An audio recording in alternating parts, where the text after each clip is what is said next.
Good afternoon, everyone. Welcome to the Tempe City Council work study session in the Harry E. Mitchell Government Center. It is Thursday, November 4th, 2021. The time is now 4:15 p.m. Members of the public who attend the meeting physically will be asked to maintain distance between both parties and between other parties, and masks will be required for all attendees per City of Tempe policy.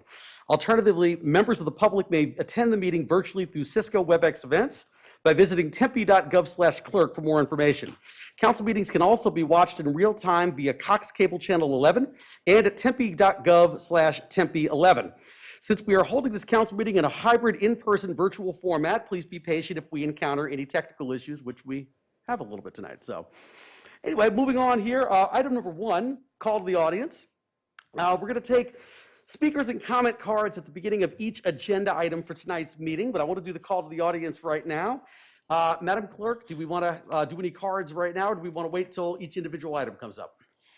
Mayor, I do have one attendee who's here live. He's waiting to speak in an item 4, and then I have a card to read into the record for item 2H. Okay, let's go ahead and take the person who's actually live right now, just to be respectful of their time. Joseph Keffer.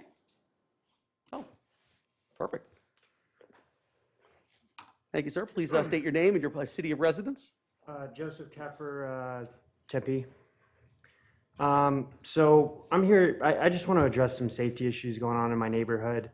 I've lived here about 2 years, lived in my house for about 3 years, almost 3 years in next February. During this time, I've experienced 3 break-ins from my alley, 2 of which I was home for, one of which I caught the perps in the act. The lady was doing heroin in my shed, and the other individual was trying to steal a bunch of tools from my shed. Police were too slow to show up. They didn't catch them.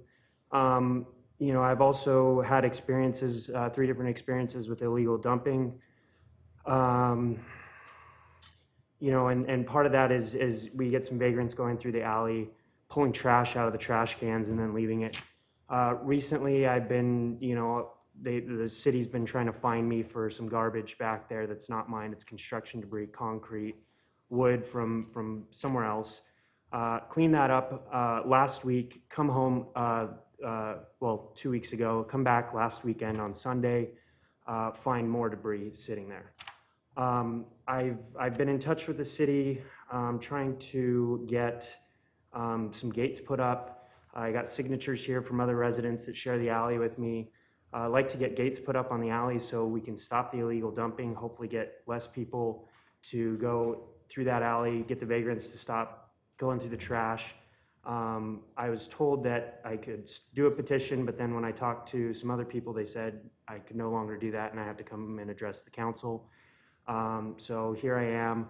I emailed several of you, tried calling several of you, haven't gotten a response. So I figured this would be a venue to try and interact with you guys and see what we could do about that. I've talked to several police officers. They say that our alley is one of the worst alleys in the city. Also talked to the inspector that inspects for, you know, garbage in the alley, and she said that ours is one of the worst for illegal dumping. So I don't, go ahead. Where's the location? In between Howe and Lemon, in between River and I don't remember what the other street is, but west of River. West of River. I was going to say, too, we're not going to be able to really engage because this item's not on the agenda this evening, so I just wanted to make sure to point that out. But I also want to make sure that you're able to follow up with our staff after this meeting to see if we can begin to address the issues that you're raising, because obviously they are serious issues and the council wants to make sure that they are actively addressed. Yeah, I thought that because community safety was on here that it could be addressed. So let me see if I can ask Madam City Attorney. Just want to get your ruling on that before I go forward. Thank you, Mayor, members of council. The community safety is listed for updates, not particular direction, but we would be happy as staff to make sure that this gentleman has some contact as soon as the meeting is over, if that would be okay with the council. Thank you.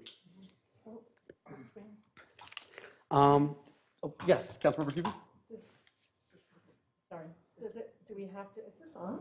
No. The face? Sorry. Does he have to wait till after the meeting to meet with staff? Could someone meet with him perhaps now? Yeah, I was going to ask too, if what we could do, maybe Brianne, so Brianne Fisher's my aide, and I'm going to see if she can actually meet with you right now just to have some conversations, take some notes, so we can begin to then kind of run this through solid waste and make sure that we can address. It sounds like there's multiple issues with what's going on. Obviously, you talked about illegal dumping, challenges with homelessness, criminal issues as well. So, I mean, I think that it's going to be kind of a multi-departmental approach to make sure that we address all the problems that are being raised. And so Brianne can help you kind of get connected to all the staff members who can do that. And I would personally also like to follow up with you one-on-one so we can have a conversation and I can see how I can be of assistance as well. Okay, thank you. Cool. Thank you so much. Appreciate it. All right. And Madam Clerk, you said you have a card you want to read into the record as well? Certainly, Mayor. This card is from David Sokolowski, and it's reference item 2H, future agenda. David writes, Tempe's Housing Navigator recently suggested that I leave Tempe in order to benefit from Tempe's affordable housing program. 75% of Section 8 recipients are required to earn less than $16,000, but many of the apartments cannot accept Section 8 as they have income requirements far exceeding that amount. It is disappointing to think Tempe would address poverty by suggesting that people leave the city. If I leave to search for more affordable housing, I may not have access to public transportation anymore. I would be forced to leave my home and resign from the Transportation Commission. If Tempe residents start moving to Apache Junction, how will that impact the cost of living? Will we still be able to afford the cost of living? A recent study suggested that 97% of the USA is unaffordable to anyone making minimum wage or less. My chances in Tempe are probably about as good as anywhere else in the nation. I've checked in Mesa, Tucson, Kansas City, Cleveland, and Milwaukee. I would like the council to consider 3 solutions to address extreme poverty in future work study sessions. Number 1, I would like to ask the council to consider including a small amount of low-income units at the Tempe Library Complex. Number 2, I'd like the council to support a high-density housing project at Donnell Plaza. It's important to increase density for our future streetcar extensions. We need to plan for transit-oriented development in order to justify a request for funding from MAG and the FTA. 200 units on Southern won't be enough to justify a $300 million streetcar investment. I also think it's important for Tempe to cultivate an art scene from an inclusive and diverse population. Our culture should be centered on the people who live here, more than the shape or size of our buildings. Number 3, I would like the council to build community consensus on a density bonus program that will help guide future development for our city while reducing the negative impacts these projects can have on the community. Projects that exceed a certain density can have units specifically for households that don't own a car. It's possible for a person to reduce transportation costs, reduce rental costs, and carbon footprints. I hope the city will act quickly and reintroduce a density program for the public discussion. And Mayor, that closes our public comment period. Great. Thank you so much. Really appreciate it. All right, that means we're going to move on to item number 2 here, issue review session items. 2A is 2021/2022 federal principles. I'm going to call upon Marge Ziller, our government relations officer, and Brent Heberly. Thank you, Mayor, council members. I'm Marge Zilla, Government Relations Officer for the city, and I'll have Brent Heberly introduce himself.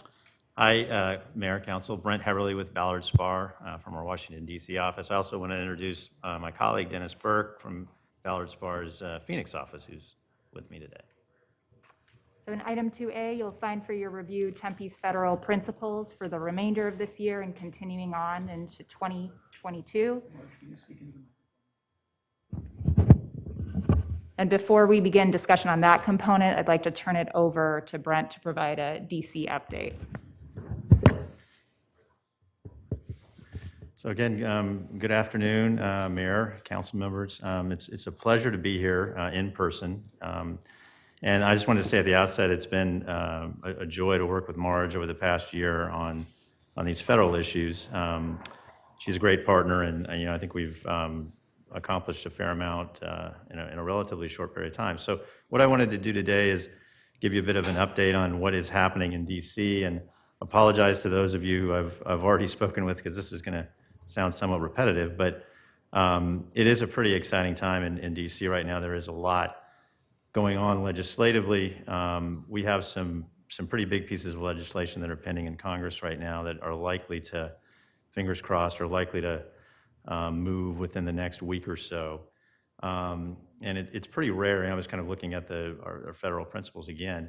I mean, it's not an overstatement to say that these two bills that I'm going to talk about in a minute cover just about our entire federal priority list in terms of the amount of funding and the breadth of the programs that these bills are addressing. So that's kind of what we've seen lately from Congress is how they're working, not in a piecemeal fashion with individual pieces of legislation, but with these massive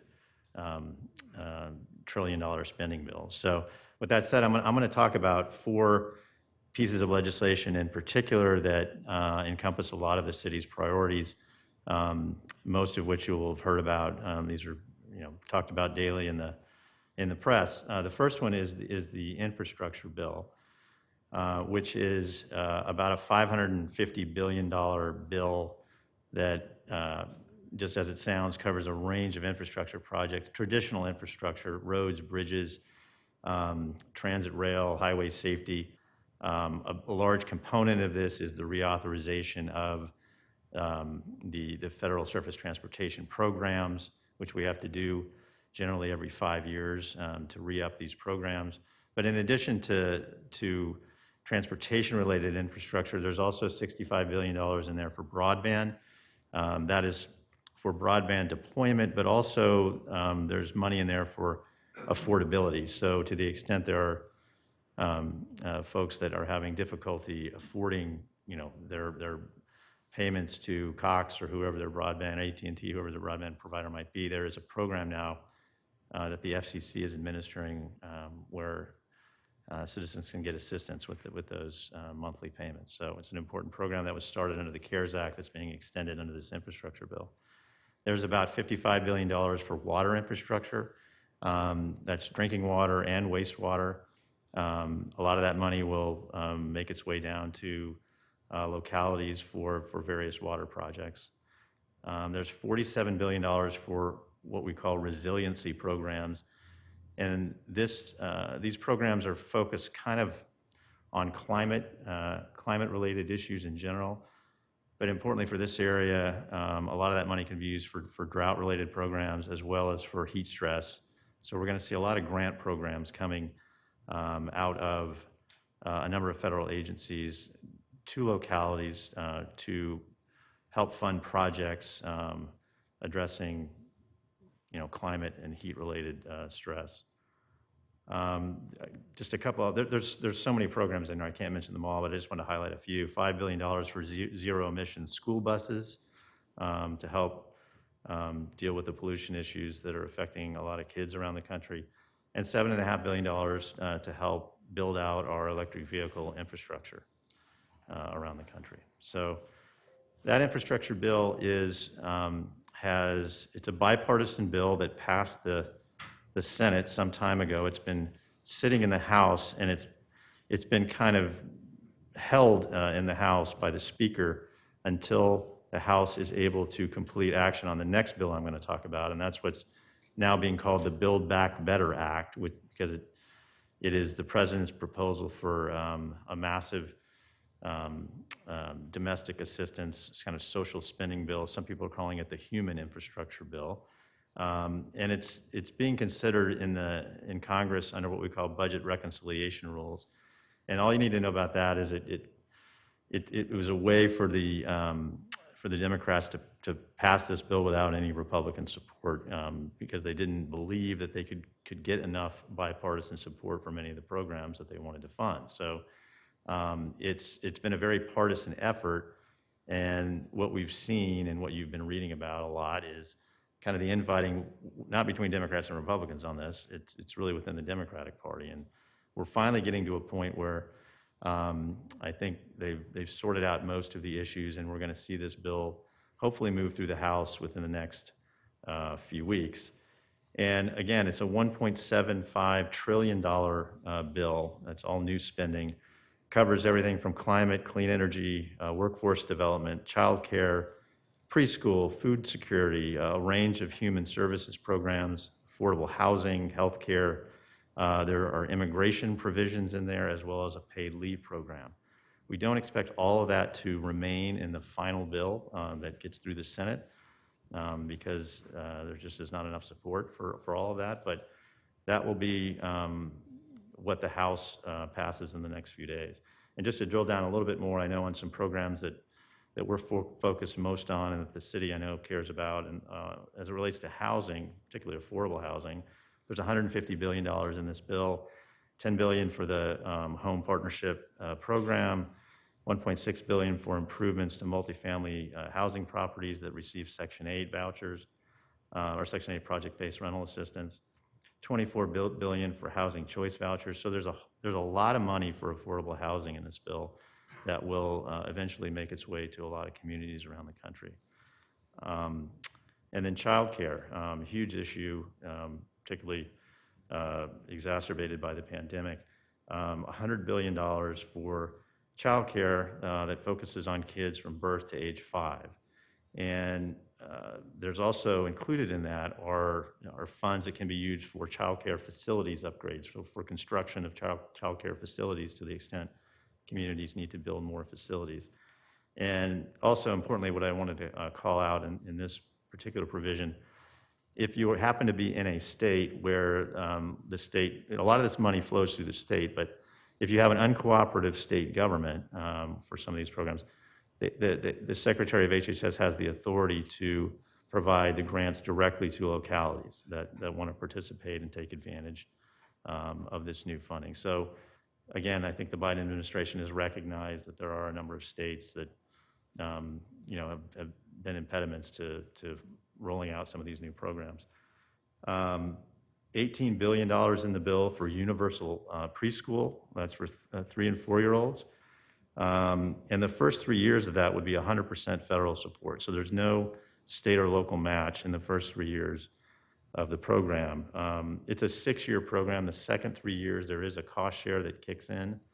And again, if you have a state that is uncooperative, those grants for local Head Start programs can go directly to localities and bypass the state. Brent, just really quickly, I see Councilmember DeVar has a question, then I believe Vice Mayor Keating has a question as well. So, Councilmember DeVar? Yeah, thank you. When we're talking about the pre-K program, and obviously what the city does a pre-K program, what does that mean for us? Maybe this is a Marge question also, but would the cities be able to, or is this a school district funding? Well, it applies to both. I mean, it depends on, I don't think they're limiting the funding to any particular type of entity. I mean, local governments, cities are eligible for it. Certainly school districts, or what they call local education LEAs. I'm not sure exactly what the acronym stands for, but as well as even nonprofit entities. So certainly if the city had a program that that met the other criteria, it would be eligible to receive the funding. So I guess probably my don't know if you would have the answer. For the pre-K program, the goal was to have a pre-K that this is how I remember it, kind of similar to ASU. It was the teacher to student ratio, the type of program or the type of curriculum that was being taught at that level. Does this, what I'm trying to probably hope for is that we don't get away from the goal of achieving the pre-K that we want to achieve within the city. And also I hope that this doesn't take our control away, I guess, in terms of running the pre-K we feel that we need to run. And I don't know if the bill has structured things within it that prohibits us from doing what we want to do to achieve a quality pre-K versus what they might. Yeah, I mean, there certainly are going to be some minimum standards that they will attach to the funding. There's no question about that. How that meshes with what you want to do, I couldn't say at this point, but Right. I mean, that's certainly something we can. And then it would just follow up, and I guess this is Mark's question, is when does it kick in? And, we're budgeting for, pre-K, and actually we have to start to look at contracts in the middle of January. So does this kick in, next year, year after, those kind of things? I think we probably need to focus on them when possibility we get those monies. Yeah, I mean, it's a little unclear exactly. Obviously, they have to pass the bill Right. first, but, I would suspect, particularly with this program, it'll be, within a period of months. It could be 6 months. A little unsure at this point, but they're gonna make an effort to get this money out for sure as quickly as they can. I'm kind of hearing encouraging signs about the pre-K side of Yeah. it, so thank you. All right, Vice Mayor Keating? Say something, just because of the video. Yeah, I wanted to ask about pre-K too. mean, since it's so- our yeah, committee, yeah, we're just saying Joel, this. Joel got me covered on all that, All right. so I do appreciate it. Thank you very much. Sure. Thank you, Vice Mayor Keating. Great minds, great minds. Councilmember Arredondo, have anything on your end there? Okay, all right, sounds good. Okay, so then there was just two other things, and I'll move through this quickly. Our kind of regular, it's kind of lost in all of this, but we have a regular budget process that Congress goes through every year.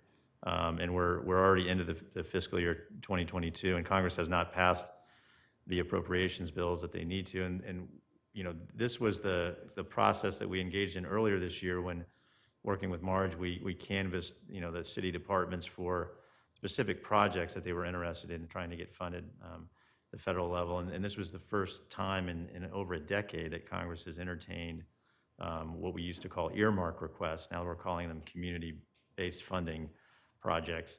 So we do have a couple projects that that made it in some of the House bills, and we're hopeful that they will remain in as Congress, you know, continues this process. We had $500,000 for the BIPOC Micromanufacturing Entrepreneurs Program, and another $500,000 for a non-congregate shelter project. So thanks to Congressman Stanton for both of those projects. So we're closely watching the appropriation processes, and hopefully those projects will remain in there. The last item I want to mention is a bill that relates to the, what was it, $45 million that you guys received under ARPA and the local fiscal recovery funds. And so there's a bill that has already passed the Senate and will likely pass the House in the next couple of weeks that adds or gives additional flexibility to cities as to how they spend that money. It allows you to spend it on a variety of different infrastructure projects. And also importantly, there was a provision in the original funding that you received that allowed you to spend a portion of that money for revenue replacement. So if you could identify revenue that you lost as a result of the pandemic, you could use these ARPA funds for whatever you wanted, as long as you could document the revenue loss.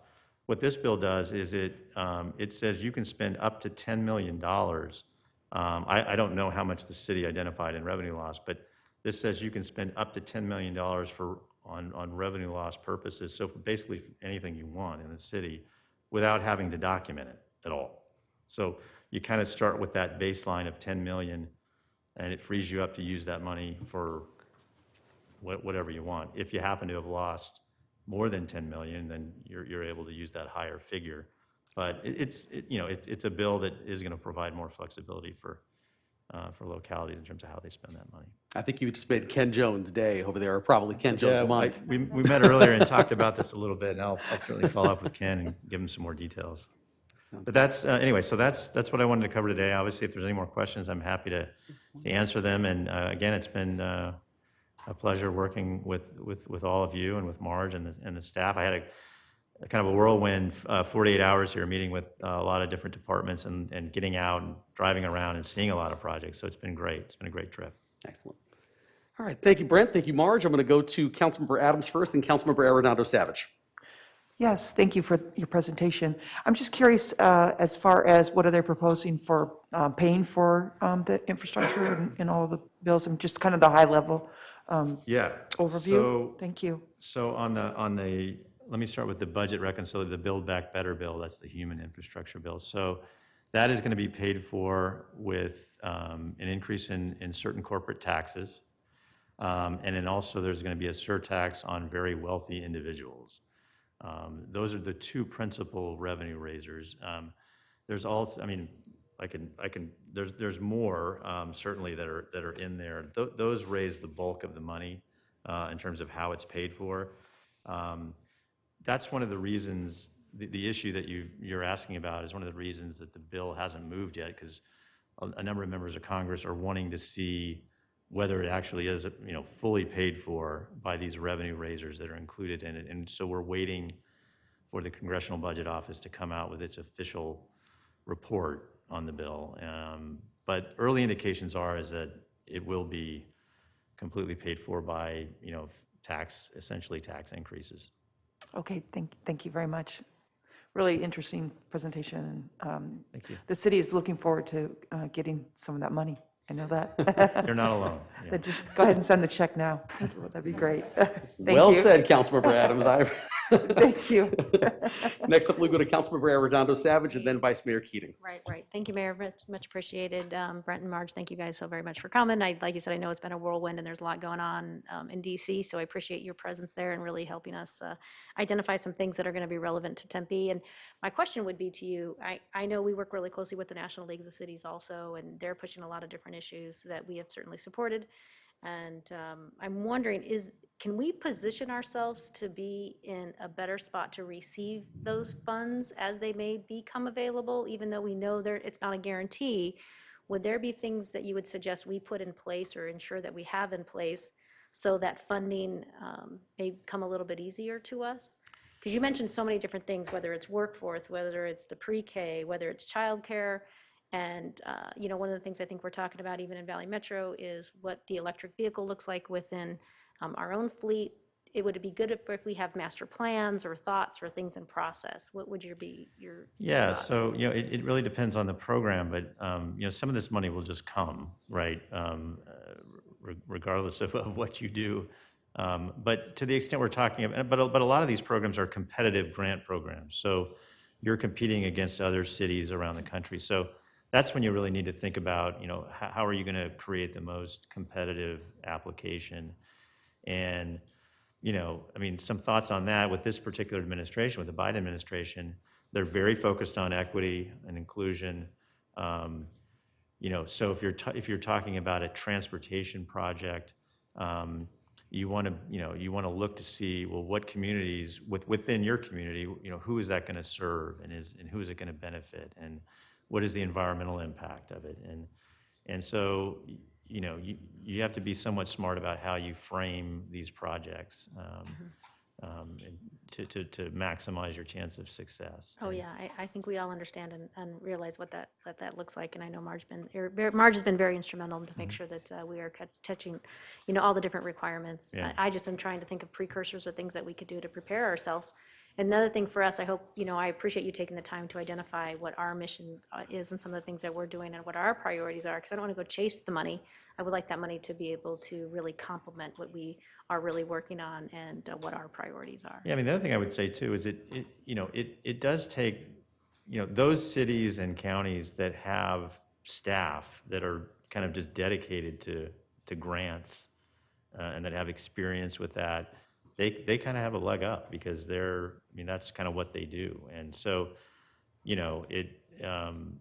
giving some thought to your own kind of internal, capacity, because when this amount of money gets pushed out so quickly, it is difficult for your staff that have everything. They have all the other stuff they're working on to find time and these applications take time, and obviously we're happy to help in any way we can, our firm, but there's so much opportunity here that Well, I'm very confident that we're going to be very prepared.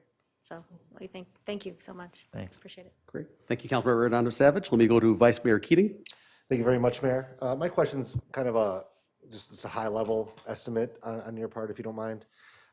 Me and Councilmember Arredondo Savage are working on universal pre-K in Tempe, so obviously we've been following the Build Back Better Act quite a bit, hoping that it would have been done 6 months ago, and we're actually at a point now where we have to bring something forward rather rapidly.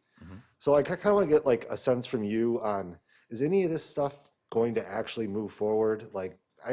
This reminds me of the Affordable Care Act, where it took 2 years.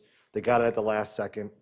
To me, I have zero faith that the Build Back Better Act is going to make it through the Senate. So I'd just like to get your sense, because you have your ear closer to the ground than I do. Thank you.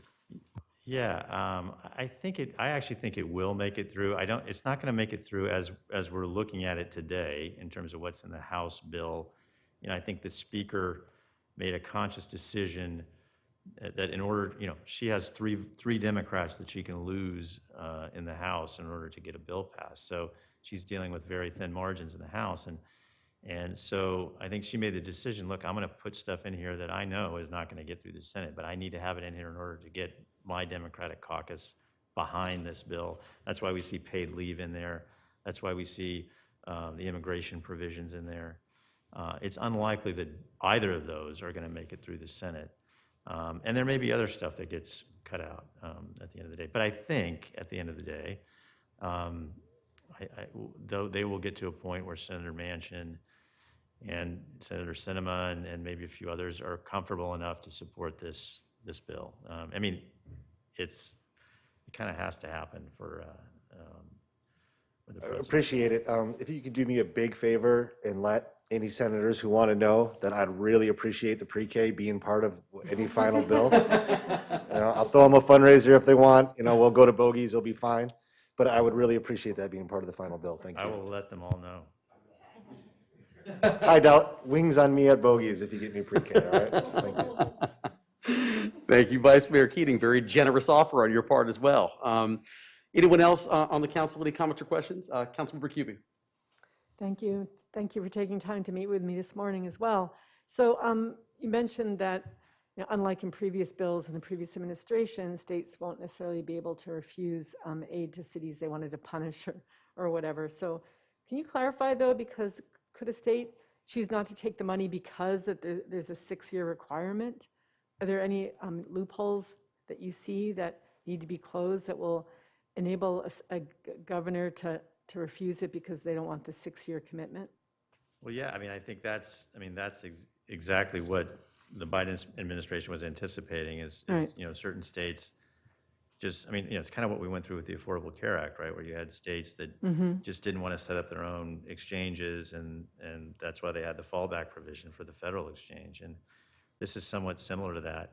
I mean, in childcare, this is a block grant program that has existed for years, the Child Care Development Block Grant Program, where the money typically flows through the states. But because it's become so politicized, they've had to put language in this bill that says, well, we're not going to do it, we're not going to necessarily do it the way we always have. We're going to allow localities and other entities that provide child care services apply directly to HHS for this funding if we have for whatever reason, we have a governor or state that doesn't want to participate.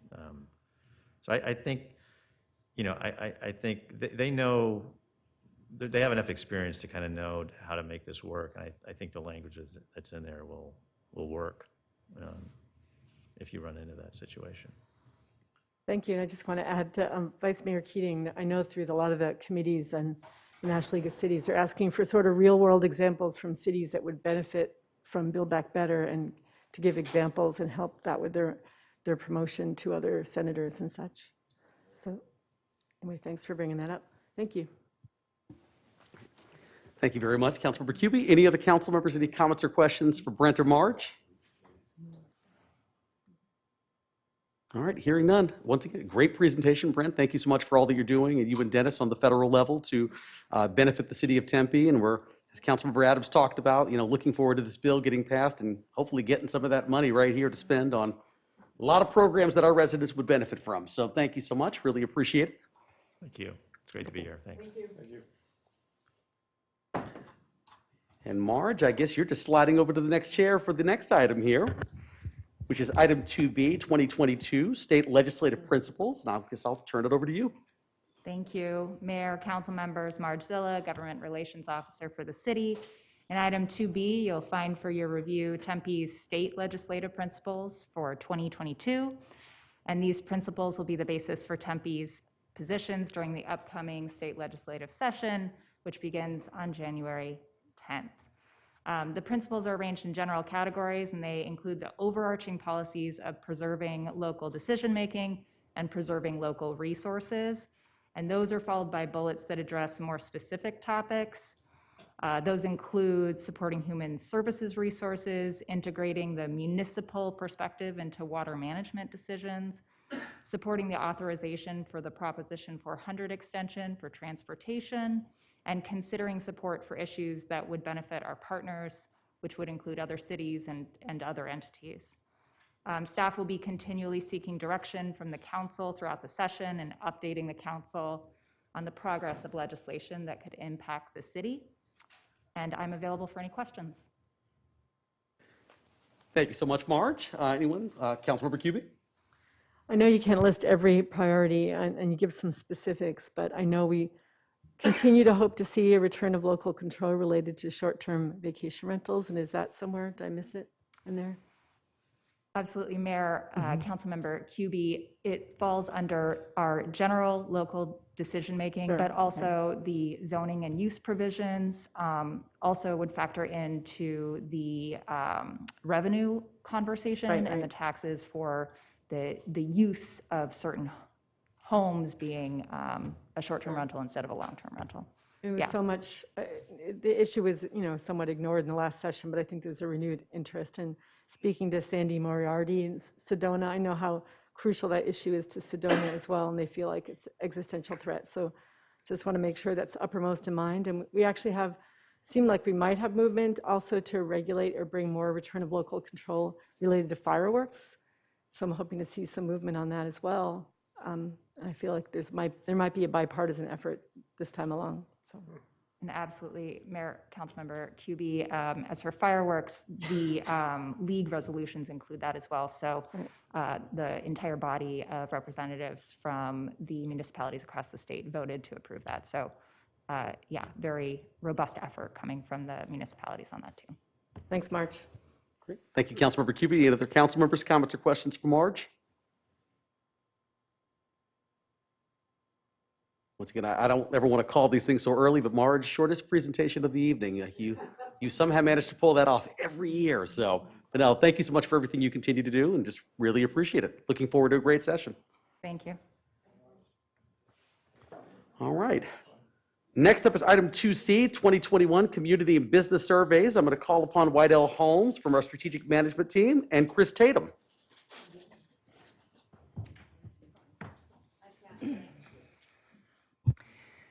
Good evening, Mayor and Council. Wydell Holmes with Strategic Management and Diversity Office. So this evening, Chris Tatham, the CEO and President of ETC Institute, will be providing the results of our community and business surveys from 2021. As a reminder, the surveys have been conducted since 2007 for the community survey, and we initiated our business survey in 2017, which is conducted every other year. About a third of our performance measures related to the council priorities are driven by data from these 3 signature surveys. The data is available on our open data portal at open.tempe.gov, and over 300 plus data files and documents are available for the public researchers as well as our residents. Additionally, we have interactive survey dashboards for both the community survey, the business survey, and also now the employee survey. And those are available on our strategic management webpage. So with that, I'd like to welcome back our presenter, Chris Tatham from ETC.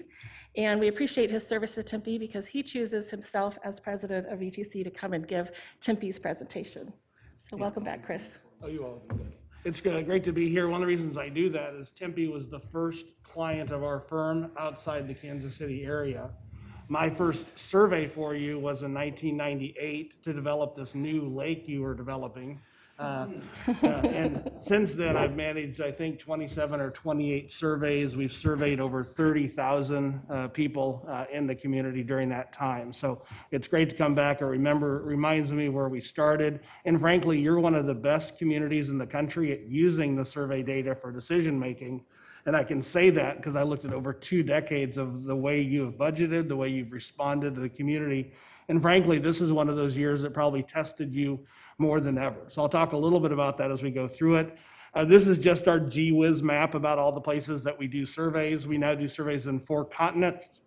We've actually surveyed more than 3 million people since 2011. In fact, over 2 million just in the last 5 years. So I'll talk a little bit about what's happening elsewhere, some of the benchmarking data that we have, because that's really what our firm does, is we help local governments gather input to help decisions. The survey isn't the decision-making tool, but hopefully it informs you as you're walking through things. So I'll probably do that. The advanced slides, does that work? Great.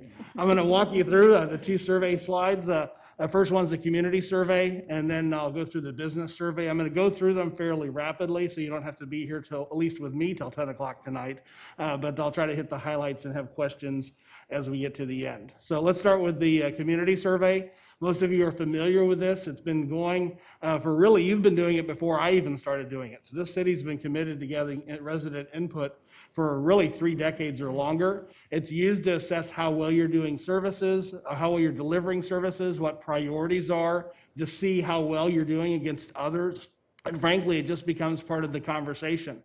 Without surveys like this, it's very difficult to know what does the average resident think, because in most communities, fewer than 4% of people ever come to meetings, and that's usually overstated in surveys. And when they do, they're coming to get an award or see anybody else get an award, tell you what they don't like, or get you to change something. But at the end of the day, the average person is going through their day, driving on roads, getting their trash picked up, and they just don't pay attention or have the time to really know what's happening in their local government. So this is a source to inform you, so you know what residents are actually thinking.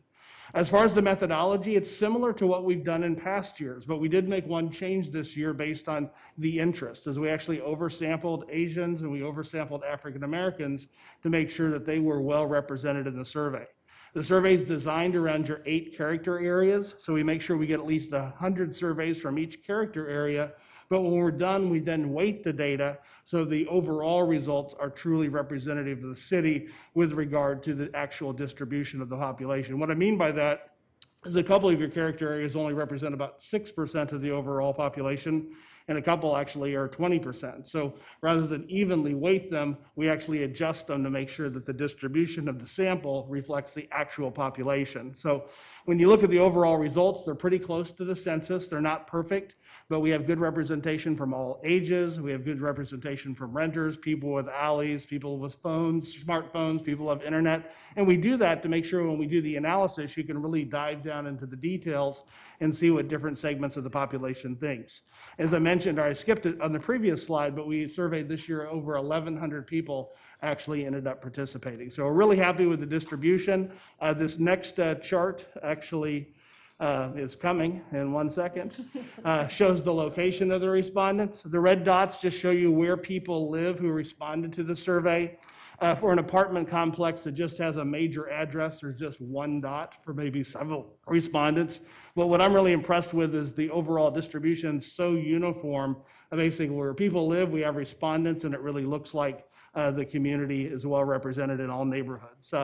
Next chart just basically are the major findings, and I'm just going to highlight these and then walk through how I got there. Number one, this shouldn't surprise you, and it's mainly the result of years of being committed to understanding what your residents need. They're very satisfied with overall services. 78% indicated an overall satisfaction rate or a positive rating for overall city services.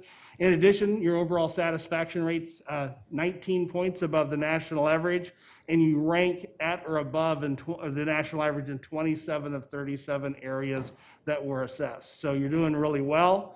The top priorities moving forward have not changed a lot, but there have been some shifts. Your social and human services have become more important since 2019, but they didn't decrease in importance from 20 to 21. Your streets and neighborhoods have historically been in your top 5. They continue to be in your top 5. Police services is still the #1 issue, but it dropped significantly this year. You might remember last year it went from 30% to 41%. This year it went back to 32% as far as the percentage of people picked as a top priority. So it's important, but it's actually faded as an issue compared to a year ago. And your economic and business development continue to be important just in the recovery. So as far as some of the findings, I'm just going to go through these and highlight a few things off each chart. I won't read them all to you, but I do want to certainly highlight at the top of the list the overall quality of city services. You'll see that 79% give positive ratings, that's in blue. Just 6% give negative ratings. And you might wonder, well, what does a neutral rating mean? People don't say I'm neutral, they give a 3 on a 5-point scale. And that pretty much means you're meeting expectations. So looking at what the core resident needs or expects, you're meeting or exceeding those expectations among 94% of your residents. It's just terrific. In addition, as you go down through the list, I want to highlight your customer service rating, which is the third one from the bottom. 71% of residents give positive ratings, only 6% give negative ratings. So for every person that calls and tells you the customer service with the city is terrible, that 6%, remember, there's a lot of people, about a 12-to-1 ratio, that actually think you do really well at your customer service. On top of that, I also want to highlight the very satisfied percentages are very high. You'll see 20% or more on this slide are giving a 5 on a 5-point scale. And a 5 rating is a good indicator of great customer engagement. It tends to mean you have a good brand, because people tend to give 5s when they feel passionately. It's a much more emotionally connected response than just a simple, oh, I'm satisfied, as a 4. So really good ratings here. As far as some of the other things that we see with the city, I want to highlight just here, since you're the elected officials, I know this has been a challenging year for you. 16% do give negative ratings, but 84% basically think you're meeting their expectations. And if you combine the very satisfied and satisfied, you have 57% of your residents that think you've really done a good job leading them through the pandemic. So hats off to you in that regard. So I know there's a lot of other things here highlighting the decision-making process, as difficult as that has been.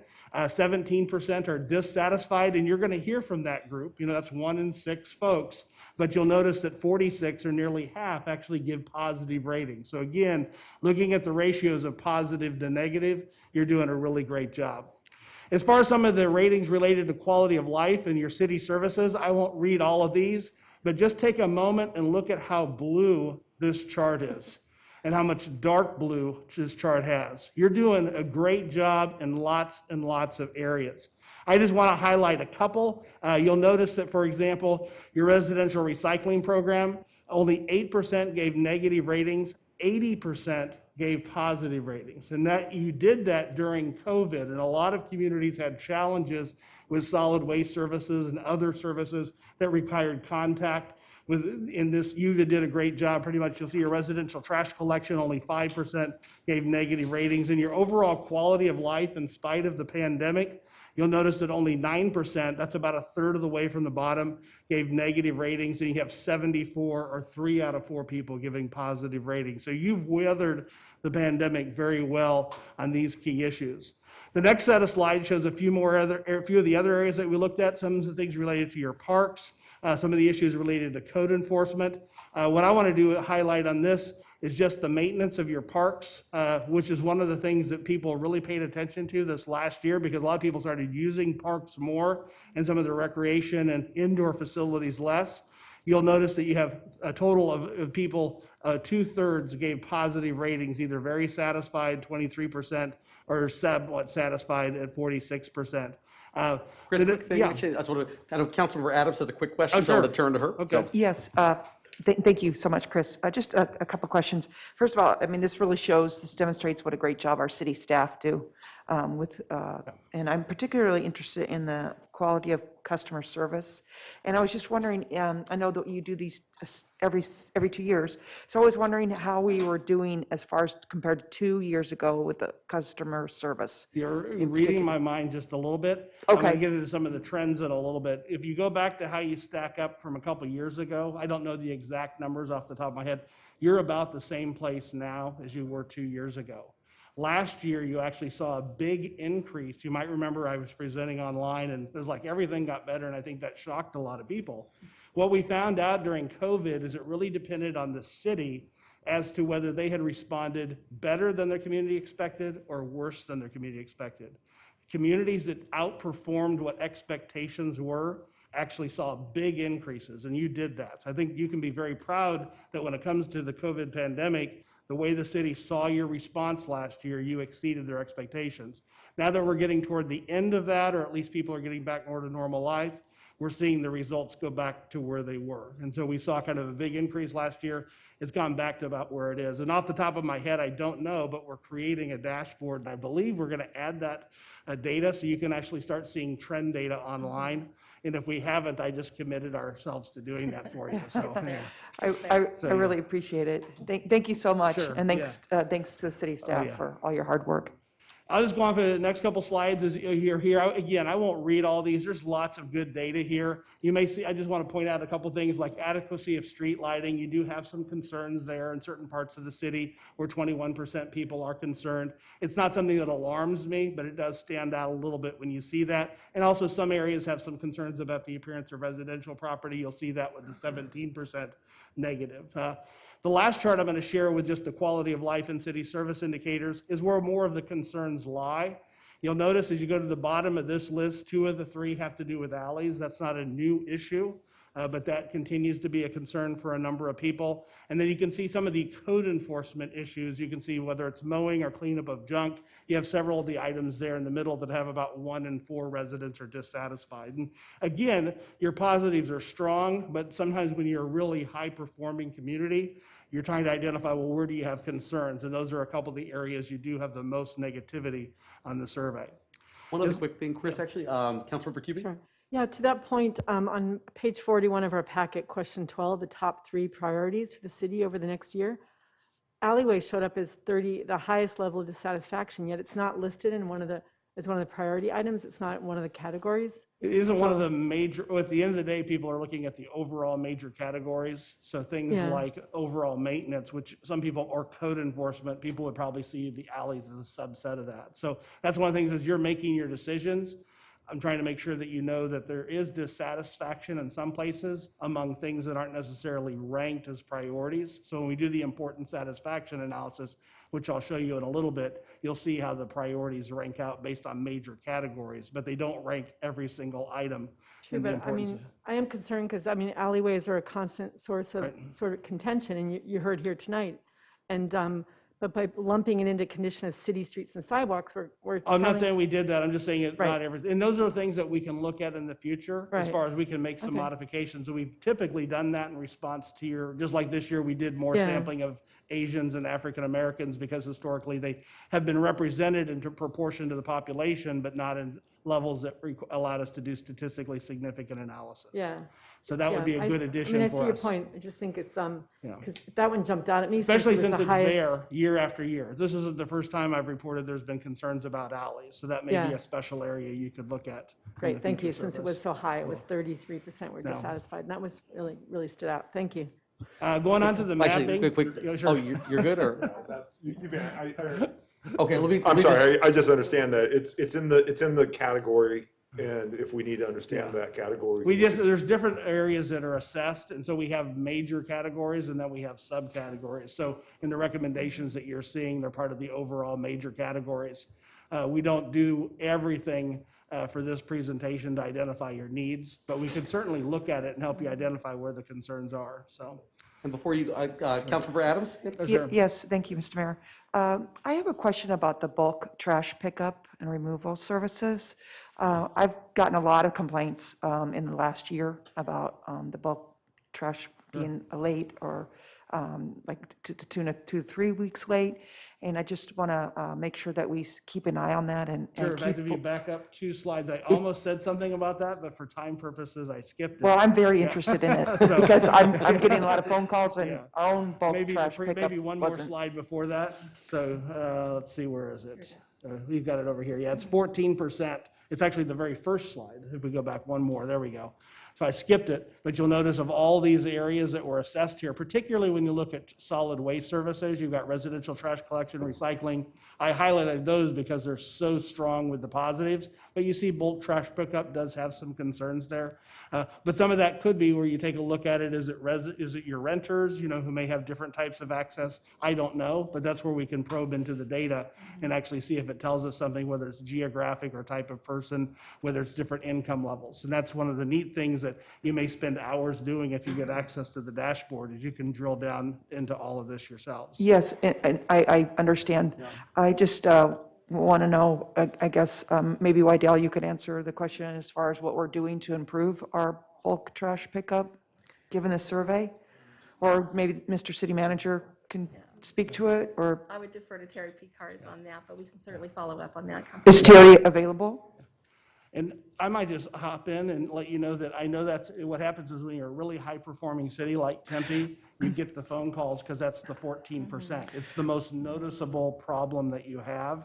your overall ratings for bulk trash pickup are actually very good. I'm going to show those benchmarks in I- just a little bit. And So- I understand where you're coming from, but where I'm coming from is I'm getting a lot of chatter out there. There's a lot of problems, and I've seen it, I've witnessed it myself in the neighborhood. So I just want to make sure that we're addressing this issue. Yeah, we can certainly follow up with the department and do a deeper dive into the data to help inform where there might be some focused areas for And strategies and. Exactly, implementation. yeah. Sure. I just want to know what our game plan is for resolving this issue. Thank you so much. Well, Appreciate and to that point really quickly too, I think one of the things that I was also making the connection was not just the bulk trash pickup, but obviously the conversation about condition of alleys, because those things are somewhat interrelated.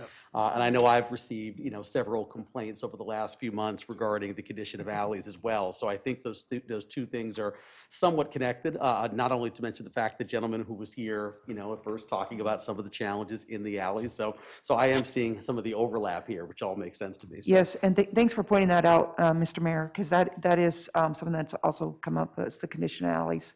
So I appreciate you chiming in on that. Yes, Excellent. you got it, Thank absolutely. you. Thank you. As an encouraging note, we do have the first ever alley quality index that we are still developing. So we can certainly try to advance that in regards to the data and the assessments that are going on with the alleys, so. And Mayor, I'll say before I continue, what I just love about your city is you hone in on all the issues more than probably any other city I work with. And so I come and I look at your results in the context of hundreds of other cities, and you're among the very best. And I think, wow, celebration time. But you all are continually making progress, and that's what I love about you. That's why you're a great city, and this kind of discussion just is a good example of that. So. Well, thank you, appreciate it. Sure. As far as the GIS mapping, I only have one map in this slide, but you have unlimited mapping potential now in the dashboard. And there's hundreds that you can make. All the point for this is you're a pretty diverse city. Your character areas are all very unique. Yet despite that, the overall satisfaction rating for city services is the same, more or less, in every category, every character area, and it's high throughout the city. So you're not neglecting one area versus the other. Not all the maps are the same for all services, but your overall performance is extremely good, which really shows you equitably serve all parts of the city. As far as the next thing is the trends, I already kind of mentioned some of the issues with COVID. COVID last year, just based on what I've seen in other places, you did a great job responding, and as a result, you got a little bit of a surge from the community because you responded above what their expectations were. When we look at the results this year, particularly when we have some of the priorities, and I'll show you that in a little bit, they pretty much returned to where they were before COVID, with the exception of some of your human and social services. That's continued to stay slightly higher than it was before COVID. As far as some of the particular areas of improvement, it's interesting that some of the items that rose, like your access to open data, things like your financial information being accessible, the quality of the public library, all these things got better since last year. If you look compared to a couple years ago, you can see, one slide back. You can see compared to a couple years ago, you can see the financial information is really becoming kind of a longer term trend, the access to open data as well. So you're doing some things in those areas that weren't just blips last year. They continue to make progress for a couple years. I wanted to say one thing really quickly, Chris, just in an effort to be very responsive to Councilmember Adams' question. Terry P. Cars is now on the line. If you'd like for him to answer your question regarding bulk trash pickup and perhaps alley maintenance. So- I sure would. Okay, sounds be good. great. Madam Clerk, is there a way to go ahead and pull up Terry? I just texted our host. Perfect. Okay, thank you. Great. Should I continue? Okay. And then some areas of decrease, I think you should be sensitive. Mayor? His mic is unmuted, so he can speak now. Okay. All right. Terry, if you can hear me, you can go ahead and have the floor. Good evening, Mayor and Council. Yes, I'm here. I can't turn my camera on, but I can see you. So I'll just give a very brief response. We're very aware of the community's desires and feedback regarding alley maintenance and also bulk trash collection or uncontained. We captured much of this in our 2021 solid waste rate study. The recommendations of that study included increases in resources for those programs. And in anticipation, but also not to be waiting for those types of increases to occur, we've made several organizational changes. So we've actually been quite ahead in uncontained collection for a few months now. And we just recently completed a couple major alley maintenance program, pilot program exercises in North Tempe. And we've got another one slated for further south. And we're also doing a lot of things in terms of outreach to the community about illegal dumping and engaging with law enforcement to address some of the sources of that. So we think we've got a really good handle on it, but we're definitely cognizant of our community's feelings about those topics and how important they are to them, and also how important they are to council. So thank you for the opportunity to address that question. Thank you, Terry. Councilmember Adams? So Terry, in relation to the bulk trash pickup, what exactly are you doing then to correct that issue? Well, starting a few months ago, fortunately, before we really saw this really difficult market in terms of attracting and retaining employees, we actually increased our staffing in that particular function of the organization. We had to sacrifice a little bit in others, but we brought on some additional staff. We employed some temporary staffing, and we also utilized several different tools, including overtime and other things, to really get ahead to the point where we have a very strong handle on that program. So as I mentioned, we've been on or a little bit ahead of schedule actually for probably at least a couple months now. So we think we've got a good handle there. We've got some challenges, I'll admit. We've got all the issues that everyone in our industry is facing with employee retention, employees moving. So that is definitely a day-to-day bit of a juggling act, but we feel like we're managing the organization and the utility and providing still very high quality customer service, which seems to be indicative of what the survey is providing as well. So thank you. Thank you so much. That answers my question. I really appreciate you getting on the line. Wonderful. Thank you so much, Terry. Really appreciate you jumping in there. Chris, I'll go ahead and turn it back over to you. Great. If you look at some of the trends, the areas have decreased. One of the things you'll notice that on the decreases for the last couple of years, which is kind of pre-COVID to now, you'll notice that some of the facility ratings and programs are down. And that's not surprising. A lot of people pulled back from visiting. Expectations for visiting facilities and also using programs has been an issue we've seen nationally. I think really it's going to see what happens in the next year or two. You'll also notice that access to human and social services, that's an area that's become more important in 2019, probably indicates there's rising expectations in that regard. On the other side, you'll see that there's a few areas of safety that have decreased. You've also seen some areas of safety that have improved, but being aware that some pockets of the city, people are feeling a little less safe than they did 2 years ago. You'll also see there's a code enforcement, a golf course, which has gone down a little bit. But these are the things that you should at least be aware of as far as trends. What I was trying to outline up front was more the magnitude of the dissatisfaction, but these are things that have actually changed, both positive, and these have been more things that have gotten more negative since the last survey and since 2019. Going on to the next charts is really how you stack up. And this is kind of one singular chart that really shows kind of everything on how you're doing overall across the board. And the only reason I mentioned what I said before is you'll see that bulk trash pickup, which is kind of in the top half of that, you're actually 20 percentage points above the national average.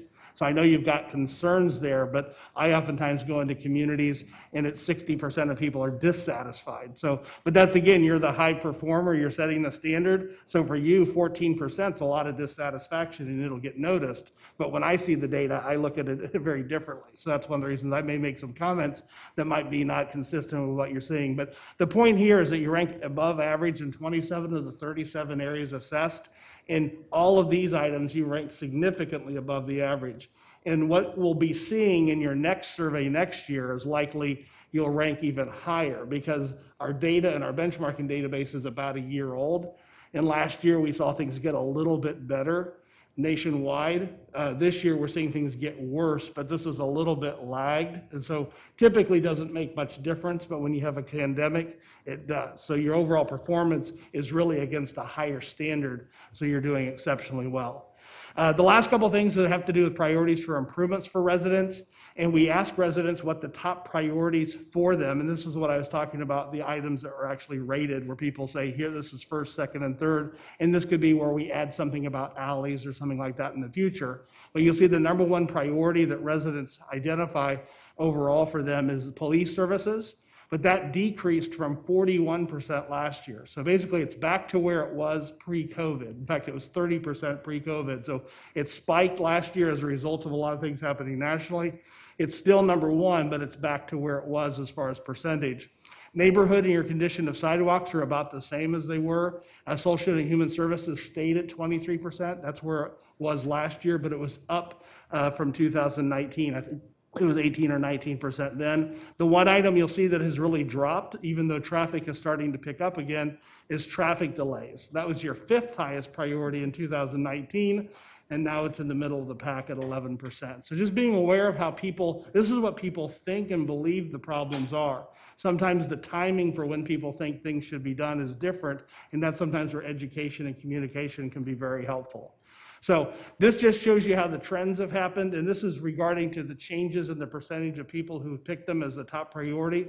More people are picking neighborhoods and the appearance of the city as a priority this year than they did last year. About the same number of people are looking at police, condition of sidewalks, economic and city infrastructure, and arts and customer service have somewhat faded as a priority compared to previous years. But all in all, you're back right now to about where you were in 2019 when it comes to the overall ranking of priorities, minus the traffic issue and the fact that human and social services are higher. And this is just the analysis that we do is we take all of these major categories of services that are assessed, and we identify how important they are to residents and how you're doing. And we come up with a rating, which is really the opportunity for improvement. In other words, if you want to enhance overall satisfaction over the next year, be talking and investing and communicating what you're doing in social human services, your infrastructure, your neighborhoods, police, and economic and business development. Those are the top 5 areas that residents care the most about. You can see they're actually ranked 1 through 5, but most of them are actually ranked as far as satisfaction is lower, which is why you have opportunities to do better. So in recapping, the overall results are terrific. They're down this year compared to last year, but you're back to about where you were in 2019. As I said a number of times, you're setting the standard in a number of areas, and your top priorities, at least this year, as far as the opportunities for improvement, social and human services and sidewalks and streets are at the top, but they're followed by police and the other items that I just shared with you. And I think with that, that's the last of the resident survey slides. I don't know if there's any more questions on the resident survey before I go into the business survey, Mayor. All right, thank you, Chris. Appreciate it. Councilmember Cubie? Thank you, Chris. Good to see you again. So this year we've seen that the racial and ethnic demographics of the respondents are more accurately reflected, reflect the census numbers, so thank you for that. But I do have 2 questions, and one's about home ownership and age as they affect the results. So home ownership in the survey, and as it's randomly selected people, I understand that, and then you work with the crosstabs, but 67% of the survey respondents own their own homes, yet the census demographics show that only 40% of Tempeans own their own homes. Although I wasn't looking at 2020 census, I couldn't find that number, so it may have changed. So that could result in a difference, like say how people view affordable housing as an issue. If you own your own home, you may be less worried about affordable housing. And so by choosing to favor homeowners, those who own their own homes in the sample, don't you affect some of the results? Well, we don't reflect the longitudinal results. In other words, it's been that way for many years. And so we could weight the data for those, but if we weighted the data now to make renters be the same as the census, that would distort the trend data that you've had for many years. And so renters are typically less responsive to the survey, oftentimes like some other groups that we oversampled this year. But in the sample, over 350 people are renters. And because there's 353, that's a significant sample. So what you can do is actually, even on the dashboard, you can look at homeowners and renters side by side and see the results. And for things where they're about the same, it really doesn't matter. What we really do is probe in on where is there a significant difference between homeowners. And it's not every issue, but it does affect some issues. And so our goal is to equip the city to be able to identify where those differences are. And if we did weight the data, which we could do, we would just have to go backwards and adjust all your historical trends. The same thing is true on your age issue. The census shows a much higher percentage of folks under 35 because you have a giant university here in town. When we first started doing the survey, we were underrepresenting people who are over 65 because they only account for about 10% of the city's census population. Well, if you think about that, 10% of 800 is just 80 people over 65. And they oftentimes have special needs for a number of the services you provide. So we've tried to make sure that we have a fairly uniform percentage among all the age groups, each from year to year, and so to help you make those decisions. So those are some of the methodological decisions that have been made with the survey. Because we have a good sample and it's large, everything can be re-weighted to see if it makes a difference. But the best way to do is say, is there a difference between people who are young and people who are older? And there absolutely is on some issues like perceptions of police. If Yeah, you actually and- go through it, you'll actually right. see that. So what I believe is the transparency of having the data allows decision makers to be informed. So we're not trying to hide anything, but we're trying to set up a understand. system It's- so that way. Does that make sense to you? I guess Yeah, it sounds- does, but when you get a report presented, sometimes it stays Yeah. static and it doesn't. I trust that our staff is going to look at this and Right. really drill down. Because when you also see the age groups, you have 18 to 34, so that's 16-year span. And then all the other age groups are not 9 years, right? And so the age group 18 to 34, which is over 16 years, is 21% in our survey. In the census, it's 53%. So we might, we tend to be focusing on homeowners who are older, and it happens to correspond to people who vote, so it makes you wonder if we shouldn't And we look do differently track if we're whether looking at people an are equity full-time approach. students. Pardon? We track whether or not they're full-time students, because that makes up a Right. big portion. And we have nearly 100 respondents who are full-time students. So Yeah, you can and- actually see what they think on these issues as well. Well, So- and that's important because students live in our community and they're counted in the census. We get funds because of the students. So I appreciate that you recognize that we need to look at that and delve deeper. Yeah. My last question though is, and maybe this is for staff and not so much for you, but, and about drilling down, did you observe or can we get a more detailed fact sheet maybe about racial or ethnic disparities in the survey on some of the questions? I know when working with the Public Safety Advisory Task Force, a number of the task force members thought that the questions related to policing weren't really getting at some of the issues that they were concerned about related to policing. And so it would be valuable to see if there are ethnic and racial disparities with some of the questions. We certainly can do that analysis for council. Thank you. Thank you. Thank you, Mr. Mayor. Thank you, Chris. Thank you, Councilmember Cubie. Councilmember Arredondo Savage. Chris, it's so good to see you again. I really like your mask. Thank you for fully representing Tempe. I think that's very awesome.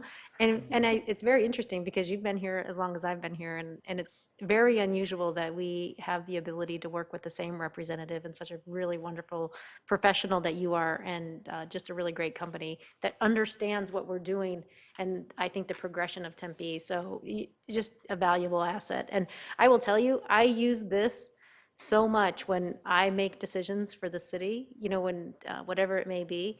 So I am really grateful that we have this, we have the business survey and the employee survey. It really does, I think, at least for me, it really helps me guide and make some really good decisions. The one thing I want to ask you, and I don't know how this would work, but on page 28, and we talk about the ability to participate in decision-making, accessibility is kind of one of those things, right? And when I talk to colleagues in other cities and across the country, I think we go above and beyond to really incorporate and engage our community, but I can't figure out why we can't seem to get that to move. Do you feel, would it be possible to ask, how best can we connect with people? Are we just not doing it the right way that we're able to move that? Because it's okay with the budget number was really good and they feel like they have the ability to participate in the budget, but it seems like other decision-making things, our citizens seem to feel like they're a little disengaged. And sometimes what I found is actually, it's less having people really being able to be engaged and them knowing they can be engaged. What we found is letting people, we actually did a study in Olathe where we're based, and they went through a process where they told everybody about the handful of meetings they had one year. And then the next year, they had a whole lot of meetings, but they didn't emphasize them as much. And what they found out is people want to know that they could be engaged and they can be involved in decisions, and that there is a meeting at the elementary school they could go to. And as long as they know it's their fault for not going and they don't blame the local government. When they don't know about all the activities and the things that you're going on, they tend to blame and believe it's not good. So one of the things that we found is actually really, you probably already do a lot, but you almost can't do enough to let people know about the opportunities that are out there. You just have to keep telling them and telling them and telling them so that they actually believe that they could be engaged, could be involved, could show up if they want to. It's one of those questions like, do you love paying taxes, where people just typically respond negatively to it. True. So there are ways to drill down into it. But when you look at your overall communication ratings compared to other communities, you do really well. And also that percentage of fives that I was pointing out, the very satisfied, that is a good indicator of your brand. And if you're not really involving people in decision-making and they don't feel part of it, you're not going to have half or 25% of your people giving positive or very satisfied ratings in those areas. So I think there's other things that you can look at, even if the particular question isn't going the direction that you want to suggest that you're doing things pretty well. Right. I guess to me, it's just always a frustration of, trying to, I feel like we do a really good job of outreach, and sometimes to get that negative feedback is a little disappointing. But I mean, I think, like I said, I think this is really invaluable information, and I continually use it and look at it all year long. And so I'm super grateful for that. I think the one thing though too is there is some items, and I know you usually go back like a year, but there are a few items in here like streetlights and alleys. I feel like we're talking about it now, but those have kind of been on the cusp for a while. And, maybe it would be nice if we could look at those trends just a little bit longer, if that's possible. And I'm sure our staff can And probably I don't know whittle how that many down. years of data we promised, but we'll put. Yeah, I just think it would be really good to to. just see a longer span of those trends. And I just want to say thank you. I mean, you've been the ultimate professional, and it's just really been a pleasure to working with you. So thank you very much, and for everything that you do. And Wydell, thank you for you too. It's great to see that the open data has increased, and I think that's the work of strategic management and the things that we are doing to really create a really clear picture and trying to be as transparent as we can, and intentionally doing that. And obviously it shows that people are paying attention and they appreciate the opportunity to see what we're doing. So thank you for your work. Thank you, you're welcome. I might also add that's also a collective effort with information technology and all of our staff that are committed to having their data and utilizing it for decision-making and recommendations. So appreciate that. Thank you. Thank you, Councilmember Arredondo Savage. Any of the council members? Councilmember Garland? I just want to say that I have killed trees just to print out a lot of this survey, that I have, same thing, looked through it and written notes on it. So I really do appreciate it. And I'm a data nerd like this. I mean, I love this. I did happen, as we were talking about alleys, I printed out the only page that had orange on it, because I had questions about it, and I'm not sure which one you guys would be able to answer. I'm curious if there's a possibility to overlay something that shows income levels. I'd like to know if these are businesses or residences. I mean, I should say that. I looked on a map in my office and I realized that this section on the side is mostly businesses, but I would be curious about the homeless, if there's an overlay of homeless for that area, just other information that we can put to try to figure out how we can fix this and make the changes, because this data is great, but I think we might need other things, and I don't know, Wydell, is that something that we have? That's something we can work with ETC on, as well as our GIS and data analytics team. Okay, that would As be long great. as there's a shape file that We have 'em. exists, we can. You can grab we it? can- That's right. Okay, that would be awesome. And I have to say that I really like the 3-year trends. I like to see that. I was looking for more of the dark blue Tempe currently to be a lot farther in a lot of those, but I understand from your explanation why that may not have happened. But the other thing I really like that we do is, there's so many things that we do as a city that nobody sees.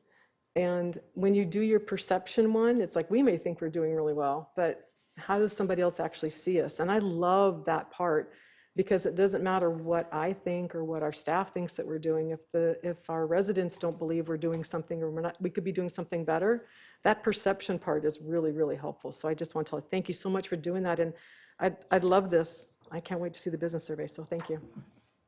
Great. Thank you, Councilmember Garland. Any of the council members, comments or questions? Councilmember Bovar? Just real quick, and I know you still have more presentation to give, but when we're just talking about the survey, how it goes out, I believe I got it on a text. You were sending it that way. It was great. I was filling it out, but then something happened and I had to go, I was trying to go back. You retext me again, but I had to start back over. Is there any possible way that if someone is filling it out or gets sidetracked or whatever it is, if they do get a notification again, can they get it back to where they were at? Normally they should, so that it saves it as it goes, and it usually remembers the UR or the IP address. So in your case, if you used a different device or it hadn't captured your IP, it's possible, but most of the time it actually remembers where it was. So if you come back to it later. And the text is a new feature. I'm glad you brought it up. I didn't mention it. But we now have added texting because now people don't check their emails and they throw their mail in the trash. So they don't even know they got selected because they get their mail. It just, if it's not something they want, they don't look at it. And then they filter their emails out. So text has allowed us to continue to get good response from the community. Right, and then that was the thing that got my notice. And I would probably have to say, hands down, that was perfect to have that feature. In fact, we were just, as you were talking about, I was like thinking, well, since residents are trying, we always have residents. I never got notice. But it seems like if they could say, hey, I want to opt into the city text and get the notification within my area or maybe within the city. I don't know, but I think that'd be a great idea because we constantly have residents, I don't get notifications. What a great thing to do if the city can provide that service, just in thought. Absolutely. Thank you, Councilmember Navarro. Anyone else, council, comments or questions? All right, hearing none. Chris, I'll go back to you. Great, and I'll continue to trailblaze through the business survey. So anyway, it's a very similar purpose to the resident survey, but it's mainly to do the same thing for your business community, find out what they think is important, how well you're doing. But the business survey also gathers a lot more data about why they're here, what will keep them here, and so forth. So the survey itself was administered to a little over 400. Our goal is to get 400 businesses to complete it. We had 403 do it this year. Not perfect. Margin of error is about plus or minus 5% at the 95% level of confidence. And this is the third time that we've done it. And the difference is businesses still answer their phone. So unlike the resident survey, we still do quite a bit of these by actually calling people and doing them by phone, but it's a combination of different methods. So this chart just shows you the distribution. We have lots of different business types represented. The 14% generally fall into the categories listed above. It's just that we keep it separate just in case someone wants to do some more detailed analysis later. But oftentimes somebody sees themselves as they're not really a retailer. They sell something else and they think it's very specialized. But all in all, we had good distribution from different types of business. Also by length of they've been in Tempe. You can see 1 in 8 responded they've been here less than 5 years. You had 7% more than 40 years, and you can kind of see the cycle. And so the nice thing about this isn't necessarily for the sake of knowing this, but then on the dashboard, you can take a look at how people responded based on their length of having a business here in the city, and our new businesses feeling different than businesses that have been here longer. As far as the major findings, not a big difference from the residents. Overall satisfaction's at 70%, which is terrific. 3 out of 4 businesses give positive ratings for the image and the quality of life in the city. The piece that I think is really a big takeaway is 9 out of 10 think the city is business friendly. That's truly exceptional, particularly in these times. As far as moving forward, we looked at what's going to keep people here for the next 10 years, having the crime rate be low. The image of the city is particularly important here, more so than I see in other communities. And then the overall attitude of government, local government, taxation levels are things that people care about. And the top 2 priorities for businesses were the same as the top 2 priorities for residents: street maintenance and police services. So there wasn't much difference there. So as far as the major findings, you can see here, I'll first have the disclaimer on the other. 19 people wrote in other things that got them here, and most of them thought what they wrote down was really, really, really important. So if you see that 72%, it's just from 19 people who responded. The items above that were all listed, and people were able to rate them, and you'll see at the top the availability of telecommunications, your low crime rate, access to highways, and the attitude of local government toward business were the reasons that got people here the most in the first place. That's really important to realize how important this government is to the business community here. Not every community is like that, but it's particularly important here. The next chart actually shows what's going to keep them there, and this is what I just read to you, but you can kind of see the magnitudes.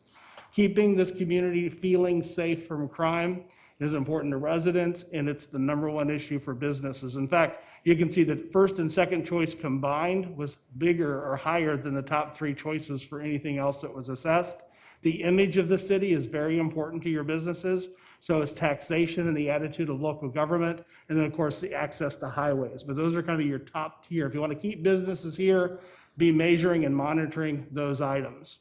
As far as some of the perceptions, and this is a reason why I think your future is good, is very first thing, since they know that the attitude of local government is one of the most important reasons businesses came here in the first place, and it's one of the most important factors that's going to keep them here in the next 10 years. It's great to know that 9 out of 10 of them think you're business friendly. That means you're in a good position. In addition, you know that keeping the crime rate low and safety is really important. If you take a look at this, if you actually add the somewhat safe, only 1%, so out of 400 businesses, you really only had about 4 people say they didn't feel safe. Half said they feel very safe where they're located. And that's a real healthy sign right now, but you want to keep those numbers where they're at. As far as overall satisfaction, the highlight, there's only 5%, the third item down from the top, are dissatisfied with the overall quality of services. That's a tremendous number from a business community, particularly during the last year and a half where businesses have really struggled in a lot of ways. And you'll also notice the image of the city, which is one of those critical factors for keeping people, is the highest rated item on the list. And you can see almost 80% of the businesses surveyed gave positive ratings. So just tremendous. And I want to bring your eyes down to the second from the bottom, because as I joked before, nobody likes to pay taxes. Well, you have more businesses giving very satisfied ratings for paying their value they get for their local taxes and fees than the combined for, dissatisfied and very dissatisfied. In fact, the overall positives for the value for taxes among your business community is 55%. That's incredible. So you should feel really good about how you're working with the business community right now. As far as the physical appearance, we know that's an important issue that we've been tracking on the resident survey.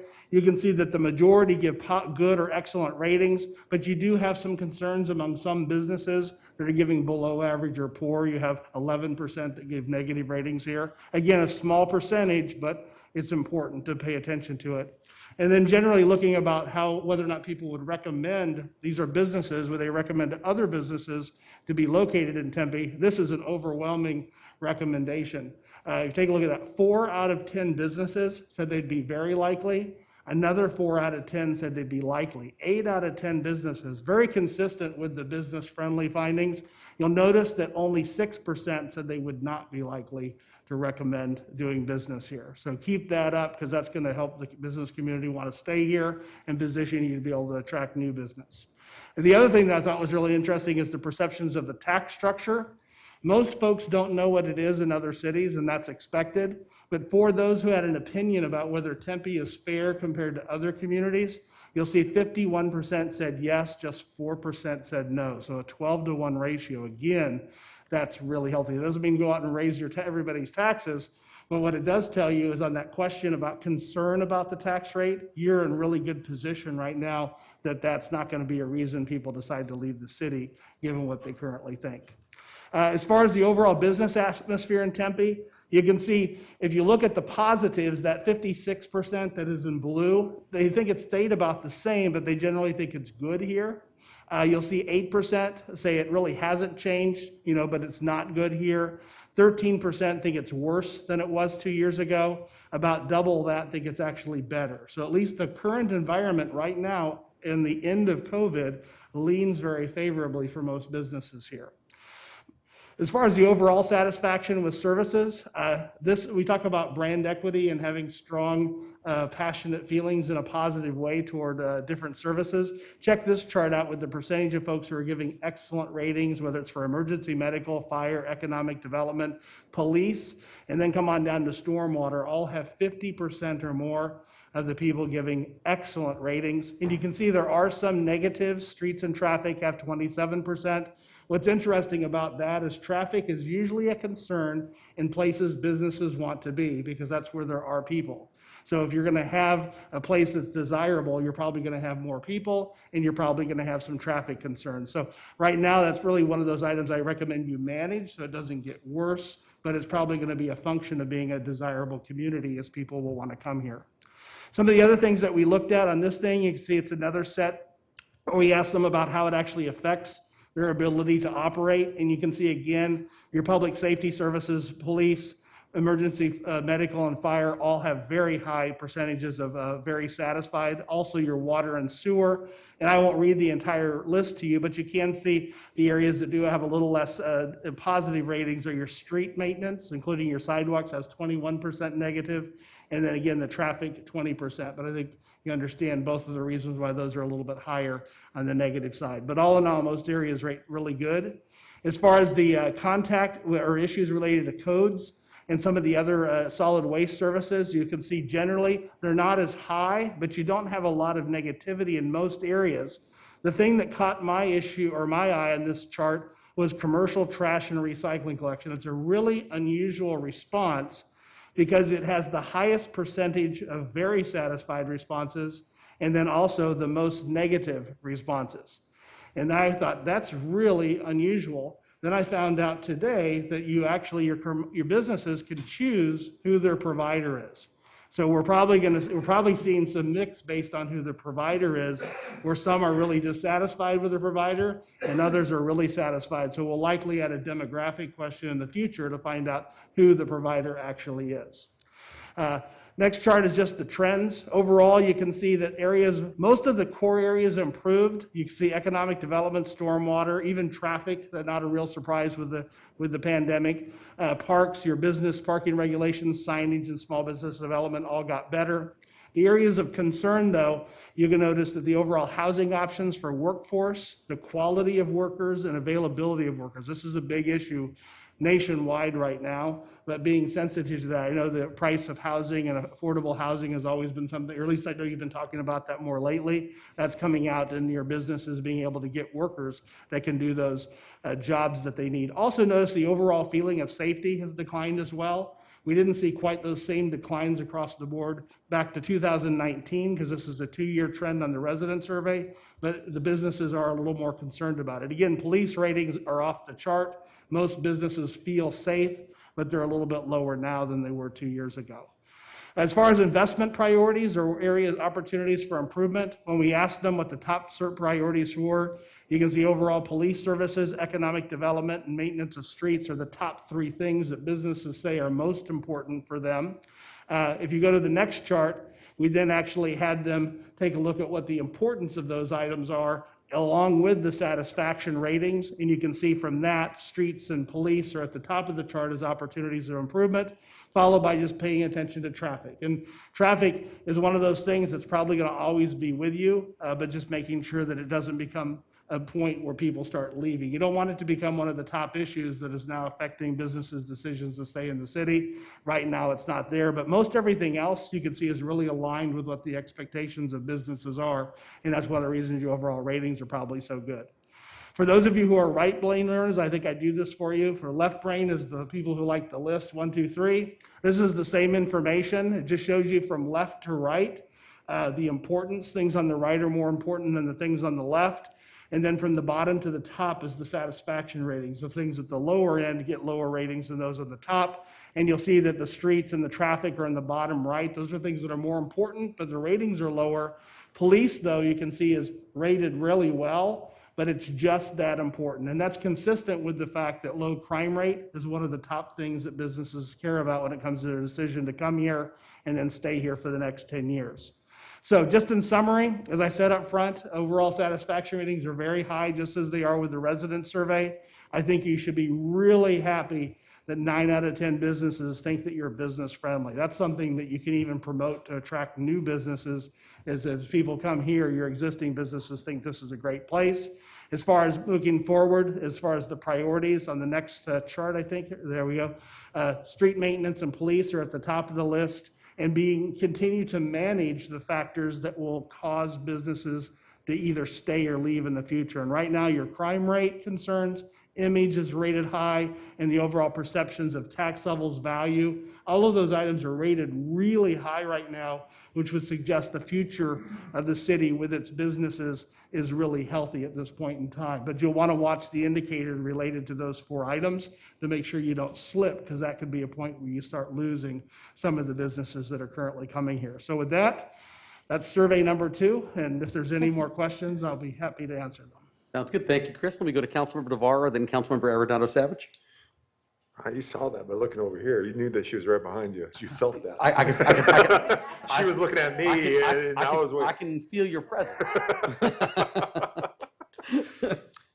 First off, once again, thank you for the presentation. I think this is tremendous information, as always, for us, for the residents here, the fact how we're doing and what we're trying to achieve. And I know you say we're doing great, we're doing excellent. I think it's great that this council absolutely just doesn't sit back and go, yeah, we're good. We still keep on trying to improve. And I don't know, I know I work for another city next door to us, and I always ask, hey, do we do a community service satisfaction, survey? Do we do anything with businesses or even with our employees? And I just go, what a valuable tool to just guide us. It's tremendous. And people are like, it just floors me that other cities aren't using this as much as we do, because it is tremendous on how we gauge and how we try to make sure that we're in the right direction. And with that said, I know I bring this up every time. And once again, I always talk about the curb appeal, the image, the how the city looks. And I have to stress, this is so important. Everything we see here, and I'm the top three, but this is truly in the top three. How important are streets and right-of-ways? I have a project coming up, pilot with improving right-of-way walls. I can't stress, because when you go through a city and you can see the vibrance with how the city prepares itself, how clean it is, how it keeps its maintenance, we're not there yet. Absolutely not there yet. And we need to get there. And I'm going to stress to this council that that is one of the things that I think it's clearly said within our survey. The image, the street appearance, how we feel for when people come into our area. I notice that when I go into Chandler sometimes, or Scottsdale. I notice that when I go into Palm Springs. It's a different feel. It's just, you can see what they do, and it makes you think, okay, this is a nice community. It's a clean community. It has things. So I think that's extremely important for visitors coming in. I know we have hotels coming up, these getting done, but what an opportunity to, take landscape like our downtown Tempe area. The median is old, it's outdated. It's something that could be a priority with the hotels that we're getting here, with the entertainment that we're getting here always. That should be premier. That should be premier. And it goes along with every area of the city. So I just want to stress that. That's all. Thanks. Thank you. Councilmember Navarro, Councilmember Arredondo Savage. Joel, that's what we love about you, is your consistency and your passion for the way our city streets and our right-of-ways look. So I agree. I think it's great, because I like to go into other cities and say, that is not Tempe. So anyway, Chris, thank you so much for this. Always funny, because in our office, we always kind of fight over who's going to fill it out when we get it. Being a family business and being here for 30 years, it's been really fun to be able to give our input of some of the things that are important. And I just want to say, and I know she's going to be mad that I break this up, but Rosa, I just want to say thank you to you, because this business survey wouldn't have happened, because I know it was your idea when we were sitting there talking and figuring out how can we connect better with our businesses. And this is, I think, just an amazing tool, not only to hear what they say, but for them to know that we care about what they think and how they operate in the city. So I love this. I think it continues to evolve and grow. So I'm really happy about that. I do have a couple questions though, right? So obviously, businesses are really important, obviously, to our economic vitality. And I'm wondering, some of the challenges that we have is we do have a lot of business owners that are out of state, that they may own like a strip mall, and then you've got people that are responding that are either an owner of an operation or maybe they're a manager of an operation. I know that's a question within there, so it would be kind of nice to break that down a little bit to see how well are we doing connecting with those owners that may not even be in our state. And if we're able to do that, because I think that's always been a challenge for us in regards to being able to build that connection and that relationship. And really understanding, are the managers the one responding, or is it the employees that are responding? It would be great to see some of that information too. But I'll tell you, the one thing that I think is that really caught my eye this time, and it may just be because I've been spending so much time with Valley Metro and transportation and things to that effect, that there's two things that the businesses didn't really seem to care about. One was the presence of ASU, which I think is very interesting, right? Because we always assumed, I think, that it was really important to have ASU right here in your backyard, and that's why people want to locate here and to have a business here because of the employees, but that's not, according to the survey, that's not really the case. And secondly is they don't really care too much about public transportation. But then I go and I look at what their priorities are, and it's streets and it's highways, and I'm thinking to myself, how does that translate into what our priorities are, in the sense of, are we building relationships enough with our businesses to encourage them to utilize public transportation? Are we not doing a good enough job to ensure that they have the ability to do that? Have you seen, I don't know if you work with other cities across the country, and I mean, maybe I'm making that up. I mean, I'm not a professional in this, obviously, Chris, so this is just kind of what I've come to the conclusion of is, do we need to do a better job of education on public transportation? Because according to what I'm seeing, it just doesn't seem like that's a priority and they're not really utilizing it. Great question. Interesting. Valley Metro, we do their survey for their origin and destination studies, and that's our biggest division. So the transit issue is something I'm very familiar with. What happens is with businesses, they don't always connect the dots. They're saying that they're having concerns or we send decreases in quality and availability of workers. Transit can feed into that to support that. Transit can also be used to promote economic development and image and things like that if it's done the right way. So I think what this tells you is if you're developing transit, sometimes you have to make sure you just don't say it's not a city bus that's putting out all sorts of smoke that nobody likes. How do you put transit into the context that businesses appreciate it and value it? I think that's the challenge, is it's not an isolated transit by itself, and then there's the image of the city here and streets and things like that. It's part of making the community desirable, and being able to understand how you can do that with the local businesses is tough. But sometimes you got to make sure that you don't make transit be a silo. And I think that's unfortunately what a lot of communities do, is they say transit, transit, transit, transit. And the business community isn't thinking transit because they're just imagining people riding around on buses. But when you start talking to them. Yeah, right. about- I guess I thought the connection would be a little bit greater. And Not then natural, yeah. I was looking through this and just how it was like registering in my head. I thought, okay, there's kind of a disconnect here. And as we bring in new businesses, we really want to try to encourage them to have their employees be encouraged or have some incentive so they do use public transportation. So maybe that's something, I guess, if one of the end results, I would say that was one of my biggest takeaways Well, in you've the got sense this of great like. rail line that can bring people from the Exactly, entire and we metro area do. here, I mean, I realize being part of Valley Metro, how valuable, transportation is, but our investment in transportation as a city, which is like second to Phoenix. So that says a lot of how much we value transportation, and I guess I just think everybody should value it like we do. And so I just didn't get that from the survey, but that's why I think it's so helpful to be able to say, okay, how can we change that just a little bit and really try to create that value or encourage more businesses to be engaged with public transportation. So I just want to see if maybe I was not, really understanding how that came about, but it's super helpful. I love doing this, and and I'm grateful. And somebody that has a small business here, I mean, we like the opportunity to be able to give our feedback and like that the fact that the city asks us for our opinions and then utilizes that to make decisions. So I appreciate that. Rosa, thank you, too. Thank you, Councilmember Arredondo Savage. Councilmember Adams? Yes, thank you.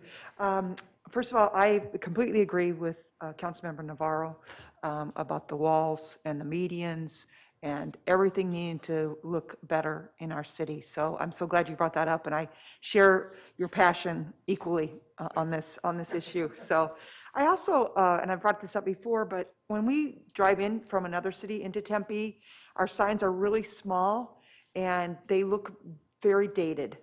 And I think I would like to see, I know that when I've driven into Queen Creek, they have this gorgeous sign. It's like, welcome to Queen Creek, and it's super cool. And so I think that we can, I would like us to work on that. And I don't know what subcommittee that would be, but I think that would be something nice to like really welcome our visitors or whoever may be driving into the community. So just kind of just class it up a little bit. Also, I know that our streets have been brought up over and over every year since I've been on council. And I know that we are putting $55 million into our streets improvements. So I just want to assure our residents that we are working on street improvements, and that is going to happen.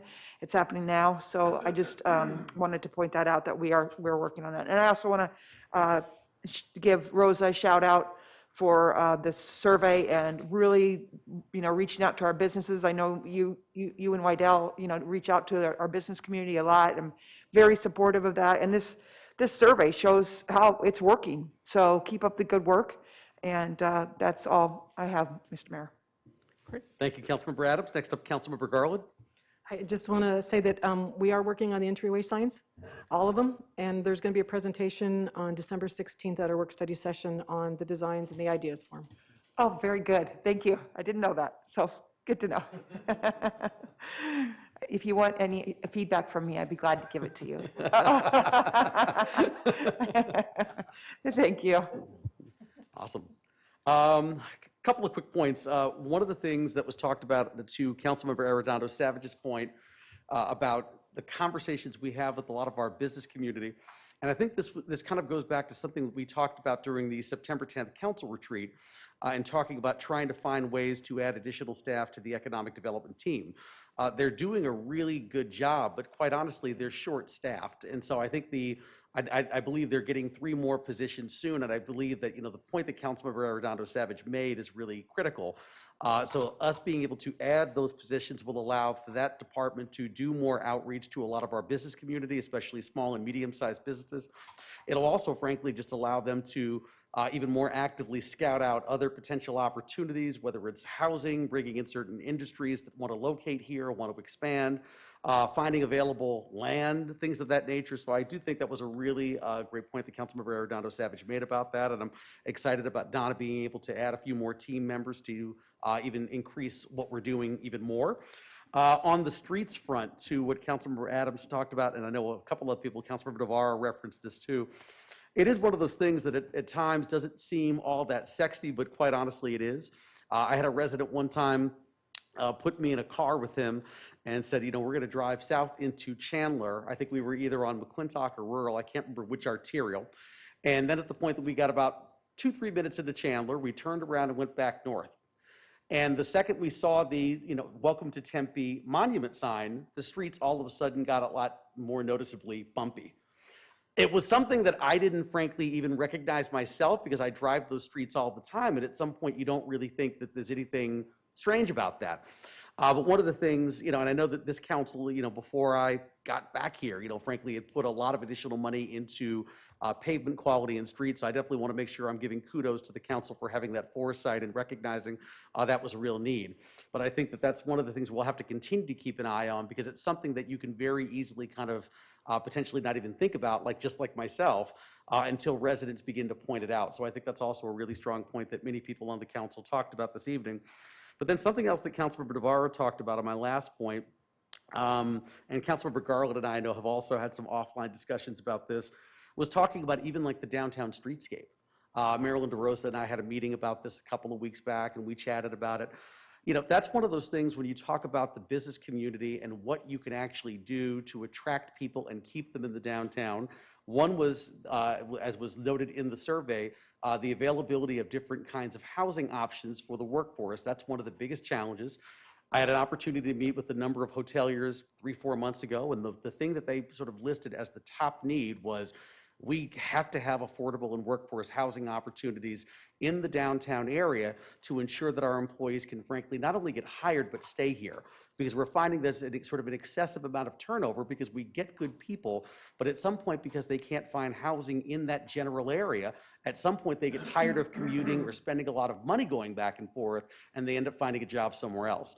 So the housing piece really is critical.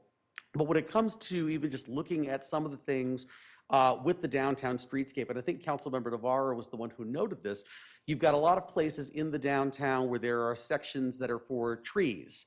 And there's problems with the irrigation system downtown, and maybe those weren't the right trees to be planted in the first place. But unfortunately, now we've got a lot of places where there are healthy trees, but then there are some places where you just have sort of dirt and mud shoveled into the holes just to cover them up to ensure that we don't have any liability issues from someone tripping. And so when I look at a lot of the other downtowns, I think we have to recognize we're going to have to probably put more money into that downtown, whether it's addressing the issues with the bricks in the downtown, because we have a lot of them. When you walk downtown, a lot of them are broken. A lot of them are just flat out missing. And then you have the issue of, I know that that they're constantly power washed pretty much almost every night and on weekends because we have a lot of activity for the bars and the restaurants. But unfortunately, just because of the way that those bricks look and the quality of them and due to the age, no matter how much you power wash them, they're always going to have this sort of dingy look to them. And so my thought about this really is, we can, when we start talking about the CIP moving forward, we can talk about how much money we may have to spend to revamp a lot of that downtown streetscape. But my concern is we're actually losing money if we don't begin to put more resources into fixing it. Because once people begin to make choices to go to other cities because they frankly view some of the streetscape as being a little bit old and a little bit tired, the problem becomes then changing those people's, buying and shopping habits and even the business community's perception of what it looks like.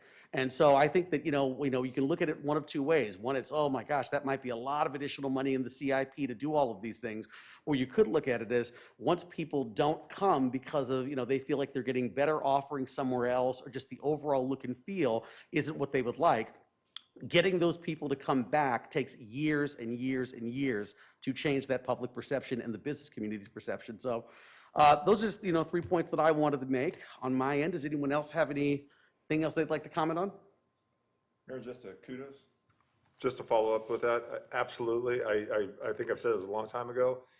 Because of the hotels and all these people coming down here, you can have development, but if you don't take care of your streets, by time the word of mouth it's kind of dungy. It's kind of, and I've been to cities where I'm like, oh, this is a great city, but it's kind of dingy. It's kind of dungy. 6th Street in Austin, it's just like, I like it, but it's worn down.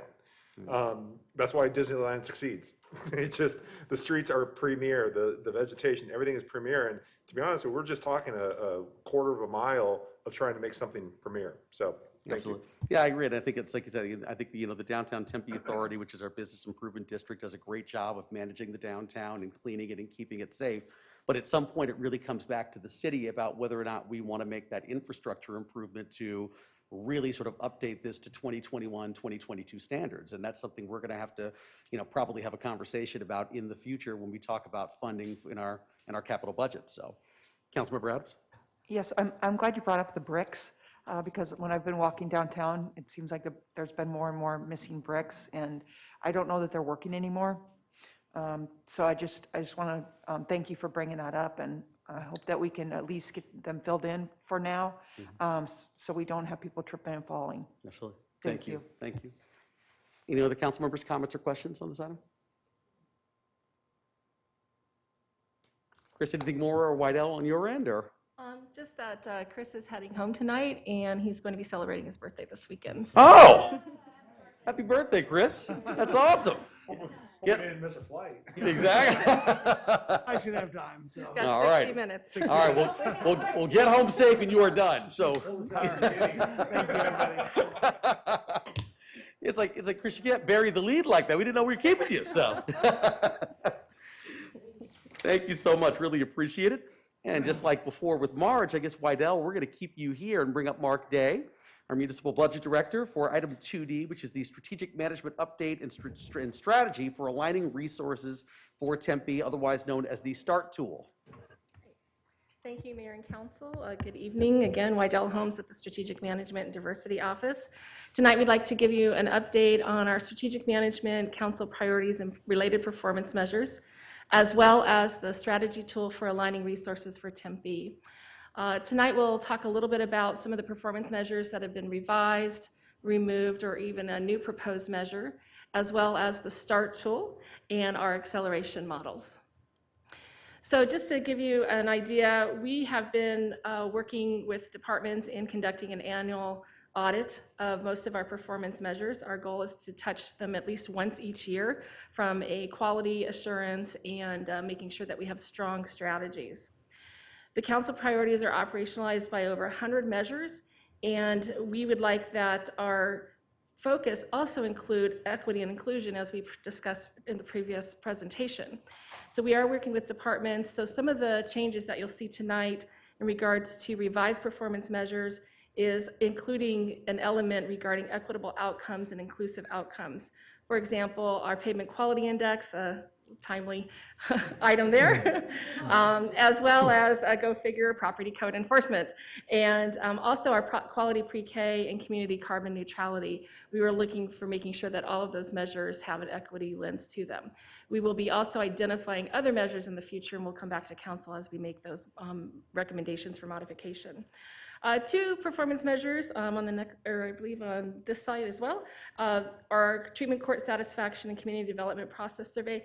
Really, the revisions are basically on readability and clarity so that we're really communicating what the true goals are with those measures.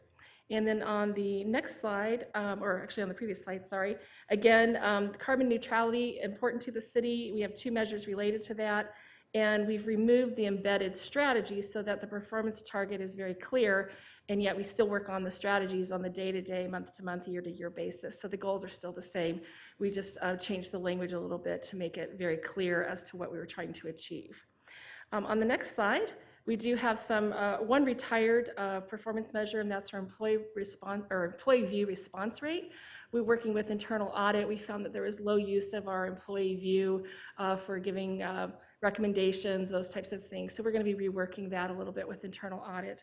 And then most significantly, one of the proposed measures tonight is in regards to our citywide risk and workers' compensation claims and liabilities.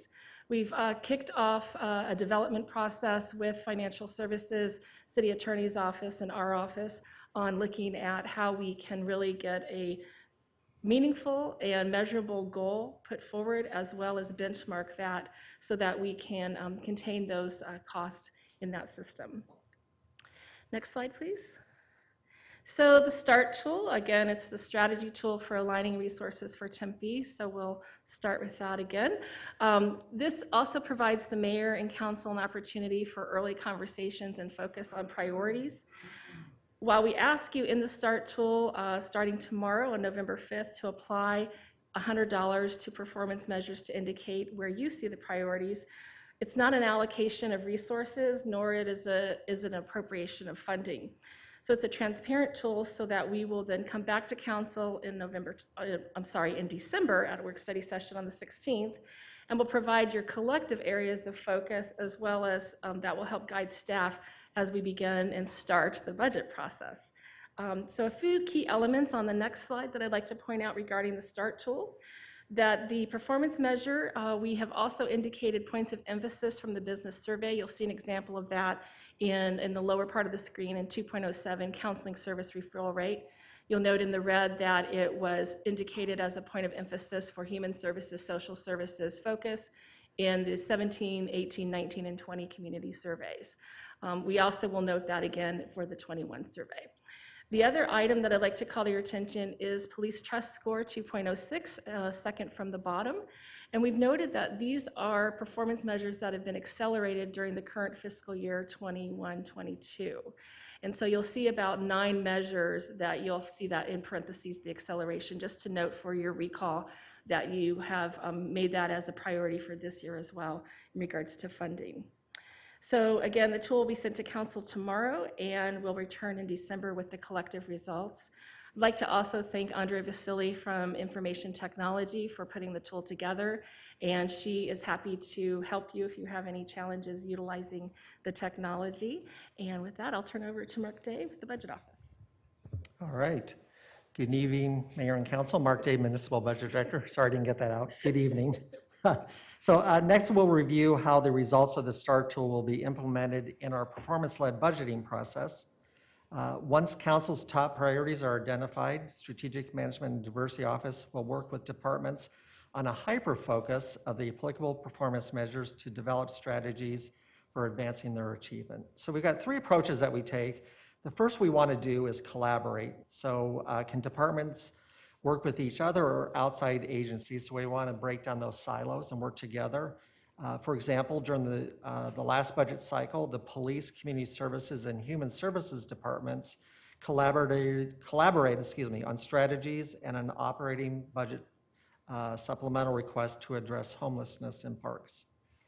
The second approach we would take is shift resources. So there may be areas where we're overachieving, if you will, and we could dedicate resources to those areas where we may be falling behind or you have indicated it a priority.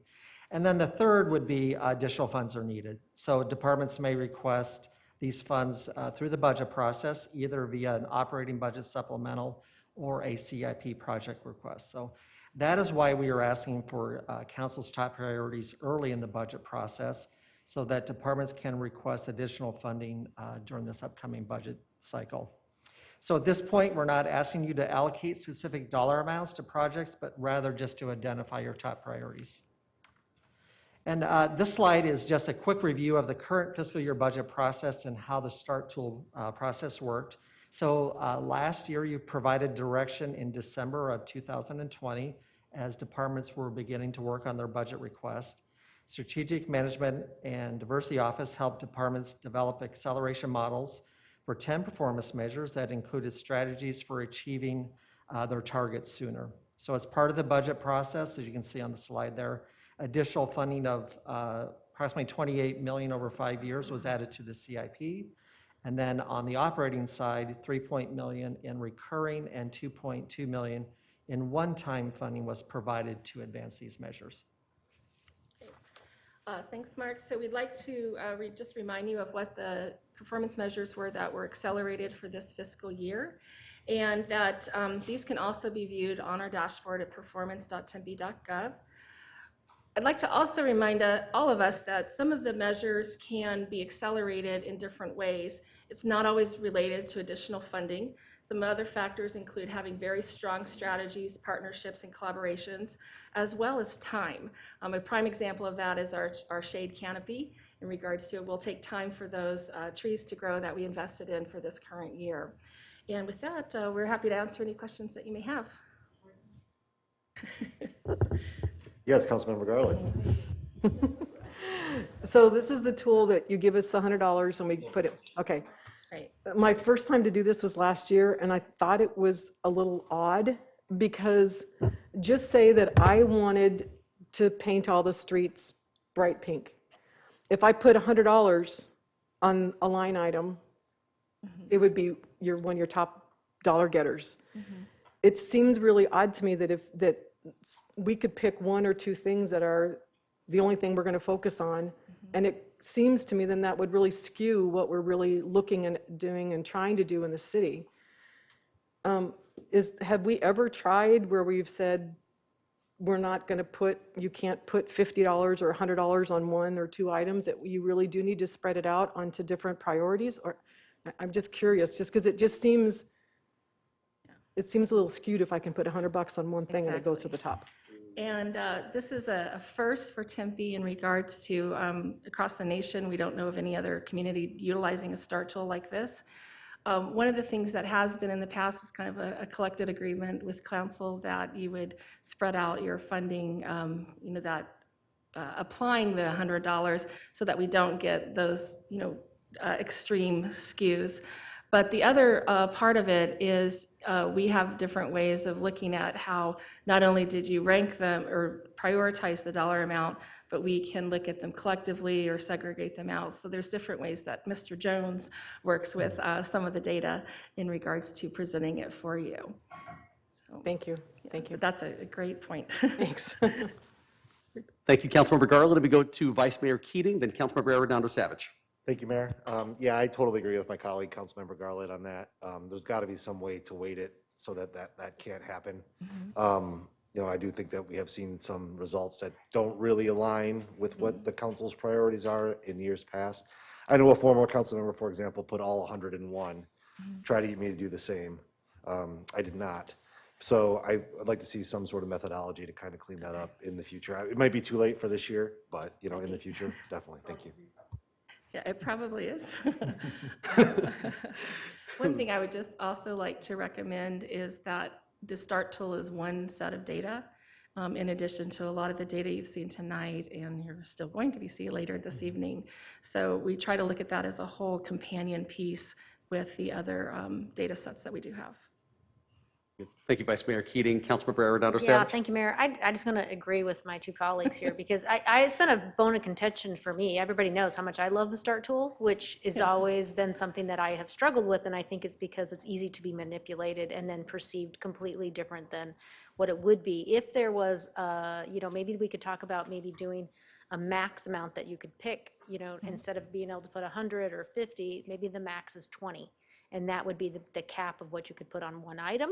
And then that way you would be kind of forced to, if nothing else, at least be 5 top priority items. To me, that seems very fair. I would hope that would be something that we could implement now, because I don't want to go down this road again. And I don't know if anybody else has those concerns, but I think that's been my frustration, is just not really feeling like it's true in regards to the ability for it to be manipulated. So that's my 2 cents, and that's my frustration. And if we could fix that now, I would be very happy. I think right now the technology is that you can put as many dollars as you want, but there could be some collective Wydell, we've got the behavior. best IT team in the valley, and I am I don't know by tomorrow confident if they can do that we could make this happen if this was something that we really wanted to do. And we should be able to do Right, that. I right, really right. honestly think that if we want to Yeah. change, make some changes, this is why you're here. Yes. To remind us and to talk to us about this START tool and what we like and we don't like and things that we Right. might want to change. So if we can't make changes now, what's the point? So Exactly, that's just yeah. my 2 cents. Let me go to Councilmember Adams, then I'll come back to you, Councilmember Garland. I just wanted to say that I wanted to thank Wydell and Mark for doing such a good job with the presentation this evening, and I just appreciate your hard work. Thank you. Thank you. Thank you, Councilmember Adams. Let me go to Councilmember Garland, then back to Councilmember Cubey. Just real quick, I was going to say, we could handshake, right? To say that we're going to. It's COVID. We could fist bump from far away that just says that we collectively as a council won't go above, if we say, I mean, would that work? If you Without trust a guys? bunch of politicians, yeah. I trust all of you. All right. And to Councilmember Arredondo Savage point, we can certainly look into see the adjustments that are capable in the tool. If that's the threshold, the $20 is the threshold. Okay, sounds good. Councilmember Cubey? That was going to be my point, but but Vice Mayor Keating, you did mention, and you were referring to David Shapiro with the pre-K, but honestly. Actually, I wasn't. You weren't? Okay. But sometimes there may be a council member who has a really strong passion for, comes into office, is elected on a platform, and then that's their way of pursuing it. So, I mean, I respect the will that the council wants to sort of limit it and honor system go to 20, but I'm not finished. But I just wanted to point that out. That turned out to be one of the most impactful programs we've ever had. I just want to make a change. 418, the carbon community neutrality goal, it should be 2050, not 2060. We agreed August 30th about that. We were aligning with Mesa and Phoenix and Sedona on that with the, we made the decision work study on August 31st. So Happy it's to make that change. 2050. Yeah. Thank you. So it should be, I guess, 100% reduction by 2050, carbon neutral by 2050. Okay, thank you. Thanks. Thank you, Councilmember Cubey. Councilmember Navarro? Just real quick, Mayor, if we're saying $20, are we agreeing on $20? Are we saying $10? Or, yeah, I don't know. I mean, is there any theory to this? Yeah, well, no, I mean, honestly, I'm just sort of counting as we're having a conversation, and I've heard now at least three council members say that they think that $20 should be the threshold. On one thing. On one thing? Okay. I don't know. Sounds like that's where we are. Start there and see what happens next year. Yeah, sure. Thank you. No, I mean, and right, I think, I mean, and some people are, are critical of, sorry. oh, no, please. But I mean, there are also people that do 1, 1, 1, 1, 1, and like, what does that really do? That doesn't show priorities at all, right? Right. So if we're going to go that route, maybe we should just say between 2 and 20 or something. 'Cause, I mean, one doesn't really, it doesn't really help us to advance priorities. It's just kind of everything, And again, we look at the collective, so. Yeah. Pardon? I think you say, because we could do ones on a number of things, and it shows that has some meaning, I guess. I don't know. Never really put thought on this. Councilmember Arredondo Savage? Yeah, just really quick. I mean, again, I think what, Lauren's saying has some, there's some point there, but the reality is you don't manipulate the system when you put a 1. And I think, to me, my thought processes was when you put 100 or 75, then that's when we really are manipulating the system. And I don't want to by any means undermine your work, because, I really do appreciate both of you and what you guys do. And this is a valuable piece of how we work on the budget. So as much as I struggled with it for years, Wydell, and how I feel, everybody knows, I know.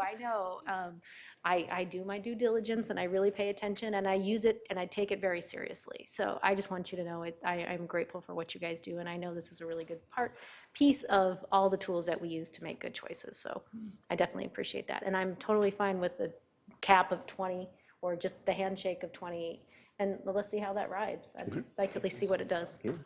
Well, thank you. We certainly want to improve our process, so thank you for the feedback. Sounds good. So it definitely sounds like there is consensus to move forward with that $20 cap, which is, so thank you. This is exactly where we have to make these conversations and make these decisions, excuse me. Anyone else from council, any comments or questions on this item? Councilmember Adams? Just a question. So we don't have to have IT then do anything? Is that I just think for for it to clarity? be, for it to be released for you tomorrow, if you'll, the honor system is what I think one of the council members mentioned, but we will look at the tool and see if we can quickly convert that to just remind you that if you put 21, it's going to maybe reject that, but we'll see what we can do overnight. Okay, Okay, thank you. sounds good. Thank you. Anyone else? Further comments, questions? All right, hearing none. Thank you, Waddell. Thank you, Mark. Really appreciate it. All right. Next up here, we have item 2E. And let me just double check again. Madam Clerk, you don't have any other cards for any other items, do you? No additional cards have been Okay, just want to make submitted, sure I Mayor. wasn't, leaving someone behind. So we have Mark, who's still here, so good to see you again. And we have Ken Jones, our Deputy City Manager, Chief Financial Officer. So I'll turn it over to you. It's the long-range financial forecast, including the update on the American Rescue Plan Act. Thank you, Mayor, council members. I'm Ken Jones, Deputy City Manager. Before Mark jumps into the very positive long-range forecast, I just want to say how much I appreciate the lineup that you had on your agenda tonight, because it goes through exactly what has worked well for you all to be able to express your opinions on what's important in our community. First, we look at what does the community say is important through our surveys, and then we ask you to prioritize those based on outcomes, not based on funding. And then and only then do we say, now what resources are available to do that? That has worked out really well. And I just want to say I really appreciate the way you all have taken that up. Before Mark, like I said, he has a very positive forecast to deliver, but I just think we should talk for a second about how we got here and why we have such a positive forecast. So governments aren't typically thought of as nimble or agile, but you all, at the very beginning of COVID, of a pandemic, asked us to leave positions vacant that were already unfilled. And the savings that we garnered from that, which turned out to be the right thing to do, because as it turns out, we were forced to reduce some of our programs and services, and it would have been hard to justify filling some of those positions when the services were getting reduced. Those savings resulted in the ability for you to come up with CARES Act initiatives and to put money in the bank. And then last year, during the supplemental process, you were able to add back 50 permanent positions, over 50, and over 30 temporary positions. Tonight, you'll see the ability to continue that, to continue to restore the programs and services that were important to you, to be able to expand on some of those programs and services. So I just want to say, it was your action that you took very early in the pandemic that allowed us to be in this position. So thank you for that, and Mark will jump into the forecast. All right, thank you, Ken. Good evening again. Mark Day, Municipal Budget Director. Next slide, please. Thank you. The long-range financial forecast plays a large role in providing assurance of the financial stability of the city. So the forecast addresses City Council's strategic priority number 5, financial stability and vitality, and then 2 performance measures, 5.04, maintain highest general obligation bond credit rating, and maintaining general fund unassigned fund balance at a minimum of 20% and maximum of 30% of general fund revenue. The city's forecast of estimated future revenue and expenditures is based on various assumptions about demographics, local financial policies, and economic factors. Your packet contains more specific details about the assumption used to develop this forecast, but I'm going to take a minute here just to highlight a few of those. So for revenues, we are projecting continued growth in the local economy from the brief downturn in the spring and summer of 2020 due to the COVID-19 pandemic. The pace of the growth may be impacted in the short term by supply chain and labor shortages, as well as the unknown future course of the COVID-19 pandemic. But at this point, revenue growth looks positive. For expenditures, we have assumed continued employee movement through salary plans and forecast annual increases in our health plan, excuse me. And the last assumption I want to mention is that we're assuming that departments will spend 100% of their operating budget, with the exception of personnel savings generated by vacant positions. And as I mentioned, the detailed assumptions are in your memo. There have been numerous recent impacts to the forecast, and we're going to highlight a few of them here. So taxable sales at restaurants, bars, and hotels were significantly reduced during the pandemic and now have recently begun to recover and are expected to continue growing. So I'm going to review that in a little bit more detail in an upcoming slide.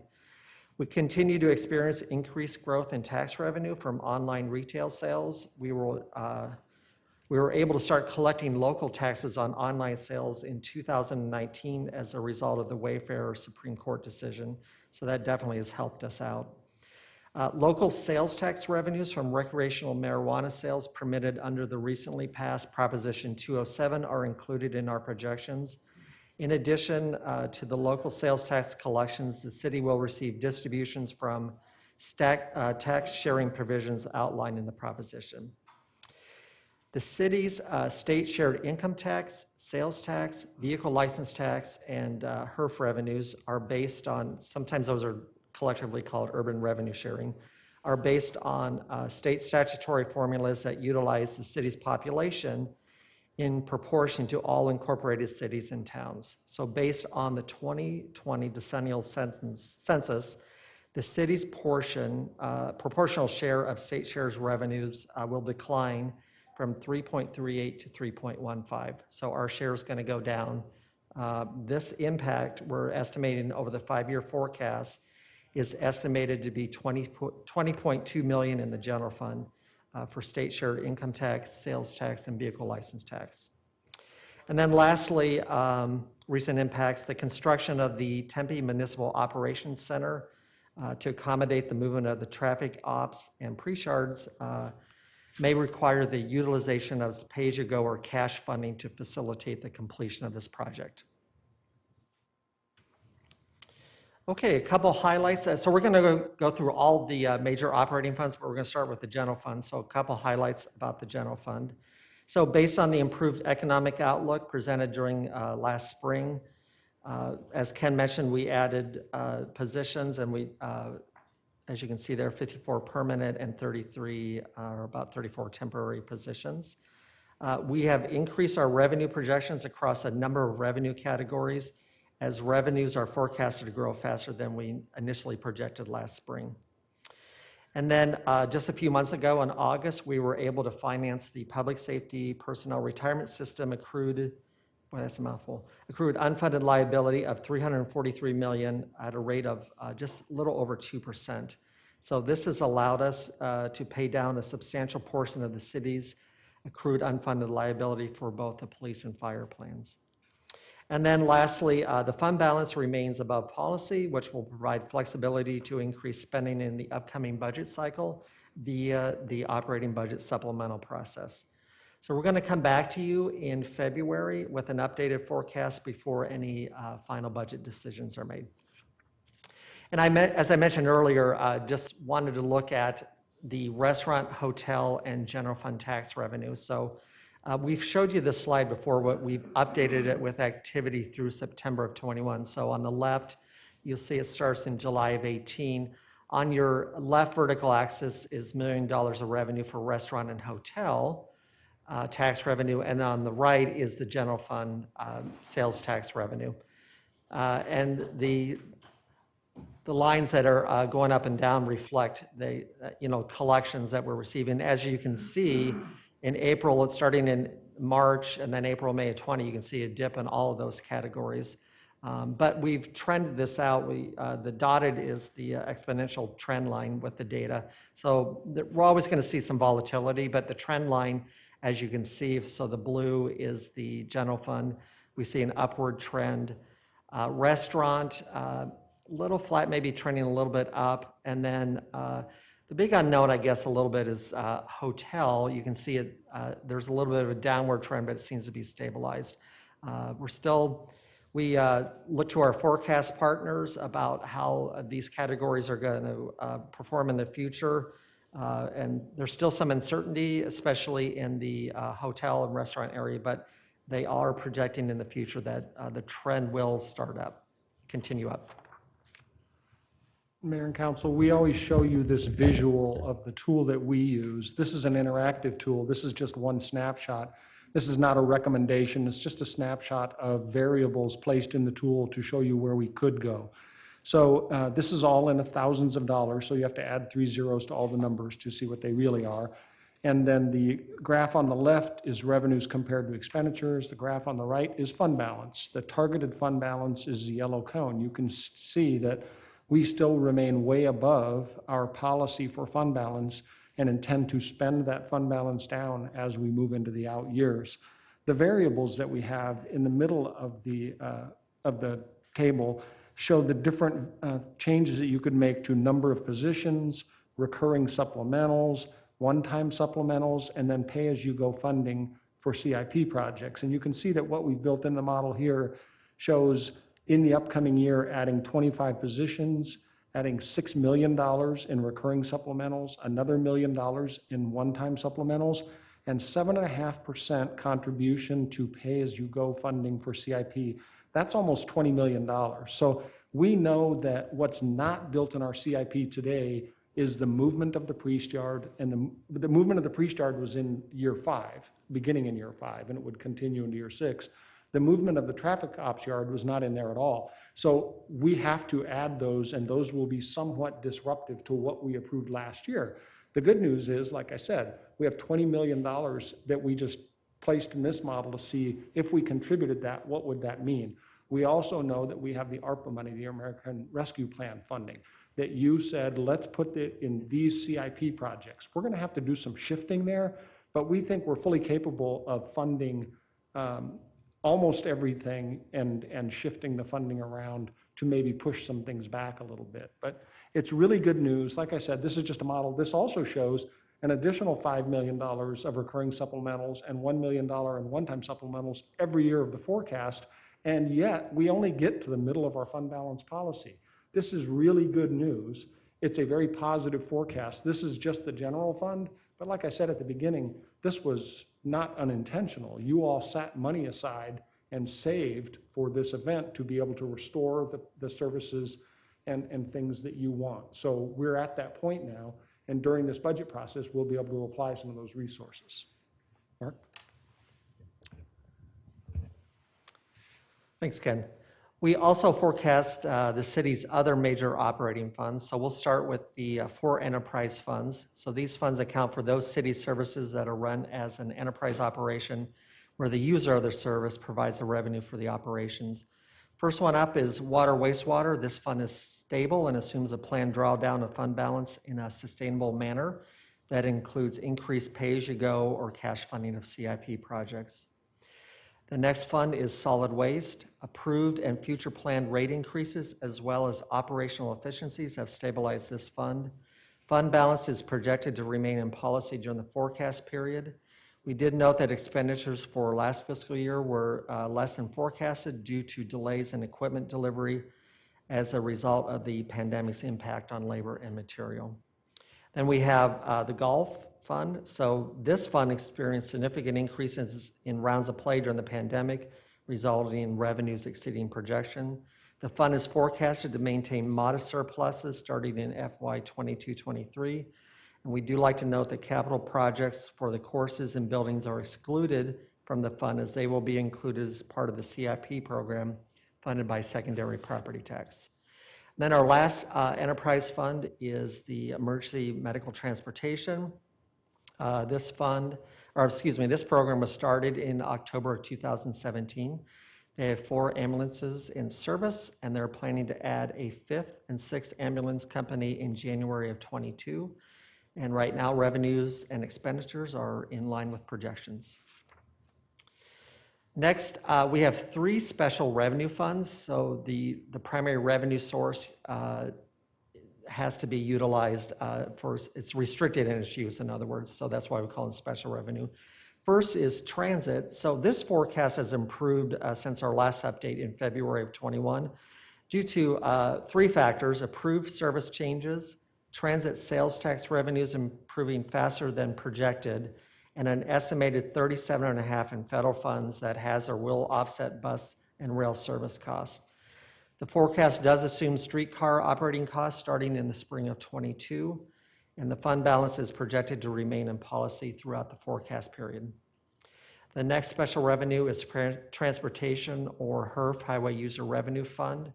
We are forecasting gasoline sales and vehicle fees to return to pre-pandemic levels during the forecast period.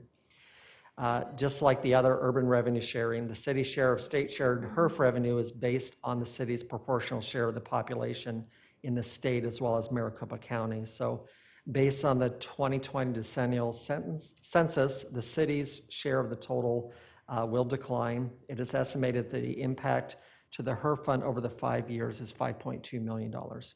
And then lastly, the Arts and Cultural Fund. So although facility revenue is not anticipated to return to pre-pandemic levels in the near term, modest tax revenue growth projections have stabilized the fund. The forecast does include the $1 million in 21-22 operating supplementals for restoration of programs or additional arts and cultural services and programs. Okay, so that concludes the review of the forecast of the city's major operating funds, general fund, or enterprise and special revenue. So at this point, we'd like to provide a quick update on the American Rescue Plan Act, or known as ARPA funding. So the city's allotment under ARPA still remains at $45.9 million.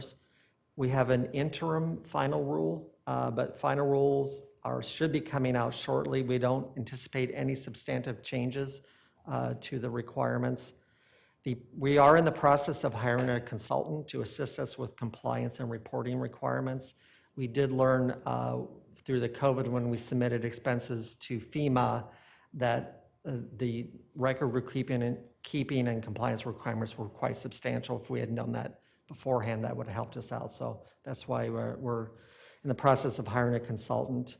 And as Ken mentioned, last spring, Council provided initial direction to utilize the ARPA funds for specific CIP projects in the current 5-year CIP. But acceleration of construction of the Tempe Municipal Operations Center to the near term to accommodate the relocation of the Priest Yard and Traffic Ops Yard will require adjustments to the current adopted CIP. So we're not asking for any decisions at this time. We're going to come forward with recommendations on adjustments to the CIP during the upcoming budget development process. And with that, we're welcome your comments. If you can see, Mayor, I'm smiling. Wonderful. Very positive forecast. I like positive forecasts. Thank you, Ken. Thank you, Mark. Vice Mayor Keating? Thank you very much, Mr. Mayor. Thank you, Ken. Thank you, Mark. As always, this is a very good, well put together presentation, full of a lot of good news for the city. I'm glad to see that we're recovering well, and they're, the forecasting even brighter days in the future. So a lot of good news here to unpack. I really appreciate you guys putting together in such a concise way with the graphs and everything. It's always one of my favorite presentations of the year. Thanks. Great. Thank you. Thank you, Vice Mayor Keating. Let me go to Councilmember Navarro and Councilmember Adams.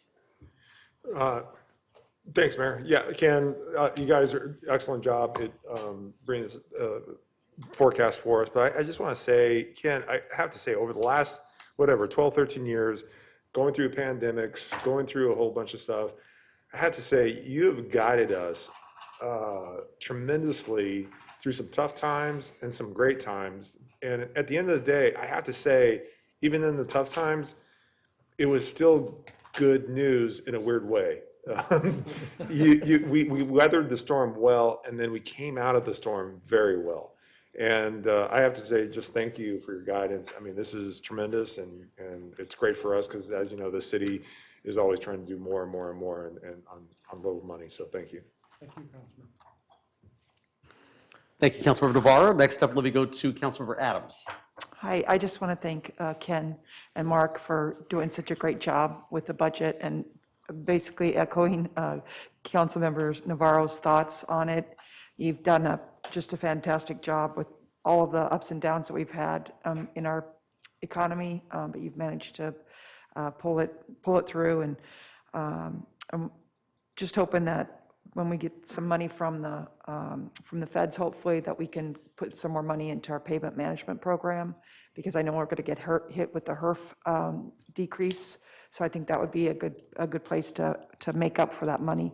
And also, our employees have really, really suffered a lot over the years, and with everything that they've gone through with COVID and all that. And I just would like to see perhaps more increase for the employees this year, since it is a better forecast. So Just my 2 cents. Thank you very much.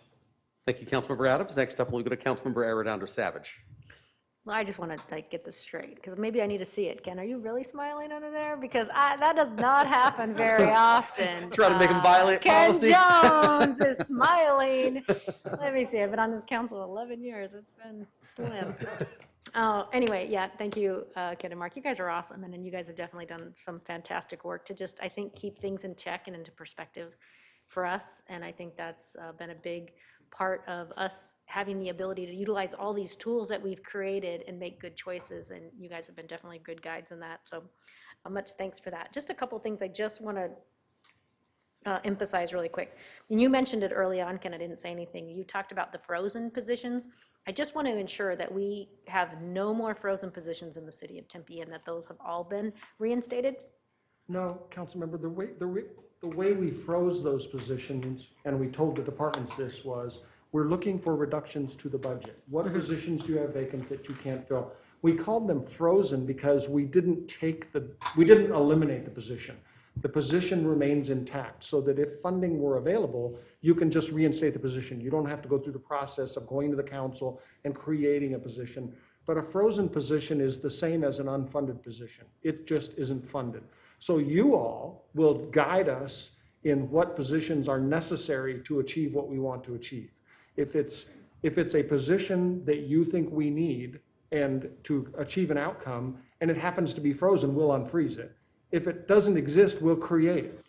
So that's the difference between the unfrozen. Okay, well then I'm a little misunderstood in that, because I thought through this transitions and things that we were doing, one of the things that we had really agreed on it was very important is to put back those frozen positions or whatever they may be.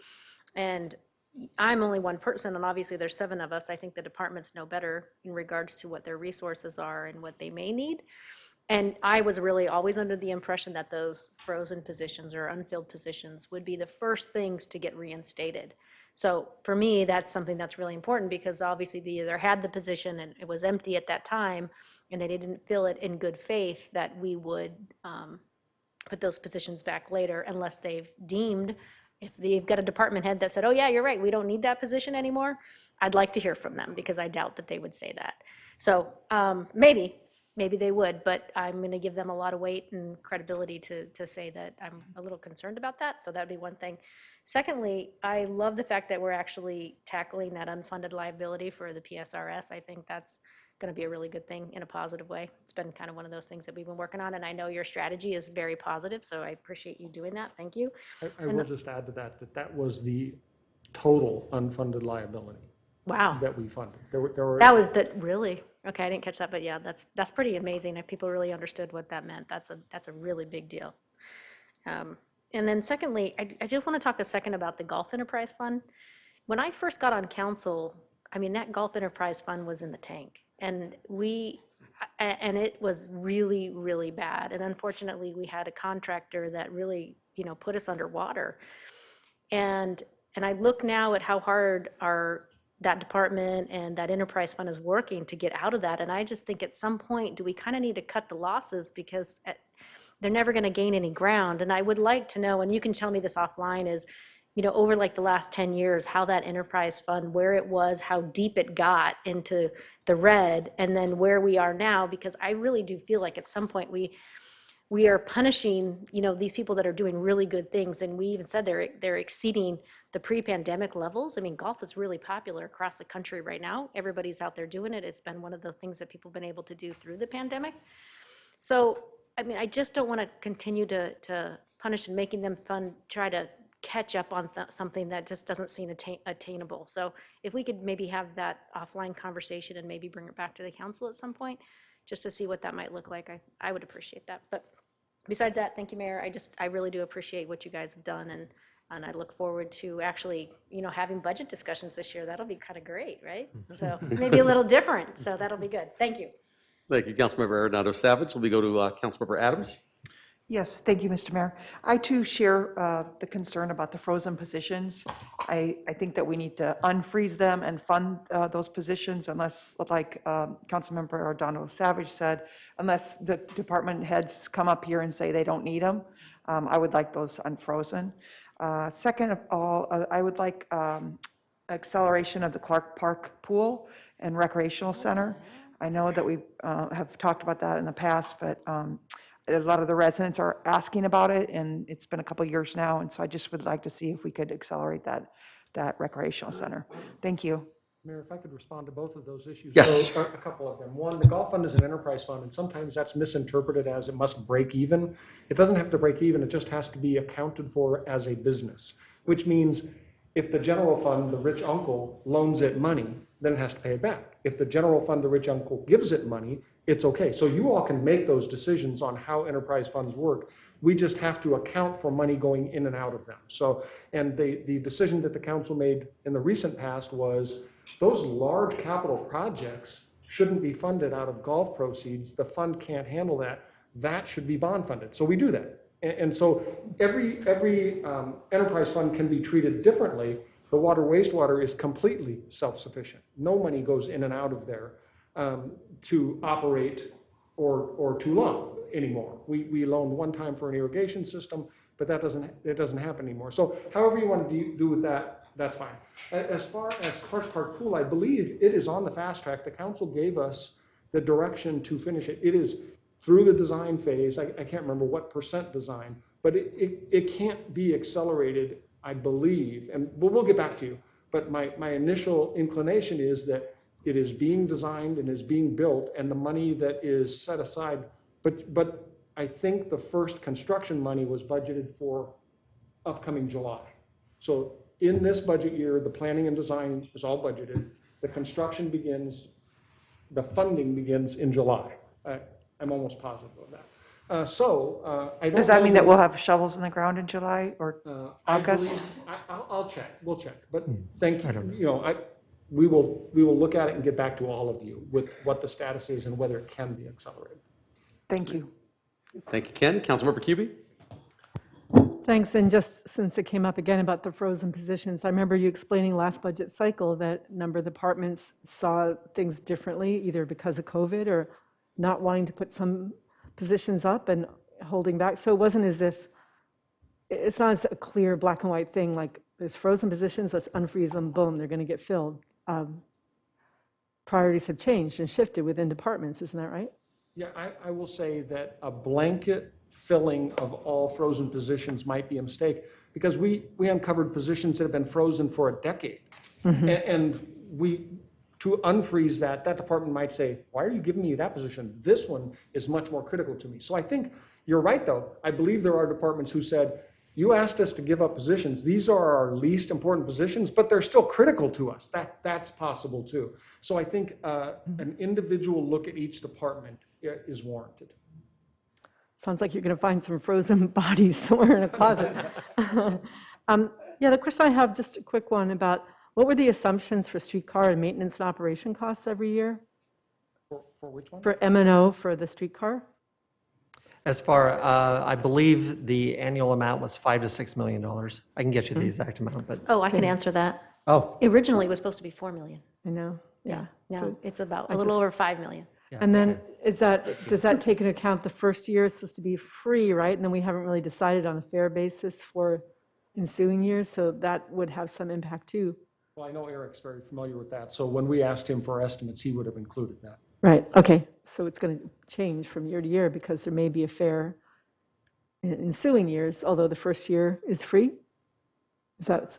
You're saying the rides would be free in the first year, which would generate less revenue. Right. That wouldn't impact the cost of operations. So we budget for the Right. cost of operations, Right. and then we estimate what revenue. Right, might but it would change the revenue projections Sure. in the future. Okay, just wanted to clarify. Thank you. I'm sorry, can I ask, just because we haven't received the streetcar, are we saving money, so to speak, because it's not on the tracks? I don't think it will make money eventually, so I doubt that we're. No, in terms of just cost of, just, you know what? We're not operating it. You see what I'm saying? Yeah. Yeah. That is probably correct. Thank you. Thank you, Councilmember Cubie. Councilmember Navarro. Anyone else, council? Any comments, questions? I guess the exciting thing is, first of all, once again, thank you, Ken, Mark, for all of your stewardship over our finances, not just this year, but for so many years. I wanted to make sure that I made that point that the other council members made. And the exciting thing is that we do actually, in keeping with our fund balance policy, we do have some additional money to spend, which is exciting. And especially given the fact that we just had a conversation earlier about the community survey and the business surveys, I think we can frankly use some of those to take a look and see what a lot of our community members, either neighborhoods or our business community, said are really needs that we frankly need to try to fulfill. So I think it's a very exciting opportunity to use the data that we've collected from the residents and from the businesses to find a way to fund and accelerate some of those priorities that we're all talking about. So that's very exciting. The only question I have to Ken for you is when it comes to staffing, are we looking at this as sort of like sustainable revenue that we think is going to continue to happen over a period of years? Or are you more or less saying that this is sort of one-time money that based on some decisions that the council's made previously? Because my only concern with that is that clearly if it's sustainable revenue that we think is going to be there, then the notion of unfreezing positions and raises and things of that nature is something that I would absolutely want to pursue. But if it's something where you're like, honestly, council, I can only guarantee this money for the next 1 or 2 years, then it kind of becomes one-time money and it might change my perception of what we might want to do. Thank you, Mayor, for that question. And the model assumes all of those things that you just mentioned. So the main reason for our interactive model is to say, what do next year's budget decisions, what impact do those have ongoing? So what we know is we're not spending one-time money hiring folks. We're taking recurring revenues, placing them in the model. We're taking recurring expenditures. So for instance, when you add a position, the model assumes that position will be added at the average cost of a position in the city, and it will increase by the average increase in salaries and wages and benefit costs throughout the period. So we're not underestimating the cost of those additions. The model will show that we will spend down and then stay within fund balance policy in the future. Now, the other thing that happened this year was the federal stimulus money was much greater than we had hoped for, and it worked. People got it and they spent it. They spent it online. The Wayfair case meant we got taxes on that. It all came into alignment much better than we had anticipated. Yes, but to answer your question, Mayor, all of those assumptions are built in. We are not spending one-time money on recurring costs. Sounds good. Thank you. That was my only question, I guess. So anyone else, council, any comments or questions for Ken or Mark? All right. Hearing none. Thank you so much. Great job. And as Councilmember Arredondo Savage, we're going to have a very interesting budget conversation this spring, I guess, because we got money. I love it. Don't be jinxing. I'm sorry. Okay, I take it all back. But I'm like Ken, I'm smiling under my mask. So, all right, next up here we have item 2F, which is the Homeless Solutions Update. I know we've got our Deputy Human Services Director, Paul Bentley, who's going to join us virtually. And we also have Assistant Chief Andre Anderson and Commander Johnny John of the Tempe Police Department.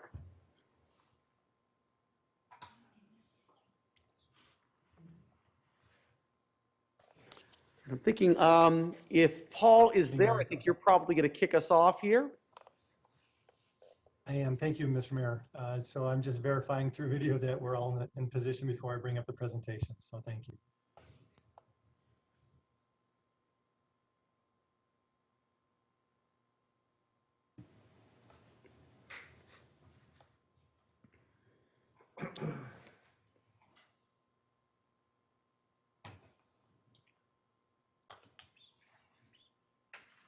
So good evening, Mayor and Council. My name is Paul Bentley, Deputy Human Services Director. And this evening I'm sitting in for Naomi Farrell, our Director, who is not able to be with us tonight. I'm joined with Assistant Chief Andre Anderson and Commander Johnny John from the Tempe Police Department. And today we will provide additional details of the 5-year plan presented to Council during the Council retreat in September of this year. Prior to the fiscal year 21-22 budget process, City Council requested an interdepartmental approach emphasizing human services solutions to address the increasing concerns associated with homelessness. At the February 18th work study session, we presented our 6th strategy plan to Mayor and Council. This plan was partially funded for the fiscal year 21-22, and at the September 10th Council retreat, staff presented an update on the plan and a 5-year operational forecast that would fully fund the original proposed plan presented in February. Upon completing our presentation, council requested additional information and options for acceleration, and staff is here to provide that update this evening. Before we get into details of the presentation, we want to take a moment to thank our partners. I think we can agree that the challenge of addressing homelessness is far too large and complex for any single entity to accomplish. And we work with an array of partners to achieve the goal of making homelessness rare, brief, and one time. These partners often fill services gaps and increase capacity to much needed services. And some quick examples include Tempe Community Action Agency, who's a longstanding partner. Through their iHelp program, they provide much needed shelter to our community. And as our CAP office, they are providing services to prevent homelessness on a daily basis. Additionally, TCAA and A New Leaf responded to a city's recent RFP request, which included about $450,000. They were awarded through this grant process, and together they will be increasing shelter beds in our community by 62 this year. We look forward to this important partnership and the positive outcomes that it will have for our unsheltered population. In addition, Circle the City has been an invaluable partner through this pandemic with their assistance with vaccinations and medical care. They have been a partner at our motel and will continue at our new facility. We have partners like the Eris Foundation to provide meals and other items to those experiencing homelessness, and our HOPE team is able to connect and engage with individuals and families at the weekly event to provide additional supportive services. And then our community partners, as an example, Tempe Neighbors Together. Tempe Neighborhoods Together recently conducted a food drive which incorporated our partners such as TCAA, the Eris Foundation, Lost Our Home, Women for Women, and over 4,100 pounds of food were collected during this one-day event. And a partner within our community that is coming forward more and more is University Presbyterian Church. This summer, they partnered with the city through their own volunteer effort to create an extreme heat relief center in our community, and they have volunteered to be a location in the city of Tempe in January for Project Connect, an extremely important support opportunity for those experiencing homelessness that's been on pause during this pandemic and is being brought forward in our community, and in Tempe is going to be a site in January. This is just a small sample of the great work our partners provide for the community, and we thank all of them and look forward to expanding and deepening these partnerships in the future. We also want to quickly acknowledge the interdepartmental work group and the collaborations that have been coming together to resolve homelessness. This plan in front of you, this 5 strategic plan that was presented in February, is an example of that work. This group not only developed the 5-year operational plan, but works daily on this complicated issue. And I'd like to quickly acknowledge some of those individuals specifically to having a great impact in our community. Partners like the Tempe Police Department and Parks officers Brian O'Nellis and Aaron Williams coordinate with Hope and Parks Maintenance to support outreach and cleanup efforts in addition throughout our community. Solid Waste, Parks and Recreation, the Corporate Job Bank, and iHelp all work together with Human Services in supporting the Tempe Works program, which has successfully served over 41 individuals, and we look for further expansion of that program in the near future.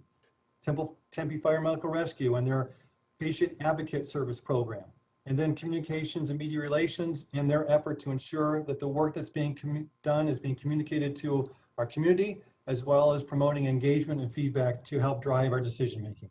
And of course, we'd be remiss not to thank Care 7 and Hope, the staff that make up both of those teams and their tireless efforts. This slide shows the 5-year operational forecast that was presented during the council retreat in September. The chart is laid out by work group and actually the 6 strategies that were presented, and it's shown over a 5-year fiscal year process. And it's based on current success of the interdepartmental collaboration to date. And to clarify, again, this is the original ask that was presented in February that we're going to speak to in greater detail. Because during this presentation in September, council requested additional information on options to further accelerate the performance measures associated with this work. And that is our intention this evening. This slide is specifically intended to respond to that request from Mayor and Council. It includes specific supplemental requests that will be seen in the fiscal year 22-23 budget process this upcoming year. These will compete with other supplementals as part of the normal city's budget process. to explain the chart a little bit, what you see are specific work groups that are associated with specific acts. For instance, you have the HOPE work group shown, the supplemental requests that will be coming forward, the actual enhancements and operations that we expect to occur with these additional resources, the community impact that each of these actions will have within our community in a positive way, and the connection to council priorities. Again, the intention is to incorporate this and integrate it and connect it to the city's strategic management process in this fashion. We'd like to walk through a couple of these items specifically for further understanding. And also one other piece. So most of these, for the prior slide was presented exactly as shown in the prior presentation. What's added to these supplementals, while it was not specifically a part of that plan, we feel fits, which is the first item, which is Tempe Works. And we're acknowledging that workforce development and employment is a key component in addressing homelessness. And so we've added that supplemental as part of the conversation this evening as one of the updates that we are providing. So Tempe Works, for example, in the first row is intended through the supplemental process this year to ask for an added 5.5 FTE to the existing 20-hour coordinator position. This would create a full-time position as shown as in this chart, dedicated to Tempe Works and increasing wages available, allowing for an increase in program participants, culminating in the community impact of having fewer unsheltered homeless individuals within our community and accelerating our council priority of ending homelessness. Additionally, looking at the HOPE row, adding 2 additional HOPE outreach positions would result in approximately 230 additional contacts per month and approximately 50 additional individuals housed on an annual basis.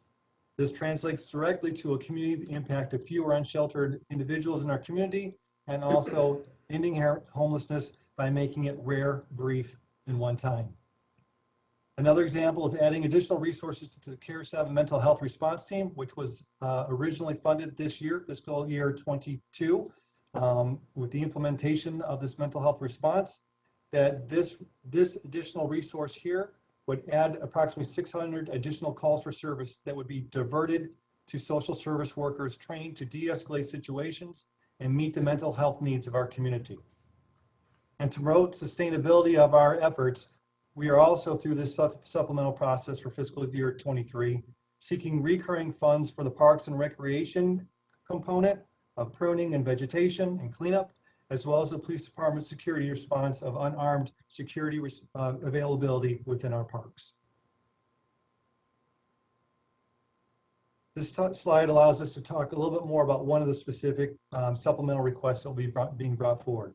Specifically, what would the addition of 2 HOPE outreach positions accomplish? Specifically, it would create a 2-person team that would be deployed in North Tempe.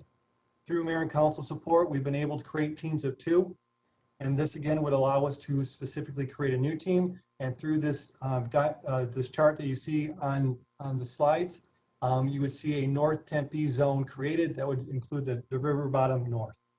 So why would we want to do this? One of our historical challenges has been the inability to provide consistent response and support throughout the city's boundaries. So in addition to adding approximately 230 contacts per month and approximately 50 additional individuals being housed per year, adding 2 additional HOPE outreach specialists would create a 4th outreach zone dedicated to North Tempe. This team would be consistently visible, present, and proactively outreaching North Tempe, including the river bottom. This approach evenly distributes resources among high demand areas and supports more frequent proactive engagements throughout the city. Again, the 4 zones that would be created through this added resource would be the downtown ASU zone, which is funded currently by ASU in the partnership that we are greatly value, a west zone, an east zone, and again, the north zone that would support the presence within the city. In addition, the HOPE outreach team is already transitioning from 5 days a week to a 7-day-a-week coverage shift program. That the bid process is in place, selection will occur, and we will be implementing in the near future. But again, through the current resources, in addition to this, we'll be able to provide consistent support across the city, as well as ensuring that HOPE is available 7 days a week. Mayor and council has also asked for clarity on cahoots and its relationship or applicability to the city of Tempe. This is also a component of the Public Safety Advisory Task Force recommendations. Tempe Human Services has completed a comprehensive review of the cahoots model and compared it to current practices with CARE 7, HOPE, and Tempe Fire Medical Rescue. Research included meeting with representative cahoots from Eugene, Oregon, and interesting enough, one of those representatives was a past intern of CARE 7. While many communities around the nation are considering options for reimagining public safety, the Human Services Department already has a crisis response initiative in CARE 7 that utilizes a trauma-informed approach to crisis response. CARE 7 has operated for over 20 years and offers 6 distinct programs and services centered around supporting mental health to improve lives and strengthening our community. CARE 7 services are available to all community members, including City of Tempe departments and their employees. Cahoots reports that many of their interactions involve people experiencing homelessness. And while CARE 7 responds to calls and serves this population, Tempe Human Services also has a dedicated homeless outreach team to which referrals are made. Homeless outreach is conducted by the City of Tempe's HOPE team. The team assists both singles and families experiencing homelessness with the goal of obtaining emergency shelter or permanent housing. This chart above compares the core services provided through the Cahoots model with CARE 7 and HOPE service delivery. Combining human services response with the Tempe Fire Medical Rescue patient advocate services, the City of Tempe's service model provides a more tailored response to the needs of the Tempe community. Specific to the 5-year forecast, the addition of one CARE 7 mental health response individual, or an FTE, as part of the mental health response will reduce the chronic use of the emergency response system in mental health crises in the public spaces. Specifically, it's projected that the CARE 7 calls for service capacity would increase by 600 through the expansion of hours of service, as well as enhanced follow-up appointments and preventative efforts. Further, Mayor and Council asked for additional clarity on the intersection between human services and our Tempe Police Department as we advance our strategies. This evening, Assistant Chief Anderson and Commander Johnny John will comment on this topic. Thanks, Paul. Mayor, members of City Council, and City Manager Andrew Ching, on behalf of Police Chief Jeff Glover and the women and men of the Police Department, we also share in common with our city and our residents the same goals. First, one, we want to collaborate as an interdepartmental partner with the emphasis on human service solutions, as you just seen.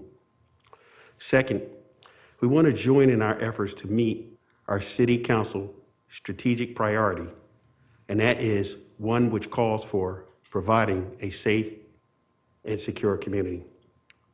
You should know that our department is fully committed to both community policing as well as its relative community engagement.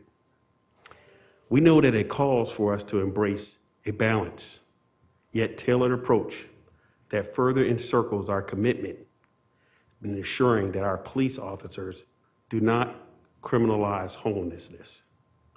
But yet we also recognize the fact that we need to remain steadfast to the people that transverse within our city. We need to make sure that people understand that they live in our city and they need to have a quality of life free of victimization as well as the fear of being harmed. That is a delicate balance.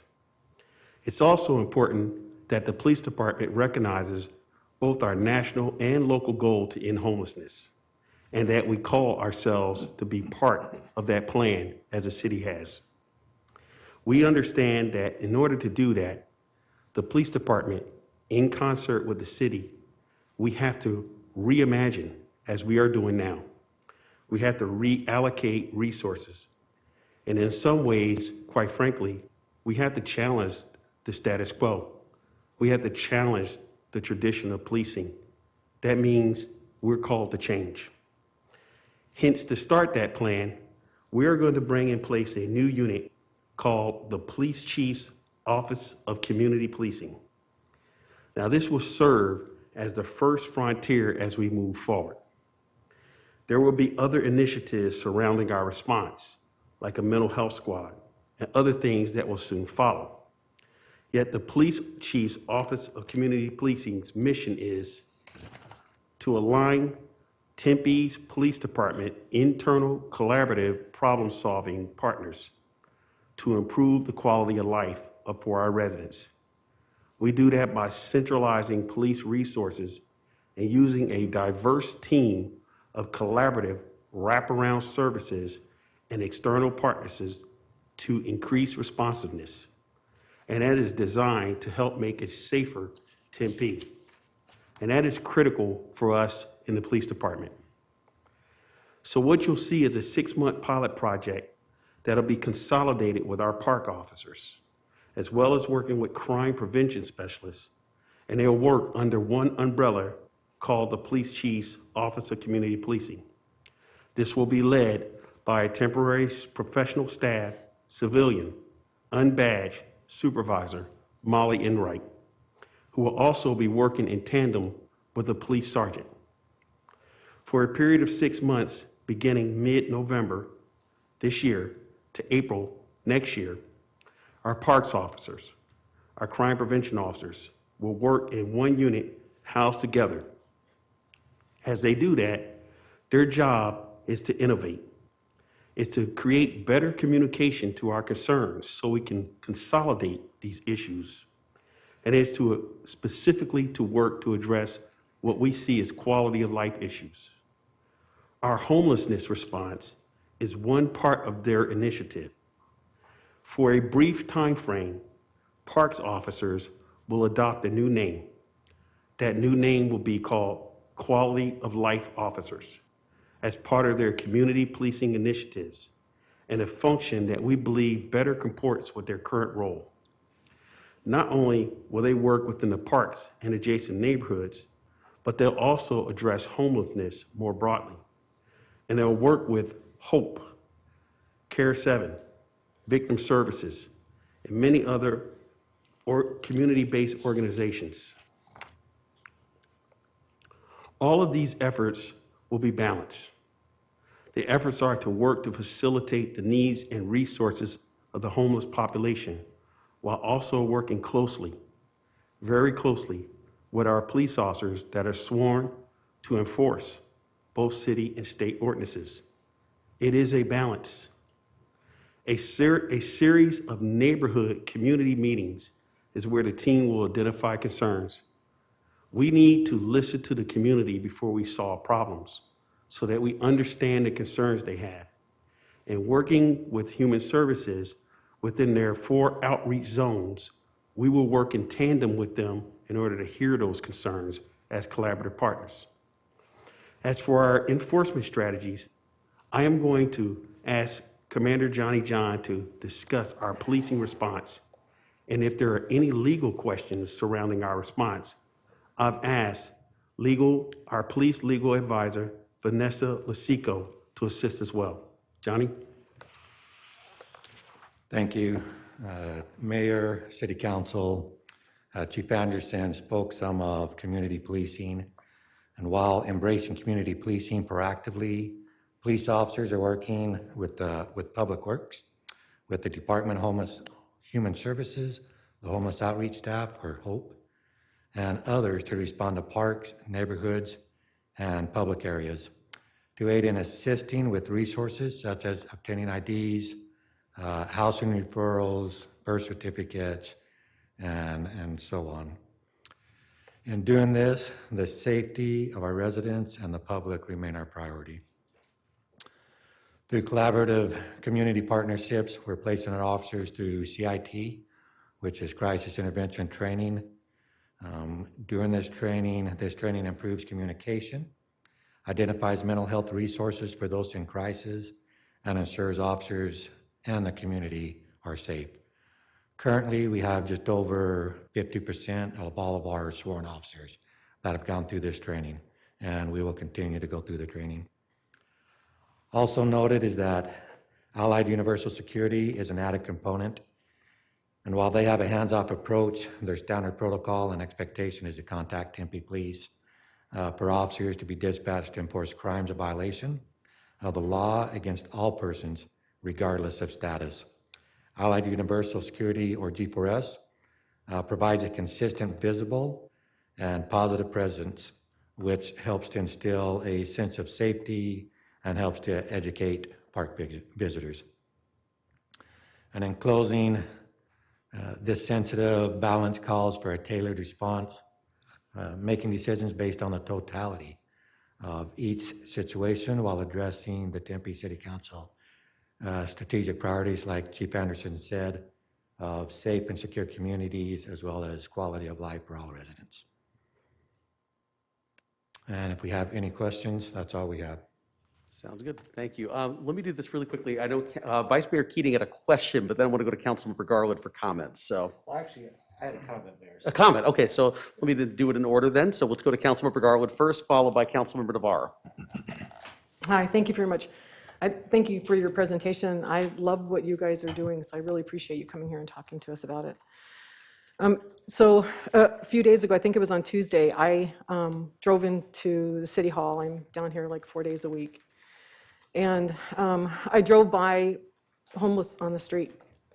And I had seen others before, but I'm seeing them more regularly. And I got to work and I ran into a couple of our council aides upstairs, and I was getting really emotional. It's like, I know that we're trying to make a difference. There's just so much more on the street, and there seems to be so much more we can do. So I wrote some notes down. I wrote, we have a human crisis. And I think trying to figure out what we can do to make a difference for that is something that I'm just really passionate about right now. And it's apparent from our business survey and the community survey that we just listened to that that's also a high priority for our residents and for our businesses. They really want us to be making some kind of difference. Our residents feel the most important public safety concern is our neighborhoods and addressing our homelessness. And that's one of the things that I was reading in the survey.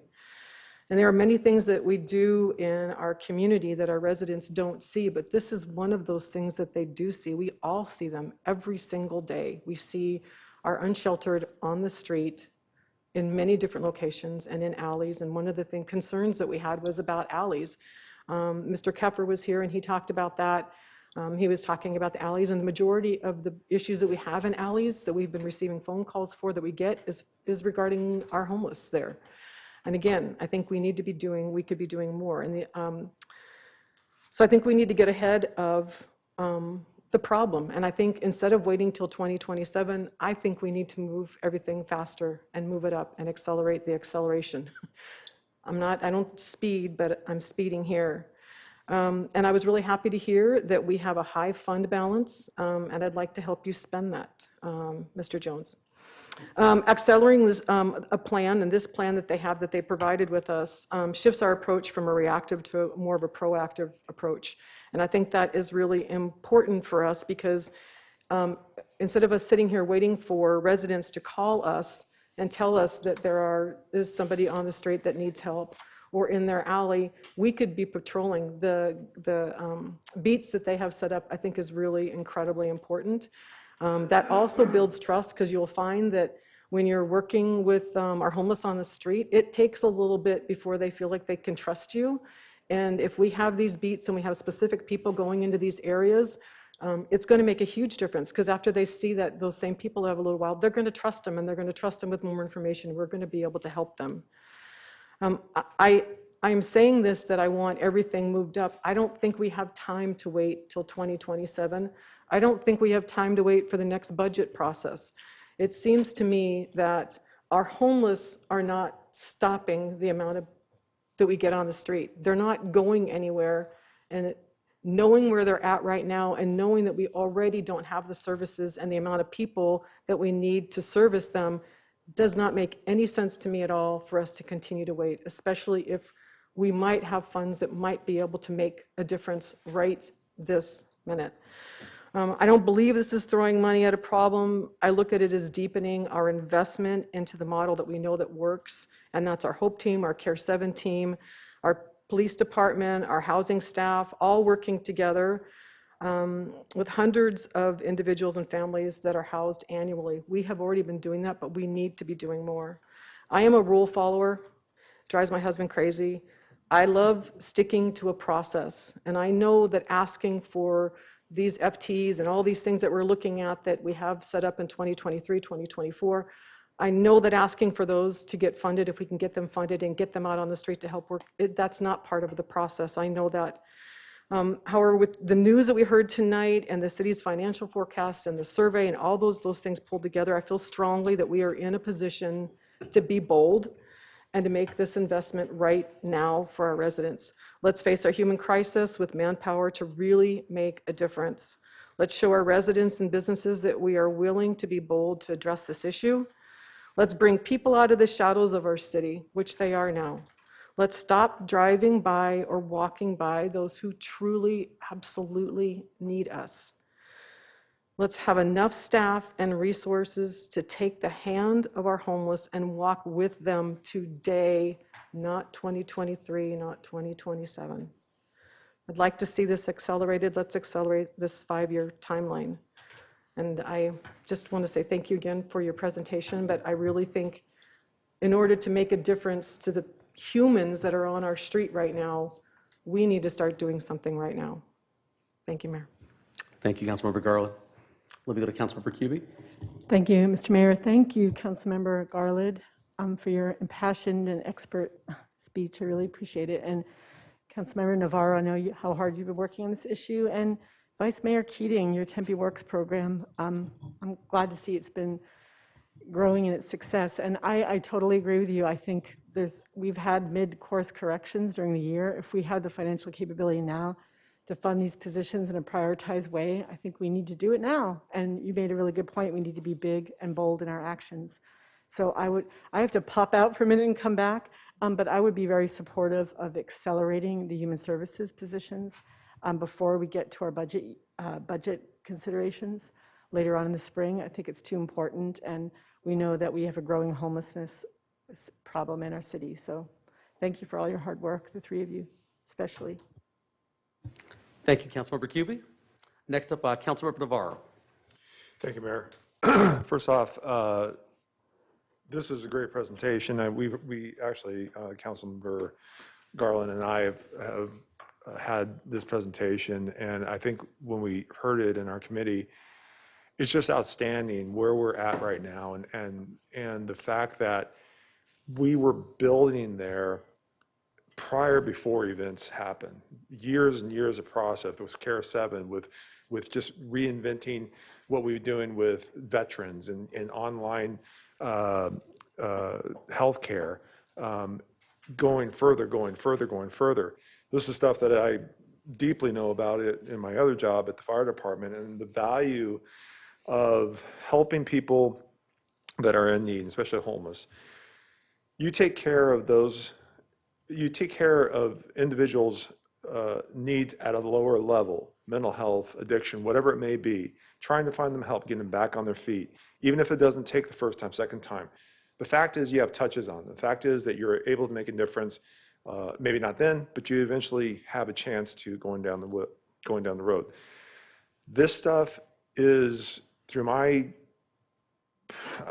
many years of looking at this problem, being invested in this problem, this truly has an impact on policing. It takes care of the resources at the lowest level. It's a partnership with our community service team, which is tremendous on what they add and the value that they add. It's also the value of knowing that when you take care of an individual at that lower level, it doesn't escalate to a level that we see on TV. I talked about this yesterday. We had a great presentation at a coffee talk about de-escalation and accreditation within the police department. And everything that we're doing going forward in community policing, this is part of it. We talk about SRO officers. That is part of it. These elements, along with community service, is what's going to help us prevent anything further down the road. Tempe is going to be the roadmap of what policing should be, along with community services. We do not want our officers to be dealing with things when we have other opportunities at a lower level to deal with them. There's much more important things for them to do. And we're talking about policing and reimagining policing. This is one process, one step forward to it. Yes, I can agree on accelerating this program. I for sure can. Obviously, I do want to see the information as we go forward, because within every new adventure, and I know I have many years behind this, I know this is going to work, there are some tricks and nicks and stuff that we have to adjust. So we will make those adjustments. But it is about money. It is about putting the money into something that has value. When I talk about core needs within the city, this is part of the core needs: policing, community service, public safety, public works. We have to put focus in those areas, and this hits that game plan. This really truly does. There's a lot of things we can do that make this community better, but we do have to put our attention at the core and put our money at the core. So going forward, I think this is absolutely beautiful.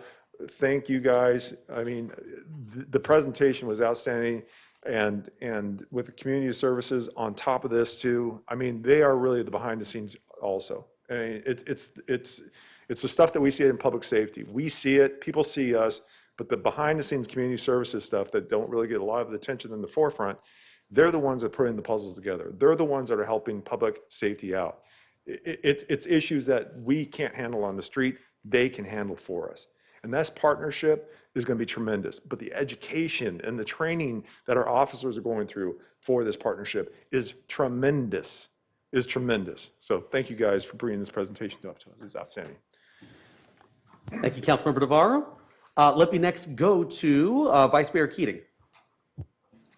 Thank you very much, Mayor. I certainly agree with everything my colleagues have said, and I do appreciate and admire Councilmember Garland's passion on this issue, and I totally agree with what she had to say in regards to any sort of advancement of this program that we could do. You know, it's kind of an all deliberate haste type situation.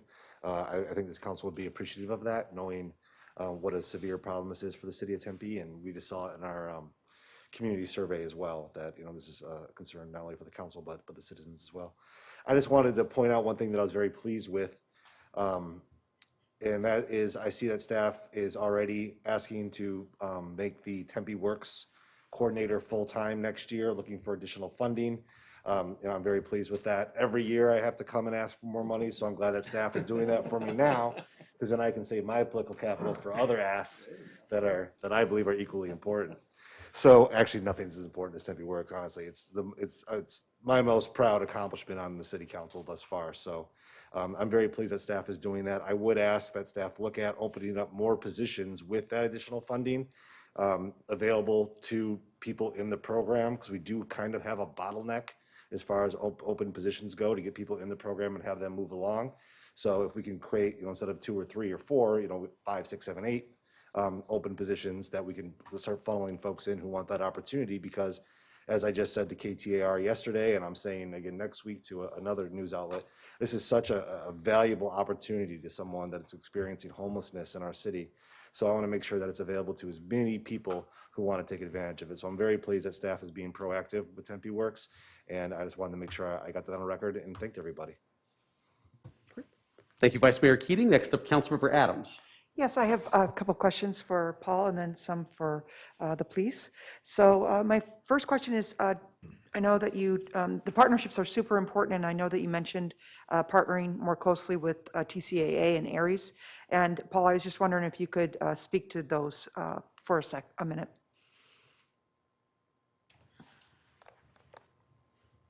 Thank you, Councilmember Adams. Absolutely happy to do so. Some specific examples that I can point to in recent time is the reaching out of Tempe neighborhoods and TNT, and them coming forward with their food drive.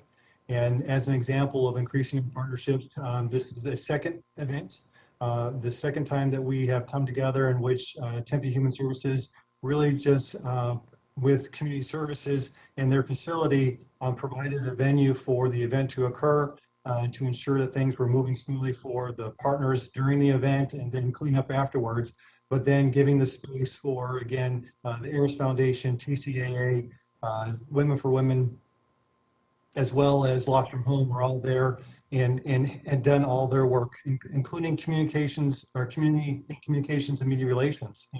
And their team making sure that the information was presented and put out to the community for awareness.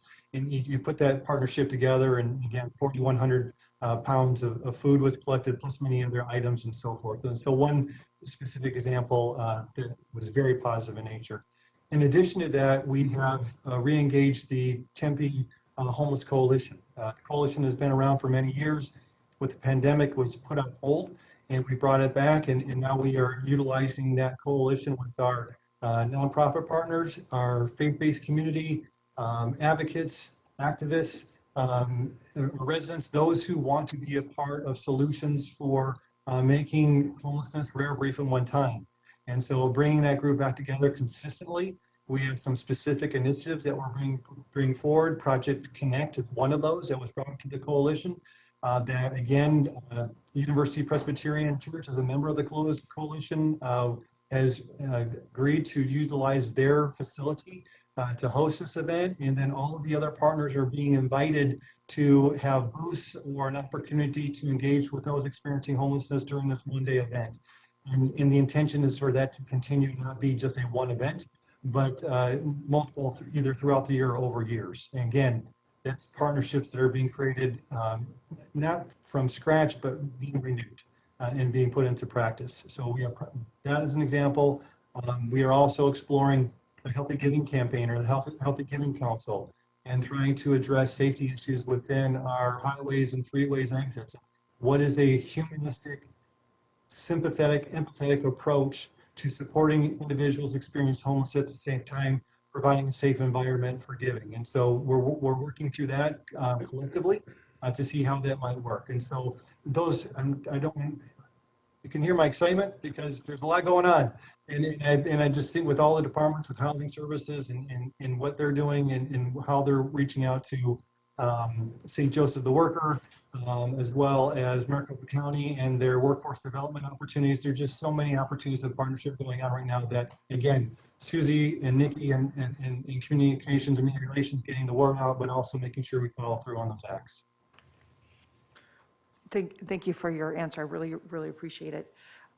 Also for the police department, first of all, I'm totally excited about the community policing, and I appreciate you giving a presentation on that.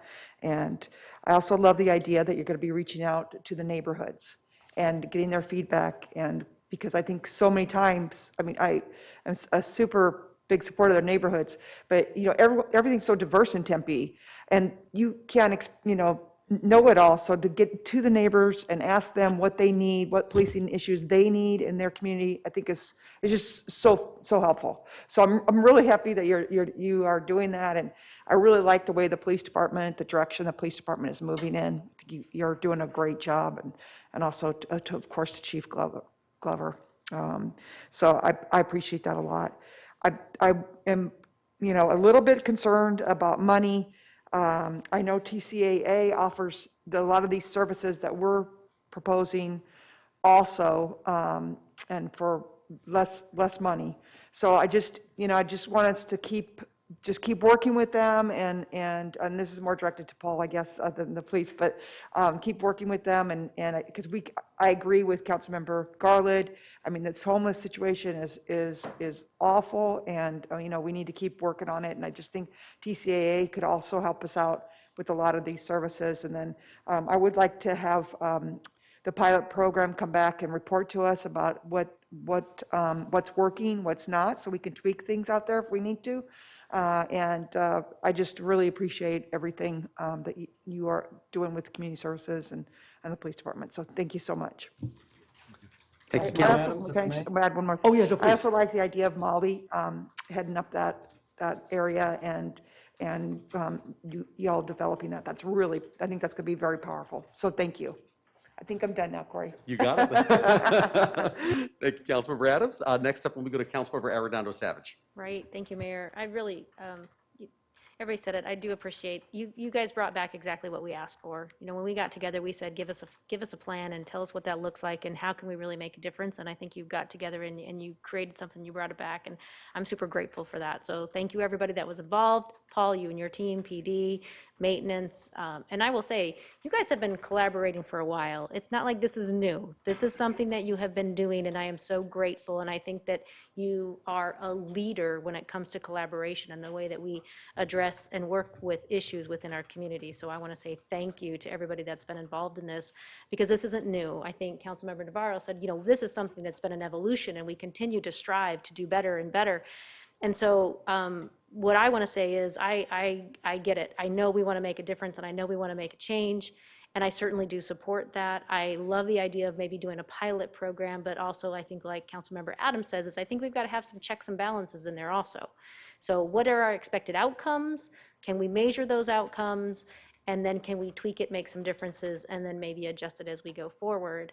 And another thing for me, I got a few things here that I really want to talk about, is we talk about the budget, and I know the budget is fairly healthy, and I'm happy to hear that, which makes this discussion a little bit easier to actually have.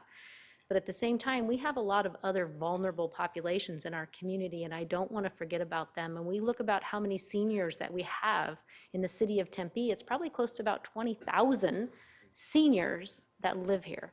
So I would like if we could dissect the budget a little bit. I think it was brought up a little bit earlier that we do get a lot of money from the federal, from the state. We get a lot of grant money, but we also use our general fund money. So I think for me to even get behind this and get super excited about it, I want to be able to say, hey, look, this is really important, but we are taking care of all of our populations. We have the ability with those unsheltered individuals to actually get more funding from other resources too. And I think that's got to be part of that conversation of what that looks like for the bigger picture and the comprehensiveness of how we spend our money. Because if you look at these positions just across the board, that is a significant amount of money, maybe $500,000, whatever it may be. And I don't really know, but I just want to be able to justify those and really understand what those outcomes are going to be. So if we could do that, that would be great. I don't know, Ken, I know you're still here, but I think just to understand exactly where we are in budgeting and just making sure that we are taking care of all of our populations. And I understand too that, homelessness is different. It is completely different. You need a lot of touches. You need that consistency. But you know what I want to see? Where are our sister cities? Where are the region? Where's the county? And at what point can we continually do our very, very, very best when nobody else is doing the same thing? At some point, I feel like, when is enough enough? What do we need to do to continue to advocate to get our sister cities on board, to get the region on board, so we can really address this globally? One city is not going to solve homelessness. That's not going to happen. So I think that we need to be very thorough and thoughtful of how we do this and how we are partnering with our sister cities, with the county, with the region. That's going to be really important to me. So I really want to see that involved in this presentation and in a pilot to really encourage other people to get involved. I'd also like to know is, how's the regional homeless court going? What kind of outcomes are we getting from that? I know we've got great successes from our Veterans Court, and that's been very successful. We've had a lot of graduates. I have no idea. I haven't heard anything in regards to the regional homeless court. I'd like to know how they're doing, how that's going, what that impact is. And honestly, I can't have this conversation if we don't talk about enforcement. I think a lot of people are frustrated with homelessness, and they want us to solve it because, one, they don't feel very safe, and two, they want their parks back a little bit. They want it to be clean. They want the corners to look nice, and we want people to respect our property. So I do too. I want people to respect our property, and I don't know how we do that or what that looks like. So I think that we've continued to put in our dollars is the cleanup. I think that's really important. I think we need to add some corner cleanup to that too, because I think we do have some really distressed corners that are highly utilized by some panhandlers. And unfortunately, they just aren't taking care of that area, and we want them to do that. I think that would be really great to do that. So I'm not saying don't move forward. I just feel like there's a lot bigger comprehensive conversation that we need to have. And I love what you said, Chief Anderson, when you said we are not going to criminalize homelessness. We are not. But you know what? Sometimes there's criminals. And I would like to know, what are we doing about enforcement? And I want to be able to share that with our community, right? Because if you're doing something wrong, if you're doing drugs in a park and you're a 10-year-old or a 20-year-old, whether you're homeless or not, it shouldn't matter. It's illegal and you shouldn't be doing it. So I think that all kind of works together, and I'd love to see as this comes back, and if we move forward with the pilot, that we look at it from a comprehensive perspective too. And then we really understand what those outcomes are and hope that we can reach all those outcomes and incorporate what that enforcement piece looks like too. Because I just think if you're a criminal, I don't want you to be a criminal either way, one way or another. So to me, it's just really important that we take that comprehensive look at it. And I'm not trying to be like a negative Nelly at all. And what I'm just saying is I think that it's just really important that we take a bigger, broader look at what we're doing. I love what Tempe's doing. We have always been progressive. We've always been the ones that are trying to tackle some of the most difficult things that are happening in our community and have the most difficult conversations, right? We talk about it being controversial. I talk about being courageous. We're not controversial, we're courageous because we want to do different things, and I want to do those too, but I want to do it comprehensively. And I do think there's a lot of different pieces that go along with that. So I know that unfortunately, when we talk about enforcement, it kind of falls on your shoulders, but it is a collaborative effort to ensure that we're all doing the same thing and really understanding. I think people need to know what their boundaries are, right? I mean, so anyway, Mayor, that's my 2 cents. I just, again, say thank you so much. I really do appreciate what you do. And Molly, I think you're going to be great in that position. Thank you for what you do. Thank you for PD for being here, for stepping up. And Paul, always for what you do. You're always just telling Councilmember Garland how methodical Paul is. And I would never argue with him at all because he's always got me so on something. But, you know, I know everybody wants the same thing. And I do too. And I'm not trying to be, like I said, negative in any way. I just want to be really comprehensive and thorough and understanding that we are making some good choices to have some intended outcomes. So thank you, Mayor. Councilmember Adams? I agree with Councilmember Arredondo Savage about a lot of her points, so I appreciate that. And our city cannot be the only one. I agree with what you're saying. We got to get other cities on board. And is there anyone that can speak to this issue? I know City Manager Andrew Ching had the meetings with the other city managers. Can you just talk to that a little bit? To that point, is this working? Yes. No. It's not working? There you go. Sorry. To that point, Councilmember Adams and City Manager Ching, we are talking about possibly, accelerating some of the, human services aspects of, addressing homelessness in the city of Tempe. And I do agree we need to talk to our regional partners. Maybe we take a look at what sort of buy-in can the city of Tempe say, look, we will put X amount of dollars into this pot. If you, Mesa, you, Chandler, you, Scottsdale, you, Phoenix, we'll also put X amount of dollars into this pot to kind of work to some sort of regional solution.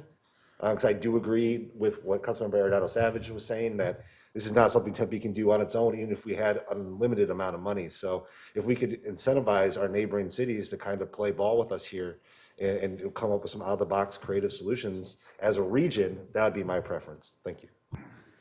Just want to make a comment. Right, so I hear what Vice Mayor Keating is saying. I just want to make sure I'm understanding that my only concern about that, and I might be mischaracterizing what you said, is from my perspective, I'll just state my preference to move forward with these positions this evening. I think this is the right thing to do. I have no problem with doing something additional later on and trying to find a way to bring some of the other cities in.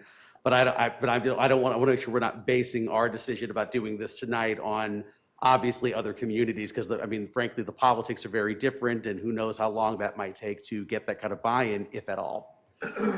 Yeah.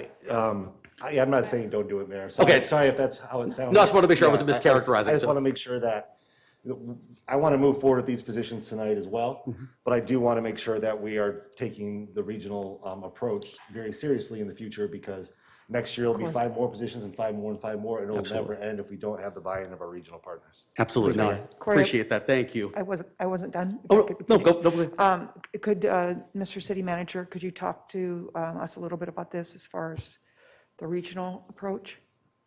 Sure, I can let you know that in the 4+ years that we've been talking and planning together and working together with our East Valley regional partners, it has generated, I think, a tremendous amount of momentum. There is more interest.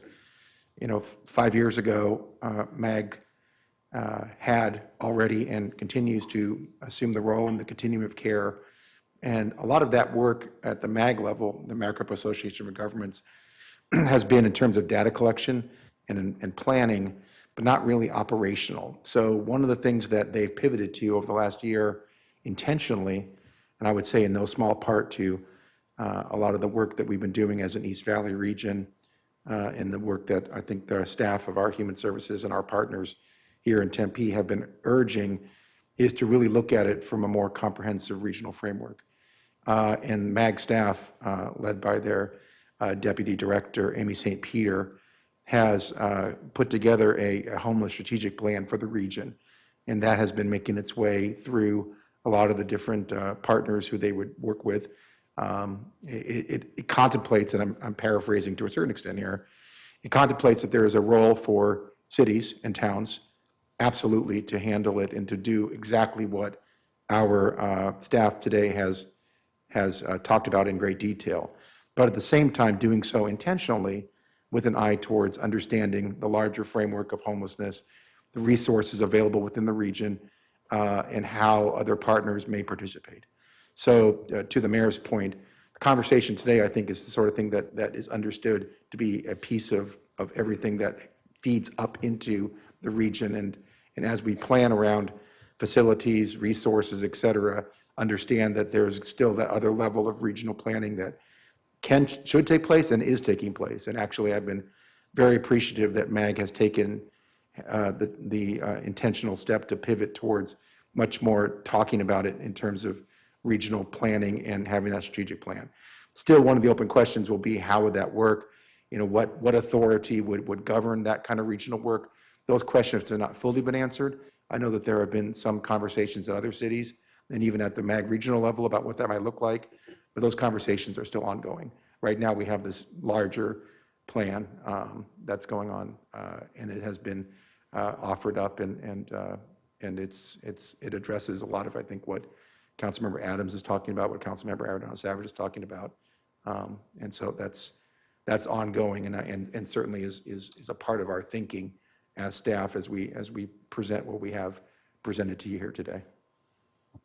Thank you for answering the question. I really appreciate it. Absolutely. And really quick, just to respond to Councilmember Adams' question, and I'm going to go to Councilmember Navarro as well. I had a meeting actually early on with Mayor David Ortega in Scottsdale, Mayor John Giles in Mesa, and our county supervisor, Jack Sellers, where we all got together in Scottsdale one day along with our respective staffs and had a conversation about what we could begin to do to tackle this problem together. So I wanted to make sure I was addressing your point too, that Andrew's been working on this from the city manager's level and really working on it from an operational standpoint and frankly leading that group. But I'm definitely also having that conversation with the other mayors, and I will be the first one to say, I was not the person who called the meeting actually. It was Mayor Ortega in Scottsdale. And so that was very, very promising to have 3 mayors and our county supervisor, who's currently the chair of the County Board of Supervisors, saying, we really want to make a dent on this problem and we want to work together because we recognize that to Councilmember Arredondo Savage's point and yours, one city cannot shoulder the load for all of this. It has to really be a true regional effort where we're all pitching in and doing our part. So I wanted to make sure I added that. And I just know that MAG is working on their regional homeless plan, and I know that vote is coming up in December. And so I've already, Brandon and I have already talked that I will be clearing my calendar that day to make sure that I'm there to take that very important vote to make sure that we really do get a full regional comprehensive plan about how all of our cities and towns are frankly going to chip in to help with this problem. Thank you for your help on this issue. Thank you. Good job. Thank you. Councilmember Navarro? No, thank you. And being on that committee with MAG, with Human Safety, and trying to see what we can do to help the region get on focus. There is a buy-in on this, on the west side, on the east side. The information, the data collection, that's all being given to us, and we're absorbing it. And I know that each community is trying their part in various things. And I think we're sharing information quite a bit. I think this is part of the program where we're doing something, we're piloting something that actually might have a benefit. We're going to have to be able to show that data to not only us, but to the region. I think from that point, collectively, with what the region is doing on their programs, is trying to find best solutions that we can help more together. I know in Phoenix, We have put an extra attention into our care, or not, well, it's like our Care 7, or our CR vans, and we've added $15 million, and we robust, with a robust staff that's not dependent on grant funding. That's another thing, is so many of these pieces are dependent on grant funding. Cities have to start funding these things. So Phoenix is taking part on that. They're doing their part with combating homelessness, mental health, and addiction with those resources on that end. Bigger Animal over there, I know that they have a lot, they could use a lot more, to be honest with you, but it's a great start in their program. So on the regional level, we are seeing that. I think to the various other conversations we have with Councilmember Arredondo, yeah, we do need to look at the data. We do need to make sure that we're driving it in the right place before we commit dollars to what we're doing. I think once we start seeing the impacts, once we start getting the information out, I think that is another point in time we need to have a conversation, especially collectively with our cities that are right next to us, to say, these programs are working. How can we identify, or how can we duplicate these efforts, not maybe ours, but even theirs, on various ways? So I think it's a great opportunity on that. And to your other point, and I know that talking to a candidate for running for mayor in Los Angeles, and I know that we've actually utilized Los Angeles in some of our gaming of what we're doing here in Tempe. That individual, who is also a former police officer in Los Angeles, he does know the compassion that we need to share with our homeless people, the humanity that we need to share. But there also is times when you have to have enforcement, and we have to have an idea of what that looks like, because we're all members of the community. I don't care if we have a house or don't have a house. We all have to abide by the rules that help govern our city. So I agree with that. But with that said, I know that on the regional level, we are making strides. We just got to now, I think Mayor Woods, there's a time at MAG where they have to start pushing the act. They have to start pushing it to where they are saying that we are going to do these things regionally with these cities. It could be very in different cities, but we have to start pushing to make that thing acting in a timely fashion. So thank you. Thank you, Councilmember Navarro. A number of comments here, and normally I don't do this way, but honestly, there was so much good that was discussed here, and frankly, I wanted to say, first of all, I wanted to thank Paul in Human Services for the presentation, and obviously Assistant Chief Anderson and Commander John for coming forward as well. As Councilmember Arredondo Savage said, this is something, frankly, that you've all been working on for years. This isn't a new thing. This is something where our Human Services Division has always worked very closely with the police department to work on this issue. So I wanted to say thank you and make sure that I acknowledge that publicly as well. There are a number of things I want to point to here. I was really appreciative, Paul, of that first slide I believe that you had that talked about the issue pertaining to our nonprofit partners, which I know was something that Councilmember Adams talked about very passionately, not just tonight, but frankly at one of our previous meetings, about saying, we want to make sure that whatever we do here at the city of Tempe, we also recognize we have tons of dedicated people in this community through nonprofits that are doing various things, and that we make sure that we continue to deepen and strengthen those partnerships with them as well. So we're not going it alone, but we are doing that kind of partnership work. So I appreciate the fact that Councilmember Adams has sort of kept that issue on the front burner. And Paul, I appreciate your talking about all of the things that we're currently engaged in with our nonprofits and adding that very important context, because she's right. That is one of the questions that we get from people is, it's great that the city of Tempe is doing this. It's great that the staff of the council is so committed to this issue, but are you tapping into that nonprofit world in your community to help? And I can definitely, and Paul, thank you for, obviously making sure that we can be reassured and reassure our residents that we are doing that. To Vice Mayor Keating, too, I wanted to thank you as well. I mean, you talked about, the Tempe Works program being your proudest moment as a member of this council, and I think that it's an exceptional program, and actually having a person on board as a full-time coordinator just means the opportunity to continue to grow that program even more. And so I appreciate your vision and foresight for creating something like that, because the reality is, the challenges with recidivism and falling back into these very challenging situations are even more increased if there's no opportunity to find gainful employment and really begin to, find sustainable revenue and find yourself in a sustainable situation. So I love the fact that we are hiring that full-time coordinator, and I just thank you for the vision in bringing this program forward. I think it's already been transformative, but will be even more transformative to people who are currently living on the streets. So I wanted to thank you. I know I talked a little bit about the partnership work that we're doing. I wanted to also make a comment regarding something that both Councilmember Navarro and Councilmember Arredondo Savage talked about. And to your point, Assistant Chief Anderson, I really appreciate the fact that you talked about publicly, the police department's involvement in this for people who are watching is not to criminalize homelessness. It's to work with the city and the Human Services Department to end homelessness and do so in a humane way. But at the same time, as both council members noted, there are things that are just simply illegal behaviors. And it's not a matter, and as Councilmember Arredondo Savage said, whether it's someone who's currently unsheltered or whether it was me, shooting heroin in a park, the reality is that's an illegal activity.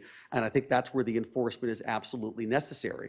And we can't expect a CARE 7 team member or a HOPE team member to deal with the behavior that absolutely is illegal in nature. That is absolutely where the police department plays a critical role in helping with that. And I know you have been doing that for so many years now, and just really appreciate your continued involvement and commitment. But I think that was a very good point that Councilmembers Arredondo Savage and Navarro made. The other thing that I really appreciated, Paul, in the slides was pointing out a lot of the outcomes.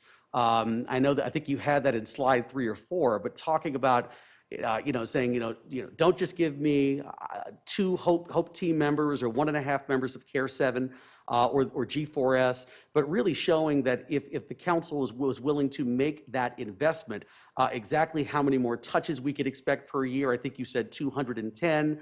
I think the slide said then we could probably count on having 50 more unsheltered individuals being sheltered by the end of the year. And so I really appreciate the fact that it wasn't just about dollars or positions, but you were actually kind of prognosticating about what might happen as a result of getting these additional positions and implementing this zone system.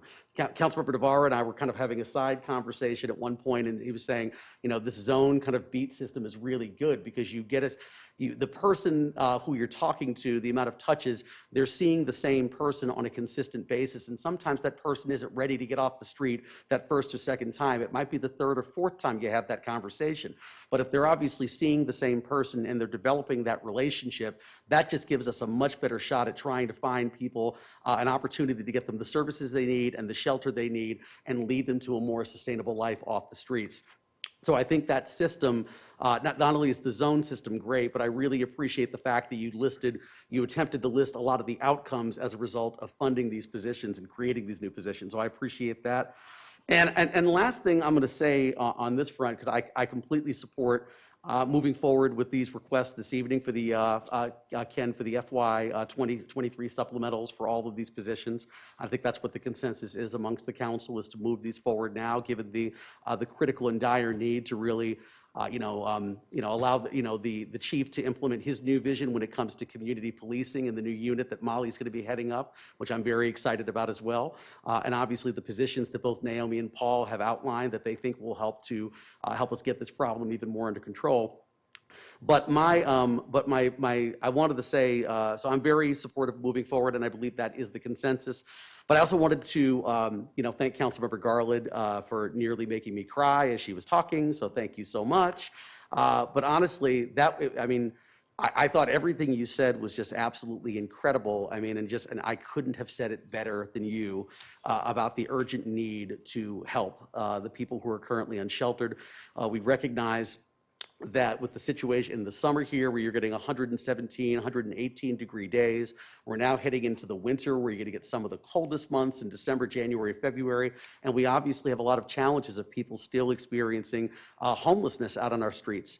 And so my thought process really is, if these are positions that we can actually fund now, given the healthy general fund that we currently have, I completely agree with what Councilmember Garland and others have said up here, is that we should actually go ahead and do this now and really try to accelerate those efforts, because we do have the resources, and I think it's a critical need. And so I appreciate Councilmember Garland's very passionate words to start this conversation. But I just, lastly, before I close, I'm going to say I just appreciate everyone up here, all of the points that were made. From the critical need for human services, but also the need for enforcement, whatever. It's all of it goes together, and frankly, I hope if other councils are frankly watching this from if they happen to be watching the Tempe City Council meeting for whatever reason, definitely hear our council's desire to say, look, we at the city of Tempe, and I think Councilmember Arredondo Savage said this, we are very willing, and we always have been, to step up and try to meet the needs of our most vulnerable residents. But we need, and frankly expect, other communities to do exactly what we are doing and put these kinds of resources in, whether it's purchasing old hotels, whether it's finding ways to fund more physicians when it comes to human services, whether it's also working with your police department to develop an even more coordinated response with human services. These are things that the city of Tempe has and always has been willing to do, because this is just what we care about here, and this is what's important to us. But we absolutely need other people watching this, other city councils and other cities and towns throughout the valley, to step up and make the same commitment that this council's making this evening. And if we all do it, not one city has to frankly shoulder the load and the entire challenge of this. But if it's only us, we're never really going to make a dent with this problem. So the reality is, I'm proud of this council. I think this is absolutely the right thing to do. I appreciate our police department and human services division, but I would absolutely challenge our other cities and towns that they need to step up and do exactly what this council is doing this evening. Councilmember Cubie? Just one small comment, sorry I had to step out, and it's about the Hope team, and I know they visit J.C. Park every other week, and I know it will take some time to get these positions ramped up, but is it possible, do we have a consensus of the council to ask that we have the Hope team visit on a weekly basis? Let me first, before going to council, leaving Councilmember Cubie, let me go to Paul and just sort of ask him a question, because it's sort of an operational question about whether or not he feels that that's a doable request. Good evening, Mayor and Council. There's a little bit of echo, I apologize. Actually with the upcoming changes that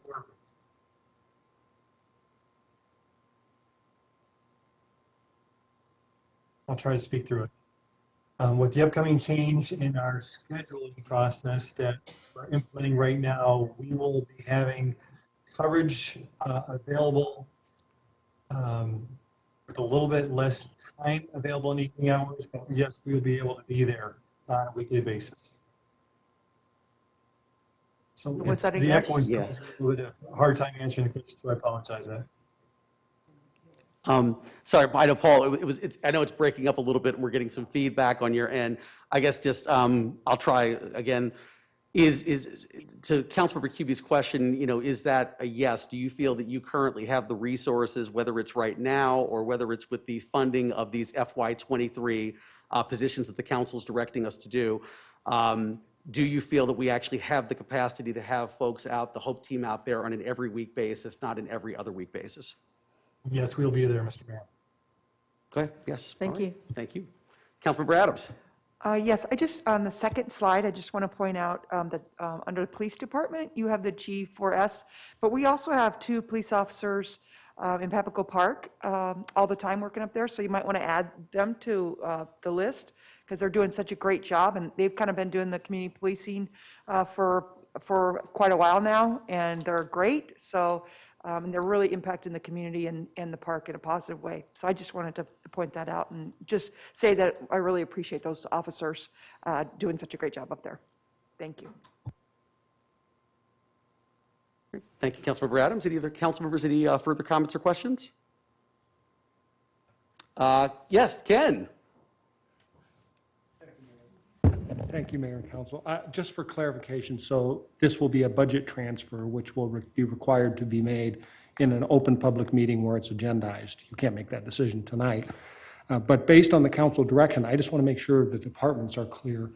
I know I'm not clear, so if you could just tell them what to put in that formal agenda request. Is it to transfer funds within the budget this current fiscal year? Or is it an automatic supplemental approval for next year? And is it for everything they put in their memo, or is it for specific things? So if you could just, they're going to have to come back to you with an agenda item. I just want to make sure they hear from you exactly what that should be. Yeah, my understanding was to make the fund transfer for this current fiscal year for all of the FY23 supplemental requests Contained in the memo. contained in the memo. Thank you. As long as they're clear, I'm clear. Sorry. So yeah, so basically it was all of the requests, whatever, that were kind of outlined in the FY23 to make those all, to make those all now in this current budget year to make that budget transfer. That was my understanding of the consensus given by council. Let me. Which one? Yes. Yeah, FY23, yep.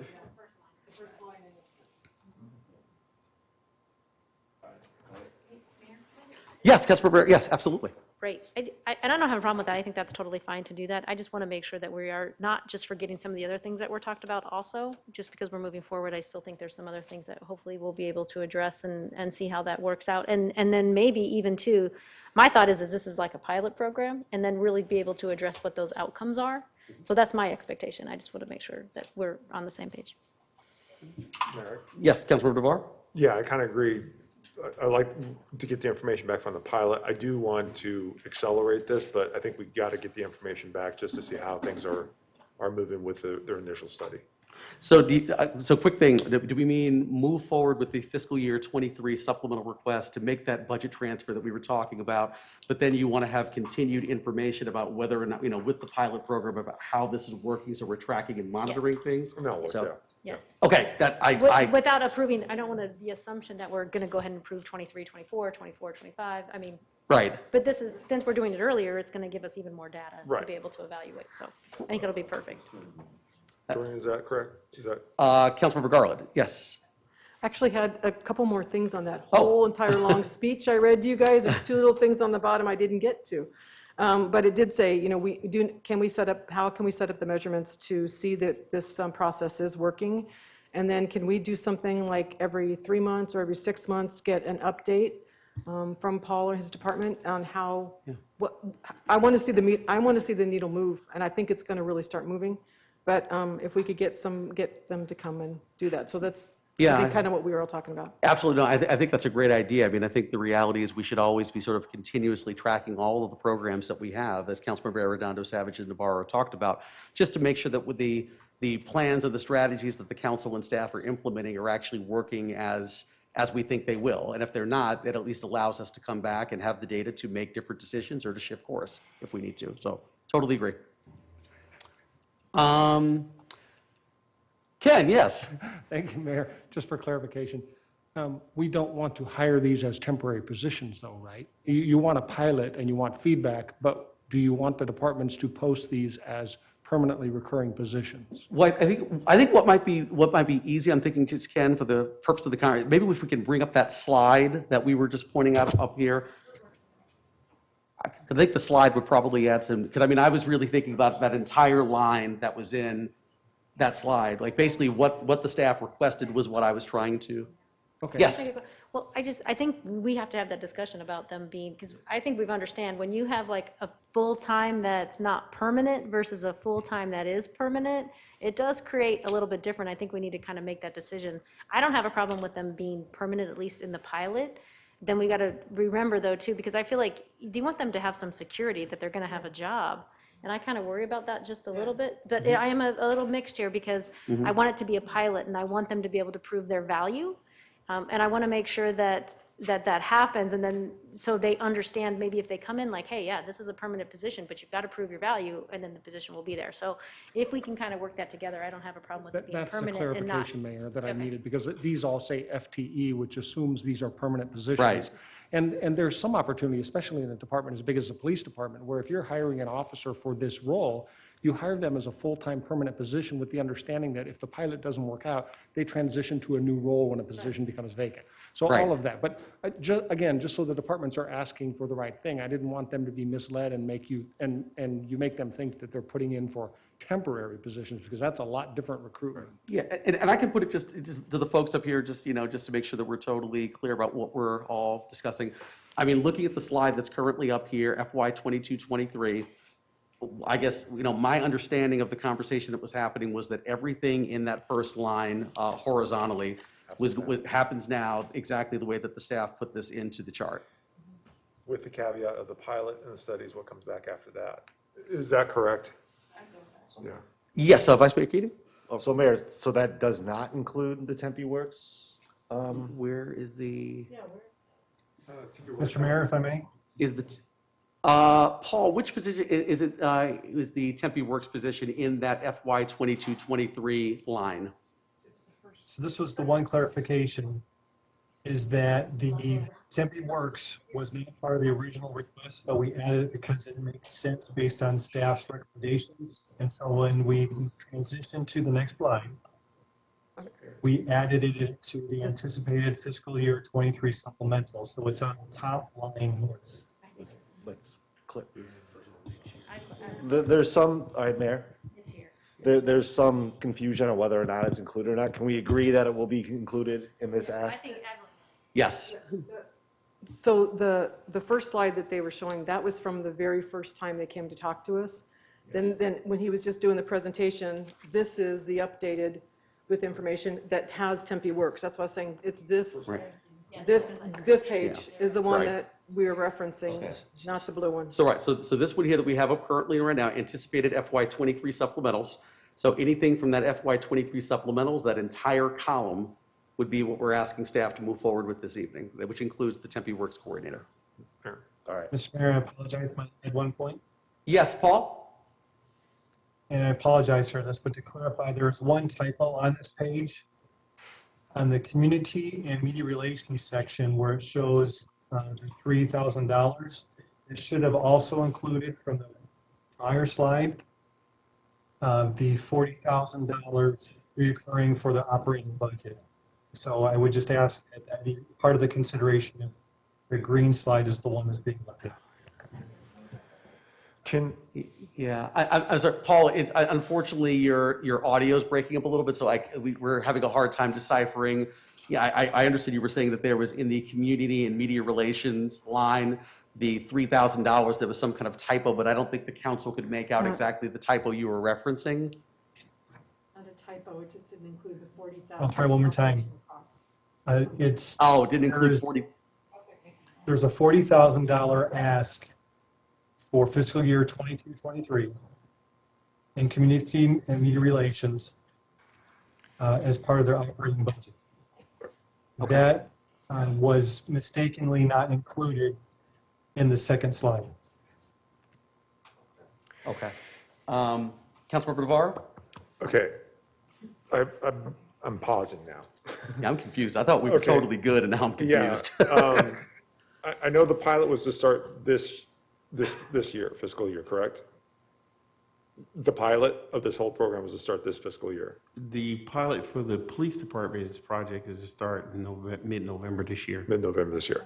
Okay, so there's part of me that wants to do the pilot, and I do want to have this thing accelerated, but I'm now kind of thinking that maybe the plan that's being presented to us for the first phase might be appropriate just to get an understanding, to get, here's the thing that we've done in the past, and I do support this, is we're supporting things very quickly for this fiscal year and not looking at the lineup as we get towards the end, which other things percolate up, and this kind of goes against a little bit of my rush on this whole thing. It just gives me a pause. Yeah. You see what I'm Well, saying? no, and I see what their plan is. I Right. like their plan, and I understand Doreen's ask, because I do think this is I'd say, what did I say?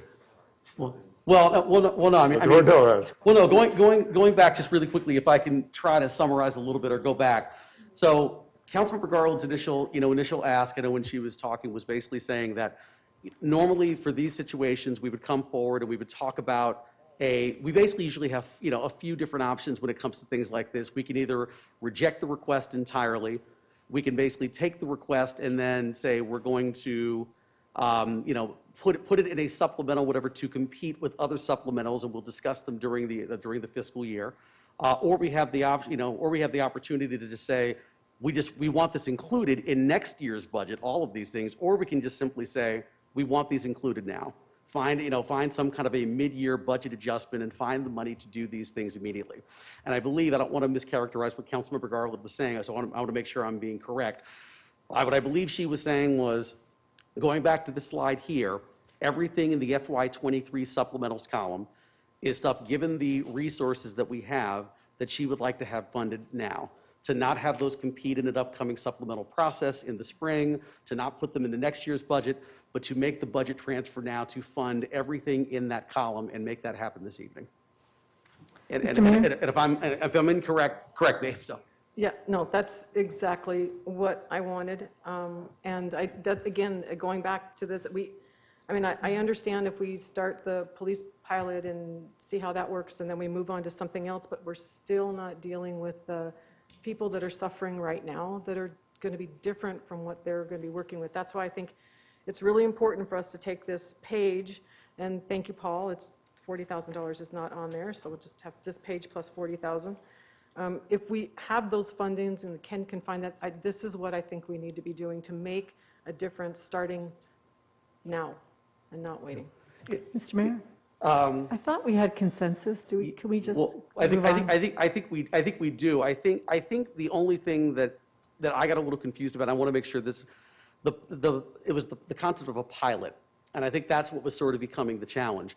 I'm totally fine with the concept, and I don't know if other people are here too, of we put something in place in terms of a new plan, but we obviously make sure every 6 months to come back and monitor to make sure that it's actually working the way that the council intended it to work. I think the challenge is, with the term pilot sort of says that it's a temporary thing, and we're doing this for a year, and then half these positions may just go away. And I think what Ken was trying to say is, based on this column, if you fund this, these are going to be recurring positions that are going to be in the budget each and every year after that. So I guess my perspective was that we fund them, and I thought that's originally what the council was saying, but that we at least make sure that we're coming back and having reports back from staff to ensure that what we're talking about here right now is actually working for its intended purpose.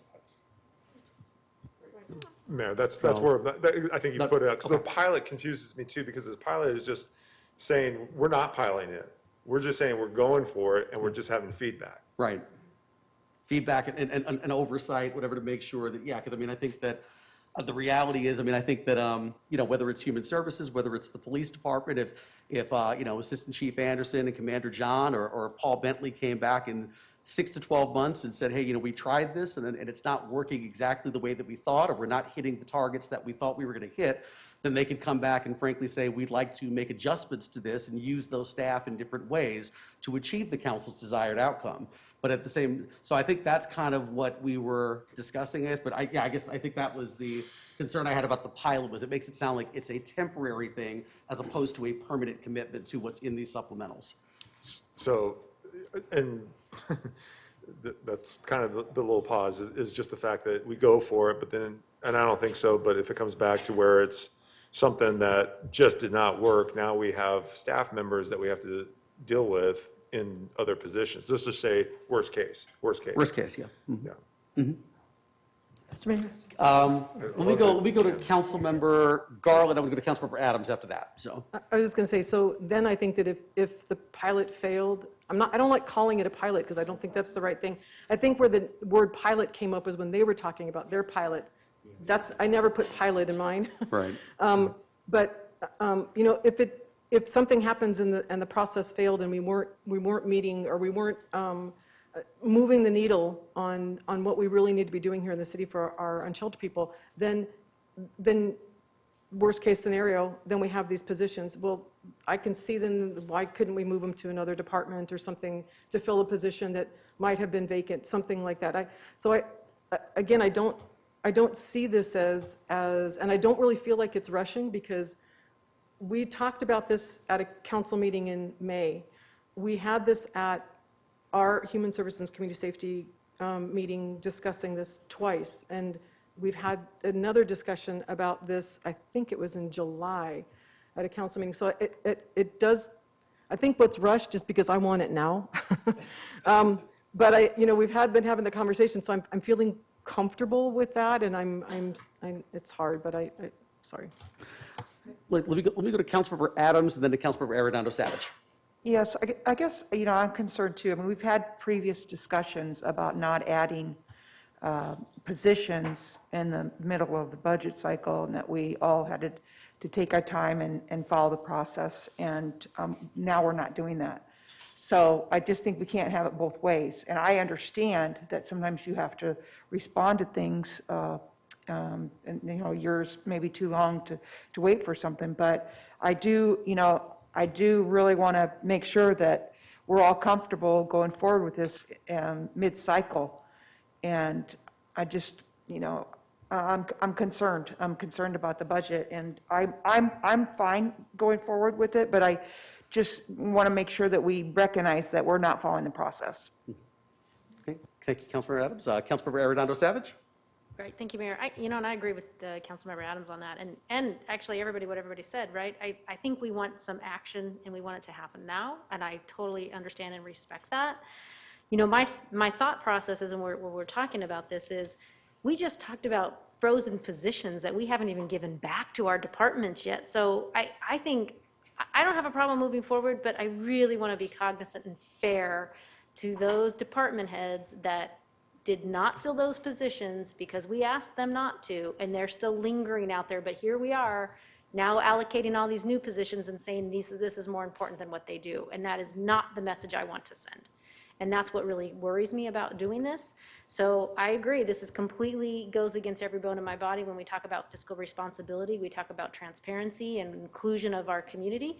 But the one thing I think we did here today is how important it is for us to make a difference when it comes to homelessness and our unsheltered population through the business survey and also the citizen satisfaction survey. But I want to know, what is moving the needle? What does that mean? Does that mean that we have more touches? Does that mean we get more people housed? Does that mean that our point-in-time count goes down? Because honestly, we could touch more people, we could house more people, but that point in time could go up every single year.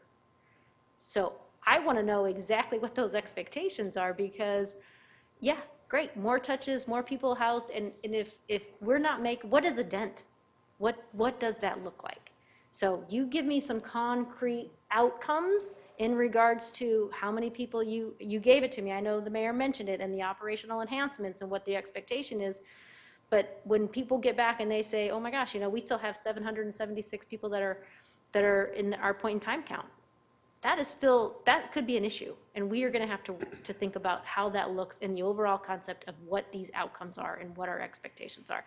And honestly, I don't have a problem moving forward. I just feel like we're being a little hasty and not doing our due diligence and letting Ken kind of go back and work with these guys and saying, okay, hey, look, yes, we could make this happen. I'll bring it back to you next month. This is what it's going to look like.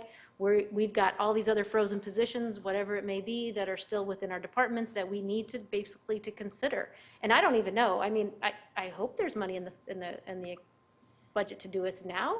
I guess we didn't even really ask Ken. So make it happen, Ken. I don't know if that money's even there. But, I just feel like we are doing a disservice to our department heads that worked really, really hard. And I want to be cognizant of that. I'm not saying I don't want to do this. I just want to try to be as fair as we possibly can to get it done and still, at the same time, ensure that those individuals or those departments that lost some of their positions are going to be able to get them back. Thank you, Councilmember Arredondo Savage. Let me go to Vice Mayor Keating, and I want to try to see if we can wrap up, because definitely I definitely understand.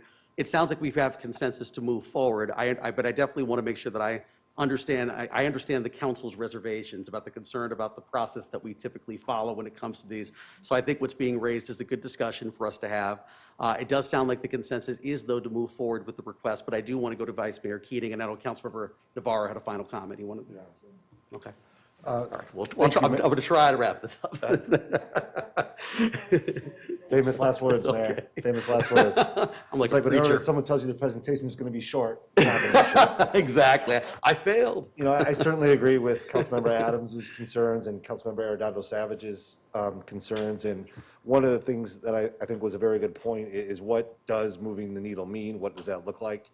And if it is our ask that we do this, and then we have a check-in every 6 months to see how it's doing, I think there should be a point in time count every 6 months.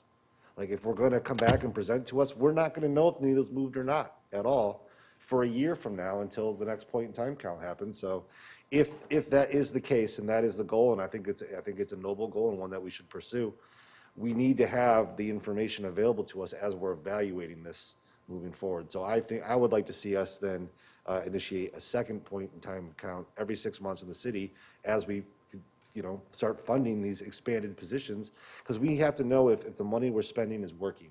And if it's not, then we have to find better ways to spend it to address the problem. Thank you. Thank you, Vice Mayor Keating. Councilmember Navarro? Mayor, just to add, absolutely support the plan, absolutely support what is going on. The thing that gives me pause is the fact, and I know this being in a position of budgets and supplementals, and I'm going through the process right now, and when I know that there's other areas in vital need of everything else, PD included, fire and all this other stuff, it does take a factor of my requests going away because of certain things that happen today. What we're talking about, if you probably think about it, is if we stay on this timeline here versus the timeline we're saying now, you're probably waiting until January to where these positions might get filled and going on in the process versus July 1 of 2022. You're talking 6 months earlier is how I'm seeing it. So I'm kind of thinking that waiting 6 months just to go through a process to get things filled out the proper way is the right way of doing this. This was presented to us with this timeline, and I think, to be honest with you, this is appropriate, and it's also achieving what we need to achieve too. We're just going to be waiting until July 1 to do it. I don't think it's a big, long wait. We still have resources out there. We're still making touches. I know that this is going to be an impact. It truly is. But I think the responsible thing for us to do is to take this timeline that we have right now. July 1 is when it happens. The only question I would have, and I appreciate Councilmember Navarro's comments, my only question about that would be, if we said that we're going to fund this as of July 1st, I could potentially be okay with that, but it would be provided that we're saying we're going to fund the items in this column. Not that we're putting them in the supplemental to compete with everything else, and then things begin to fall out, come May, June. That's my concern. If what we're really talking about is saying, we're just going to, we'll not do the mid-year budget transfer, but come July 1st, all of this will be here, I can probably get on board with that. But I don't want it to compete with everything else, quite honestly. Mayor, to that point, I certainly, I would be okay with that as well, and it would address, some of the concerns we've heard about process. Councilmember Garland? Mr. Mayor. Oh, sorry, Councilmember Cubie, my but- apologies. Sorry, Councilmember Garland. We do have a history of this. We had a mid-year correction, and we had an all-hands-on-deck approach to homelessness. When was it? 3 years ago? We all came together, and so we did approach and address it. We see the growing need. We hear anecdotally and from data that we're seeing an increase in homelessness. And we may actually see still yet another increase in our point-in-time count because we see increasing homelessness. But we need to continue to keep approaching and to me, you've asked staff, go big and bold. What do we need to do? And staff has come to us and said, this is what we need to do. And to say, okay, but we'll do it 6 months from now. It was one thing if we didn't have the funding, we didn't have the money, but we have the funding, and we have to take, I believe that we were in alignment, that we had consensus. We seem to be kind of withdrawing or going backwards.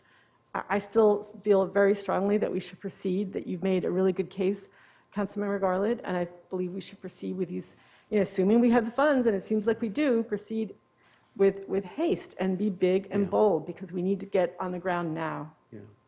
That's my, and I'm going to go to Councilmember Garland, that's my perspective as well, because if we're going to basically say that we're going to fully fund all of these things July 1st, and we have the money now, to me, it doesn't seem like it's making any difference. We're either funding them right now, or we're funding them July 1st. But it's the same situation, and if we have the opportunity to do it sooner, I think the better. But I'll go to Councilmember Garland. It's cold outside. And people sleeping on the street are cold. And we have an opportunity to make a difference to somebody's life today and not waiting 6 months. It's easy for us to sit in here and put projections and dates on things, but it's a human calculation. And I love you, Joel, to death. But I look at this and say, we can wait 6 months, but can the people on the street wait 6 months? 6 more months of me driving to work, and like I said, I'm here 4 days a week, driving to work and counting and seeing the people on the street that I really honestly believe that we can help. And I will do every single thing I can, extra time, volunteering, whatever it takes to make sure that we're successful and that we're making a human difference. And I think waiting, when we have funds, we just had this beautiful projection that made Ken smile. He may not be smiling right now because I'm taking his money. But, you know, he was just saying that we did the right thing earlier. Let's celebrate the right thing that we did by taking care of the humans that we have right now and not waiting until July to help them. That's all I have to say. Thank you. Councilmember DeBar, anything else on your end, or? Okay. Okay. Mr. Mayor? Yes, Ken. When I came up here, I thought you had reached consensus to do the mid-year funding, and I was just going to share with you that these are all annualized numbers, and if we make a mid-year budget transfer, it would be half this amount. It wouldn't be the full year amount. They're estimating the cost of an FTE, we would only be funding it for half the year, so all of these costs would be in half for the current fiscal year. I was going to, a quick question, Ken, too. If you did the mid-year budget transfer, where does that money come from? Well, the general fund cash is sufficient, so then you just need budget authority. Okay. We have a very large contingency in both the general fund, and because we knew we were getting ARPA funds, we have a $23 million contingency, so there's budget authority. Okay. So we have cash and we have budget authority. It's up to you on how and when it gets used. Okay, sounds good. Yes, Councilmember Dora? And just on clarity, though, when you presented earlier, you're talking about moving our public works plant and those things that we have to think about too. And not to say, to be honest with you, this is more valuable than that, but that's something you're going to have to address. Yes, thank you, Councilmember. So we're working on the capital program, and the slide I showed you tonight showed a bunch of cash going to that. Even fixing that, we will still have money for supplementals. This will come out of the money available for other supplementals. Okay. Sounds good. So it sounds like, what Ken is saying basically is that we would take the money out of contingency because we've got ample funds, because he said it, him and Mark set aside money, kind of knowing we were getting all these federal recovery dollars. So the money is absolutely there to do the mid-year budget transfer now. And it sounds like the consensus is to move forward with these FY23 supplementals, everything in this column right now. And Ken will just go about making the budget transfer to make those things happen. Everybody okay? Okay. Great. Thank Mr. you. Mayor? Good discussion. This is Oh, Paul. and once again, I should say, once again, thank you. Thank you to Paul Bentley for the presentation, as well as Assistant Chief Anderson and Commander John. Really appreciate it. And thank you, Ken, for all the clarification on the budget items. Thank you.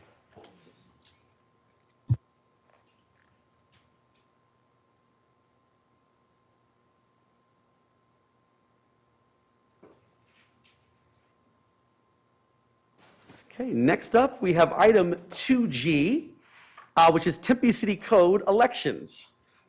And I'm going to go ahead and call upon our City Attorney, Judy Bauman, and our Clerk, Carla Reese. Thank you, Mayor, members of council. Judy Bauman, City Attorney, here with City Clerk Carla Reese. We are seeking council direction this evening to proposed amendments to the Tempe City Code governing elections. Campaign finance section, we are proposing to amend the language of the code to omit the notary requirement for a signed written complaint and to impose staggered penalties for violations. For disclosure obligations, we are proposing amendments that would exclude contributions exempt under state law in the definition of major contribution, and then require additional disclosures, including the name of the candidate or ballot measure, whether that disclosure of whether those funds support or oppose, the communication medium and a description, and the date. In addition, we are proposing some clarifying edits just to verify and make it clear to the public that the Maricopa County Election Center controls designation of ballot centers. We would propose to authorize the city clerk to approve changes to ballot centers in an emergency situation. and then various things like gender-neutral pronouns throughout in reference to ballot centers instead of polling places. Next steps would be stakeholder review. We have sent this to the Tempe Chamber and to NAC, and plan to present an ordinance to the council at public meetings in November and December. We're here to take your direction. Thank you.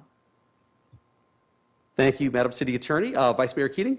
Thank you very much, Madam City Attorney.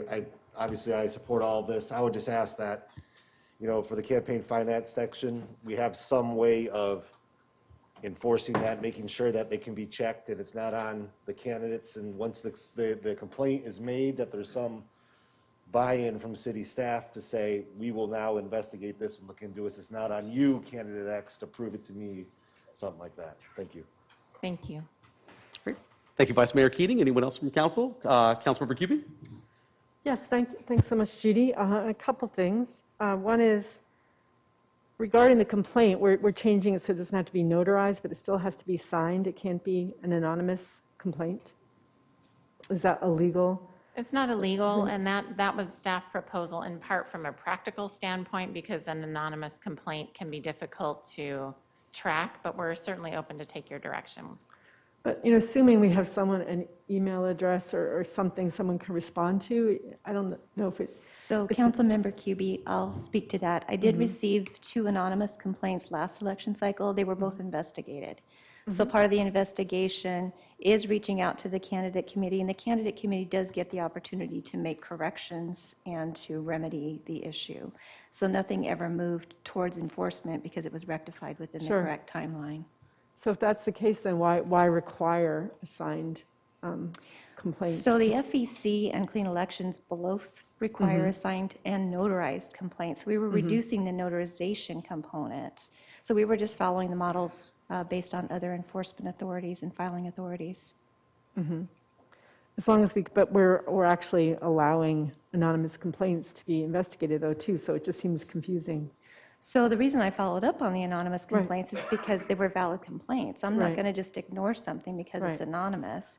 So, but again, it was rectified at that initial level. It wasn't Okay. anything that moved forward for enforcement. Okay, and there was another item that we talked about, and I'm not sure, it doesn't relate to the dark money ordinance.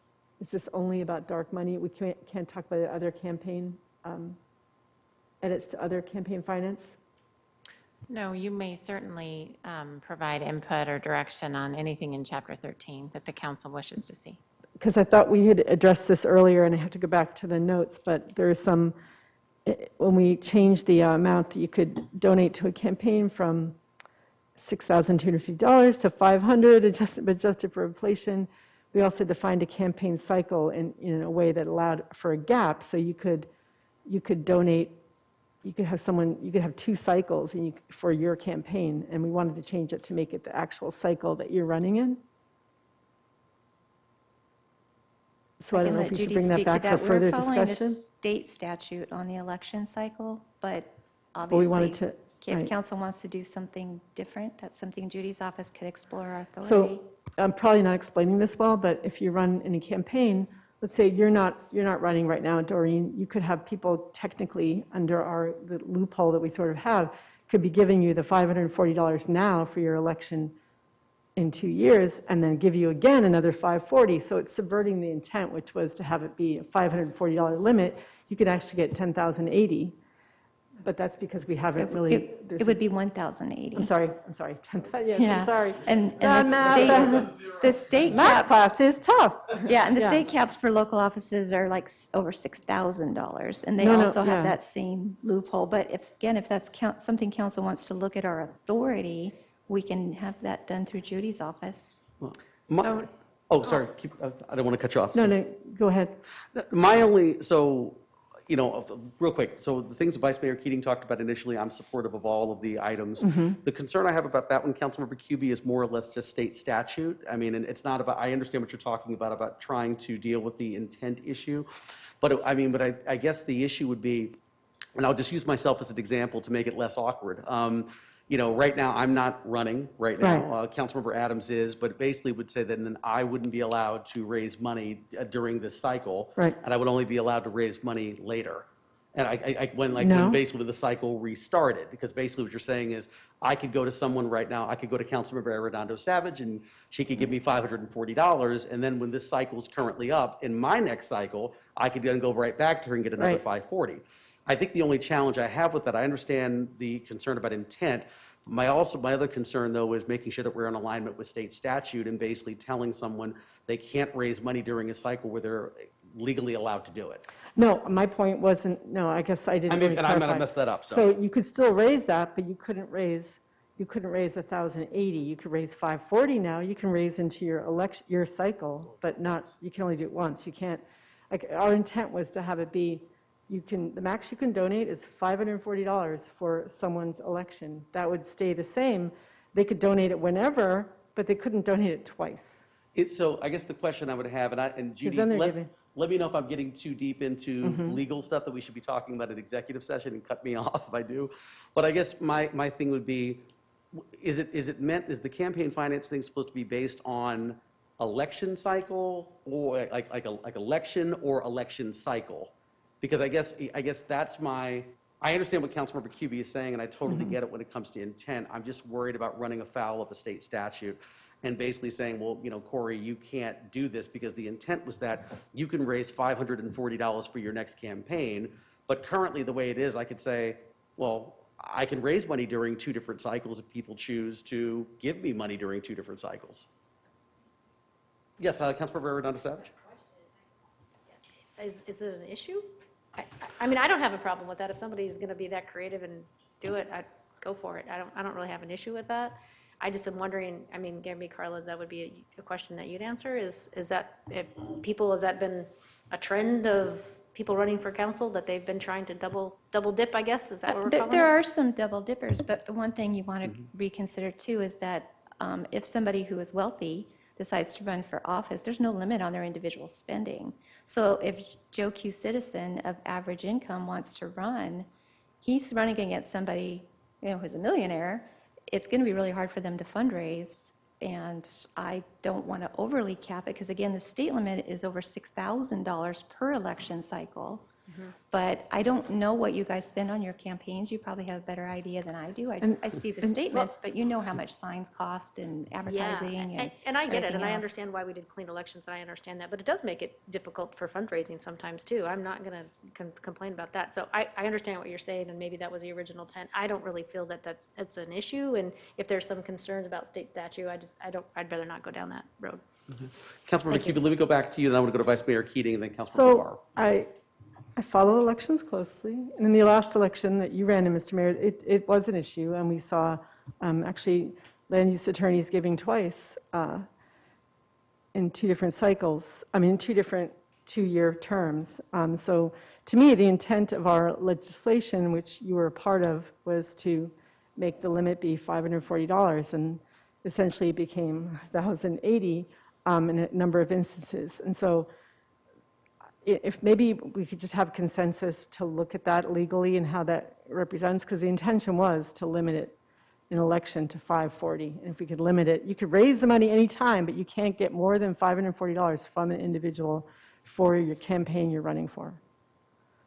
So I'd like to see that just maybe discussed in the, there already is some legal opinion. I think you wrote about it. We could get a refresher on it maybe, given the questions. Sure, thank you. We have looked at the issue of whether or not donations could be restricted to just only the current election cycle, but it sounds like perhaps the discussion is more, someone could donate any time, but the dollar amount would still remain the same regardless of when that donation was made, outside of an election cycle or prior to? Is that Right. correct? I mean, my And I would concern need with to the look at intent, that. with the intent is that it should be 540. If you're running for council 2022, you can raise $540. You shouldn't be able to raise $1,080. Whether it's you raise, or you can start your fundraising years earlier. I mean, most people would choose not to. So like you were saying, Councilmember Arredondo Savage, it wouldn't be a problem. But you're still limited to 540. Okay, I can certainly commit to looking at that specifically, and then also seeing what it might do as far as reporting requirements under state law, because I believe those are tied to election cycles, but that may or may not be an impediment, so I'm happy to look at that and report back to the council. Let me just go around to the Vice Mayor Keating. Generally, I didn't have an issue with Councilmember Kubi's proposal really until our city clerk kind of, I think, made a really good point that it could be a barrier to somebody who's trying to run, who's not already an incumbent and who's not wealthy. And our contribution limits are so low that it's not like $1,000 is going to swing an election if you raise that money over the course of 4 years. I do know what you're referring to when you talk about last election, and I just want to point out that we have a new mayor. So I'm just not sure it's that big of a deal. I don't feel that strongly about it, but I don't know. I'm supportive of all that other stuff. I Thank you. agree with the Vice Mayor. Okay. Thank you, Vice Mayor Keating. Councilmember Navarro? No, I think you said it. I agree with them. I was going to say, if not, just double the limits for that, because we drastically reduced it. Okay. Any other council members' comments, questions? I would just at least like to hear what Judy comes up with. Just be helpful to have some more information. I'm not sure what direction I'd lean on, but I think I'd rather just have some information if we could. Okay. Sounds good. Thank you, Councilmember Garwood. Anyone else? Comments? A Yes, different Councilmember Cuban? issue, and this came up, and I asked the city manager if it was okay to discuss, and he said it was, so stop me if I can't. But in the community survey, we noted 23% of folks were dissatisfied with campaign finance and lobbyist disclosure. So I was thinking that we're entering election time. I think signatures are being turned in this week, right, next week.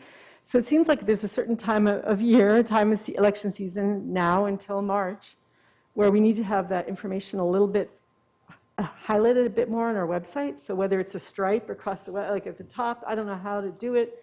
I'm sure Nikki could come up with some good ideas, but we want to make it easier to find the information because you really have to know what you're doing to find the campaign finance report information. And we want to make it accessible. And people have said they're having problems or dissatisfied with that. So I'm hoping we can have council consensus to have a way to spotlight that on our website to make it easier. Sounds good. Yes, Vice Mayor Keating. I'm certainly happy to put any information up on the website. Sure. Yeah, I'm too. Obviously, we want to make everything as public as we possibly can. I just don't feel like this is an issue that I want to go down right now because the point the city clerk made and, just the fact that it's just not, to me, that big of an issue in the city. Wait, this is different. I was talking about this current election and just campaign finance information, people dissatisfied that they don't have access, and because it's kind of buried in our website. Oh, So I just I want see to, what you're yeah, I just want it like a stripe. Right now, it's all COVID, and we're going to have to keep that up, obviously, but we Sure. want to make it easier Like to a find. ribbon or something? Yeah. So, yes, Councilmember Cubie, I'll be happy to work with Nikki's group and get that on the more forefront, and then maybe write a tutorial. We did transition from the old software to the new software, working out some bugs still apparently in the new software. But I will go ahead and create a user guide and try to push that out through Nikki's group so that people can dig into the campaign finance reports and find more information. Lobbyist platform is still moving, but we still have all the information available. It's just a little wonky, but you're right, it's not easy to find. Yeah, and the lobbyist information was not requested on the campaign finance reports, so the first two reports do not include lobbyist information. Those are being amended So right now. That was and I a already have- software problem. Yeah, I already have one report that's come in that's fully amended and another one that's in process, so those will be done shortly.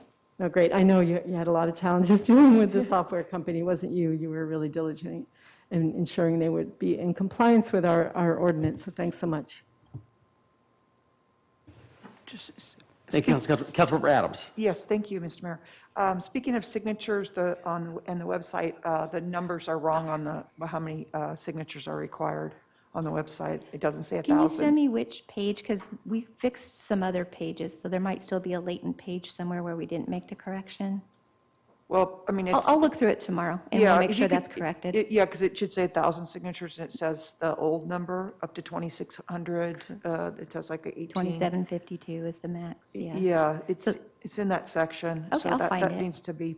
Yeah, that we needs made to be corrections in a resolved. lot of areas, but we might have missed a page. Yeah, and just so, for the record, the computer program is not working well at this time, so we've had all kinds of problems with it. And so I just would encourage, IT to help the clerk's office as much as possible to correct this because the numbers are not accurate. And we haven't been able to do anything to correct it. Thank you. Sounds good, thank you. So let me just do two quick things here. One, it sounds like there's no issue in terms of, Councilmember Cuby's request to kind of in a more forward way, kind of, push some of this information about campaign finance on the website to give people access to more information and not have them click on so many links to get to it. It sounds like everyone's okay with that concept. Yes, Councilmember Adams. I just wanted, for a point of clarification, the numbers as far as the financial reports, those numbers, that's what I'm referring to, it's not adding up Right, correctly. the financial summary fields have been corrected. There was still another bug that was preventing the amendment process. That has also been corrected, and I will let Nicole know that it's supposed to be fully operational, but she's been great. Yes, thank you. So going back to the other issue, though, regarding the contribution limits, whether it's per election or per election cycle. My opinion is what Councilmember Garland's opinion is. I'm happy, but I'll just say this. I'm definitely happy to get a legal opinion to find out whether or not that's actually doable. I'm not sure, though, what I would support, quite honestly. I would need to, frankly, see the legal opinion from the city attorney's office before making a determination. But I don't have a problem seeing the opinion just to see what the options for the council are before making a final decision on this. But I guess I've got to, unfortunately, I hate to put you in the spot, Councilmember Adams, but I've got to go back to you because I'm kind of deadlocked here at 3-3, and I need to just see what your thoughts are about this. Sure, just about, just to Councilmember Cuby's initial point about the campaign finance limits, about whether or not, so I guess the two options really are, either, we're going to ask Judy to get a legal opinion to see whether or not we can do what Councilmember Cuby's requesting, which is to say that, the $540 limit is for your entire election and you can't, collect $540 in two different cycles, or whether or not we're basically saying this is not an issue, whatever, and we should just let this go and move on because it's not that big of an issue. So, and we're not, and therefore not get the legal opinion. So it's either get the legal opinion or don't get it. Oh, I'm not in favor of moving forward with it, no. Okay, all right. All right, so that item will not move forward. All right. Oh, sorry, but the item that we will move forward with is making sure that we will more heavily publicize the campaign finance information on the website. So, but the other item about the other thing, Judy will not move forward with that, so. And then Mayor, Council is fine with the proposed timeline of a first read this month and second read in December? Okay, Yes. Thank you. Thank you. That sounds good. Thank you. Okay. All right, let's see here if I can get caught up here.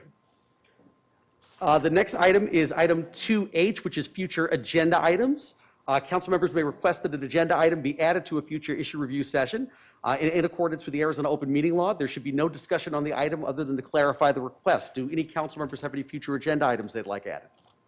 Yes, Councilmember Garland, who was doing a dance over there at the end. Happy dance. So Councilmember Navarro and Councilmember Adams mentioned about the streetscapes and making the streets look nice and all those things. I know that I've been doing the same thing that Councilmember Adams said. I've been walking downtown, getting coffee and being down here a lot. Tripping on I know, bricks? what's that? Tripping on bricks? Tripping on bricks, sticking my heel in a hole that should have been a brick. Yes. So I know that we have a downtown improvement plan, and I was wondering if we could get a status on what that plan is and any additional information on the downtown improvement plan. That sounds good. No, thank you, Councilmember Garland. Yeah, definitely piggybacking off our earlier conversation, and I'm looking at Marilyn DeRosa. Is it possible to bring that item back to us? Excellent. Mr. City Manager, I can just work with you, I guess, to see if we have time to get this agenda item on before the end of the calendar year. If we can, that would be great, but I also understand that our agendas are pretty packed, but it's definitely an interesting item, and it corresponds with something we spoke about this evening, was talking about the downtown streetscape and what it would actually take to really improve that or accelerate it. So. Sounds good, thank you. Okay, thank you. Any other council members, any other future agenda items who'd like added? Okay. Oh, yes, Councilmember Cuby. I do. It's about alleyways. I think that we need to revisit the policy that was never really fully vetted to stop the policy of being able to close down an alleyway. If you have a certain percentage of neighbors that want to close their alleyway, supposedly they own the alleyway, they just need an easement for utilities. Like in the case presented today by the member of the public, I think we need to think about, there's going to be certain cases where where it might be a good idea to close the alleyway. So I think we have to come up with a policy.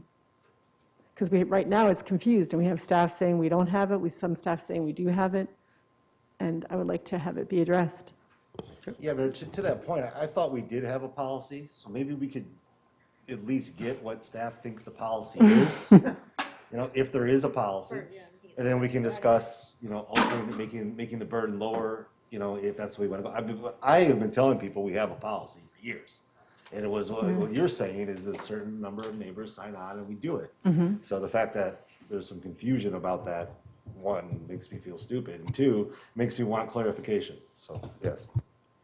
No, I think it's a great idea to get further clarification on the alley policy and frankly have a conversation about that, once again corresponding with another item that was on the community survey that was of interest to residents. So I think that'd be great to have a future presentation about that. Mr. City Manager? All right, any other council members' items on for 2H, future agenda items?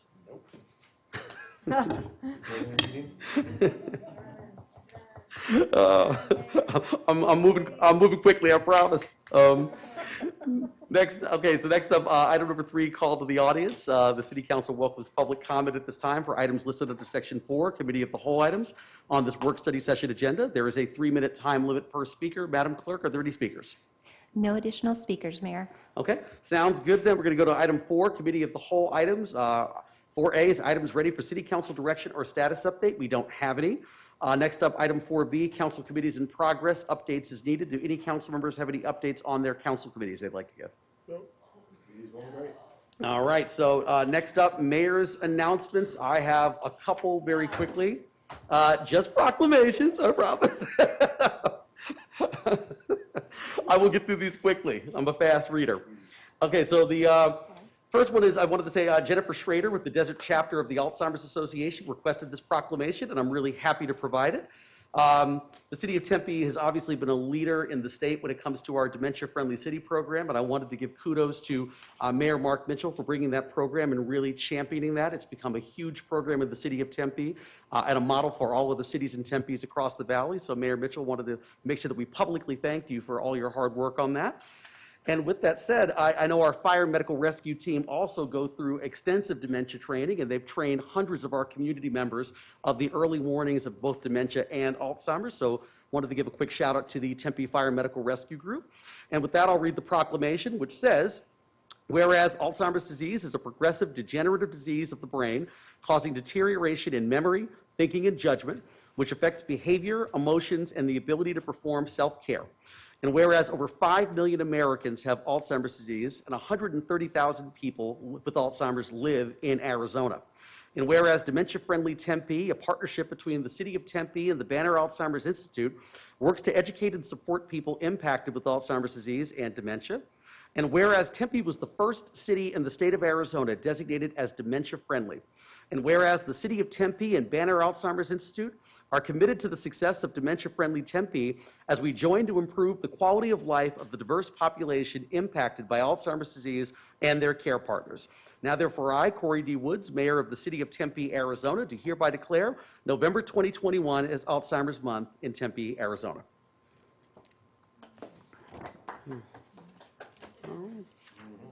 And the next one here we have is for Law Enforcement Records Personnel Appreciation Day. We know that we talked earlier about the tremendous work that the Tempe Police Department does, our sworn officers and our non-badged officers, but another group we should clearly be talking about are the folks who handle records and all of the personnel records that are going on. So I wanted to make sure I could read a proclamation for them as well on behalf of the entire council. Whereas the law enforcement records professionals of the City of Tempe Police Department have worked tirelessly behind the scenes to provide vital services and maintain agency records. Though they are a small group of employees, they field a massive amount of phone calls, over 3,000 calls monthly and 38,000 calls annually. And whereas records personnel assist citizens of Tempe and others in need of information, such as sworn officers, professional staff, and local, state, and federal agencies. Whereas this group of professionals collects, assesses, organizes, preserves, maintains control of, and provides access to law enforcement records that are vital to our democratic legal system and our community, while also maintaining requests, accessing and maintaining criminal history records, and processing over 10,000 public records requests annually. And whereas the goal of the Tempe Police Department is the safety of the Tempe community, which greatly depends on these services and the dedicated professionals who provide them. Now, therefore, I, Corey D. Woods, Mayor of the City of Tempe, Arizona, do hereby declare November 4th, 2021 as Law Enforcement Personnel Appreciation Day in Tempe, Arizona. All right. Next up, we have City Manager's announcements. Mr. City Manager. Thank you, Mr. Mayor, members of council. I don't have anything. I mean, it's kind of a nice fake out. I kind of like that. It was good. So, all right. definitely had me going. The item number 6, the next work study session meeting date is scheduled for November 17th, 2021. And with that, we are adjourned at 9:03 p.m. Thank you very much, everyone.